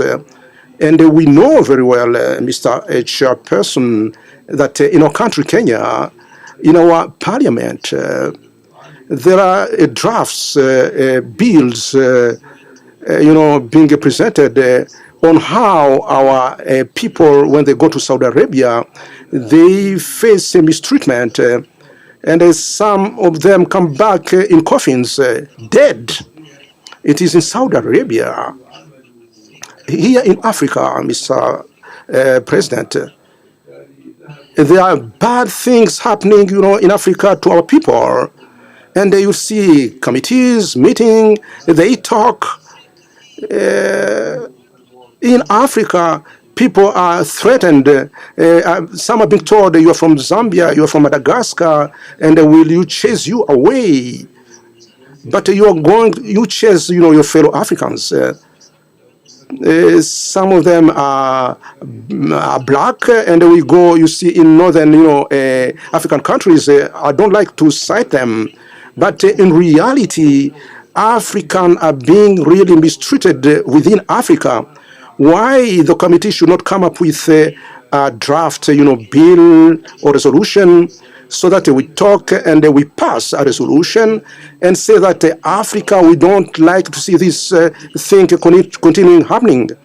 You give us, you see, a nice story. It was this, it was that, waiting for protocol. We would like to see today things that concern us as Africans. We talk about them because if you don't, find a treatment for any wound, that wound will never, heal. What happened in Tunisia, we'll never forget that. It is bad, bad, and bad. Thank you, Mr. Chairperson. Thank you. We are done.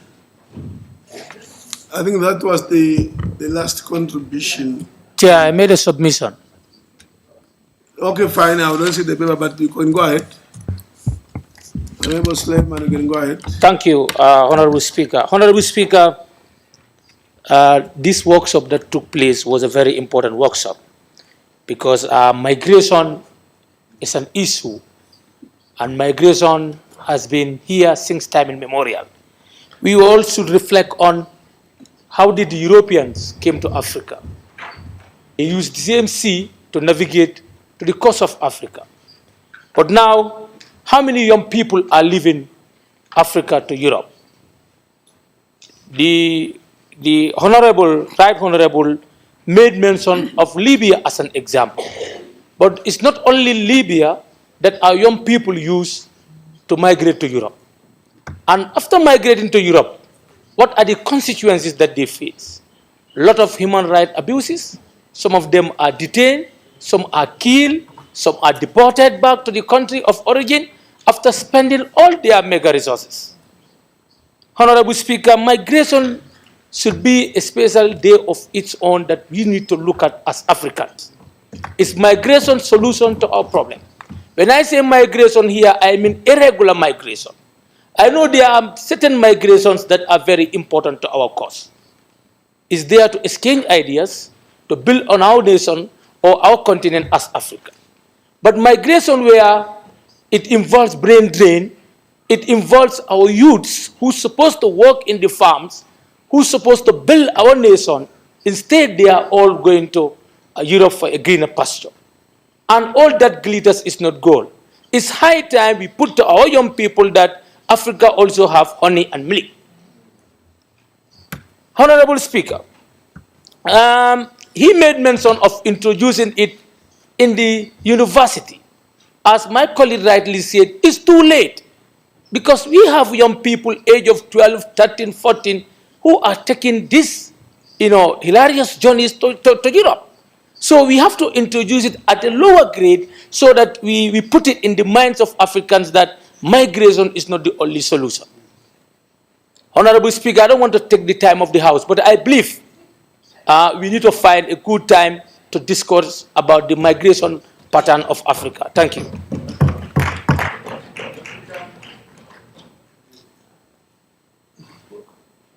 Honorable Njong. I'm sorry, Mr. Speaker, for coming in late. I've been provoked by the two contributions that have just come on the floor. And I want to appeal, Mr. Speaker. The issue of leaving Africa to Europe or to Americas today, if you listen to the present situation of migrants in the US, you discover that there's no space. If you look at the action of Britain taking off from the European Union, it's because they are blocking their space. Yes, and Mr. Chairman, we may be caressing the issue.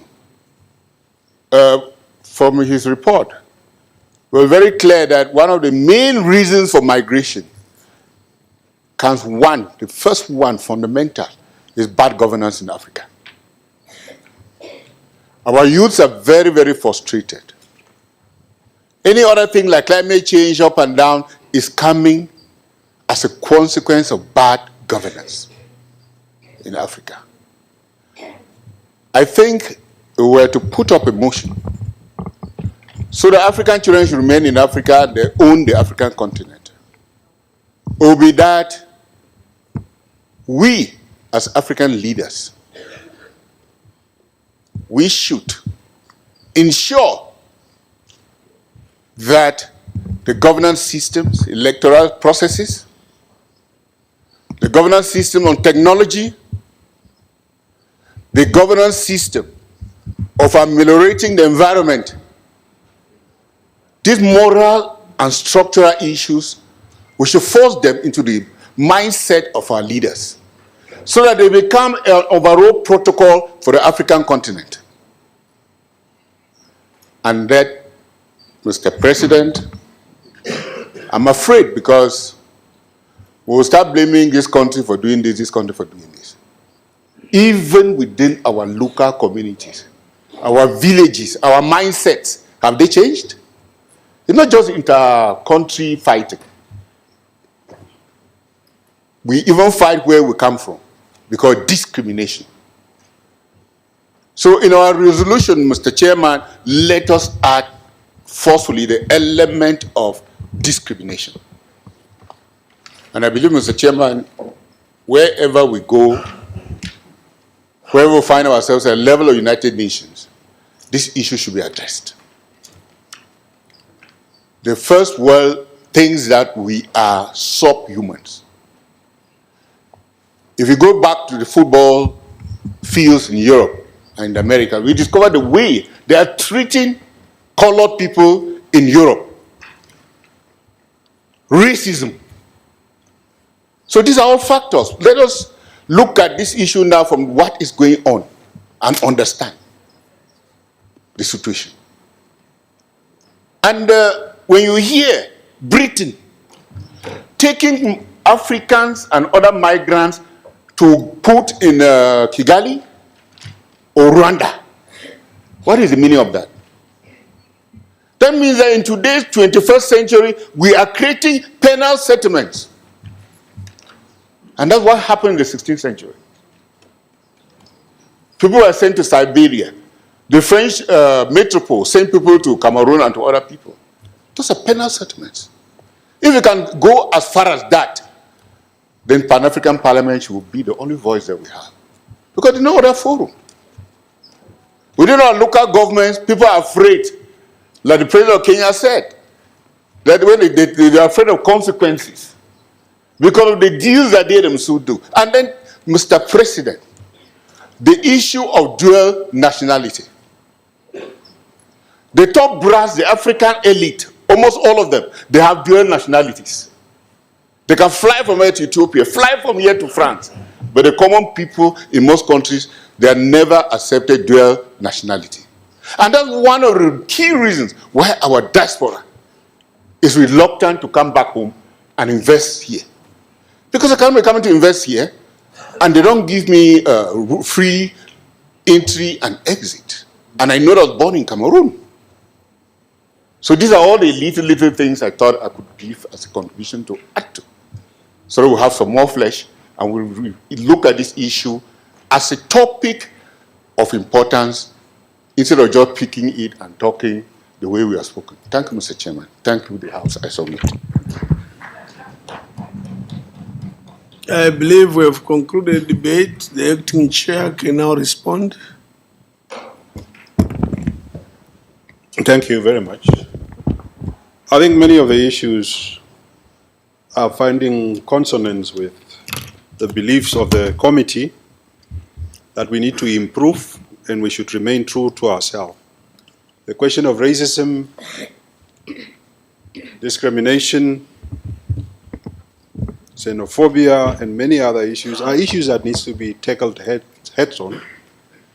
And fundamentally, I agree on behalf of the committee that we need to train our young as early as possible. Because not only should we train our young or educate our young, we should also educate our communities. I think traditional leaders should also play a leading role in being educated that due to various economic factors or various climatic factors, one day in your village, people that are ordinarily not citizen or coming from your tribe will one day come there because of one or the other situation. Because sometimes when we hate, we use structural hate. Our hate comes from structures. When people are moving through drought, even citizens of our own country coming to an area of a certain tribe, you would have people shooting one another just because of grazing, because you don't want to accept other people to be around you. So I think it is also important to increase our level of advocacy at that structural levels of traditional leaders, so that we make sure that when people are passing through the areas, they are protected. Because we are seeing a number of black Africans that are being beaten just because you are darker in pigmentation, and people feel that you are not supposed to be here because you are darker. And that discrimination is happening, and we are seeing it in a number of countries. So I agree with many of your issues. I really appreciate your knowledge of medieval migration. And let's have this conversation, but we should remain true to ourselves. What is it that we are going to do in our own parliaments? What is it that we are going to do in our own country? Because this issue starts with your own country. How do you behave when I come there? And how do I behave when you come where I am? And if we are not true to ourselves, we will pay a huge lip service. There are certain countries on this continent that don't want to have refugee centers, refusing. We don't want to have refugees. But there are countries that are also taking a very huge burden, like Uganda. I must say, I want to congratulate Uganda for what you are doing. If you look at the size of refugees in that part of the country and the burden that they put on the economic structure of that country, yet that nation is forging ahead. So we should really try to promote humanity wherever it exists and work together, and your ideas should be incorporated in the report of the committee for us to have a direction in the broader interest of our people. Thank you very much.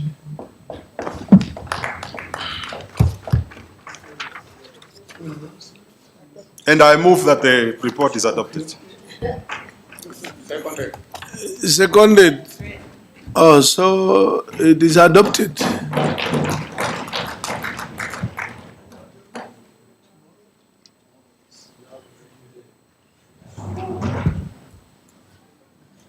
Merci, Monsieur le Président.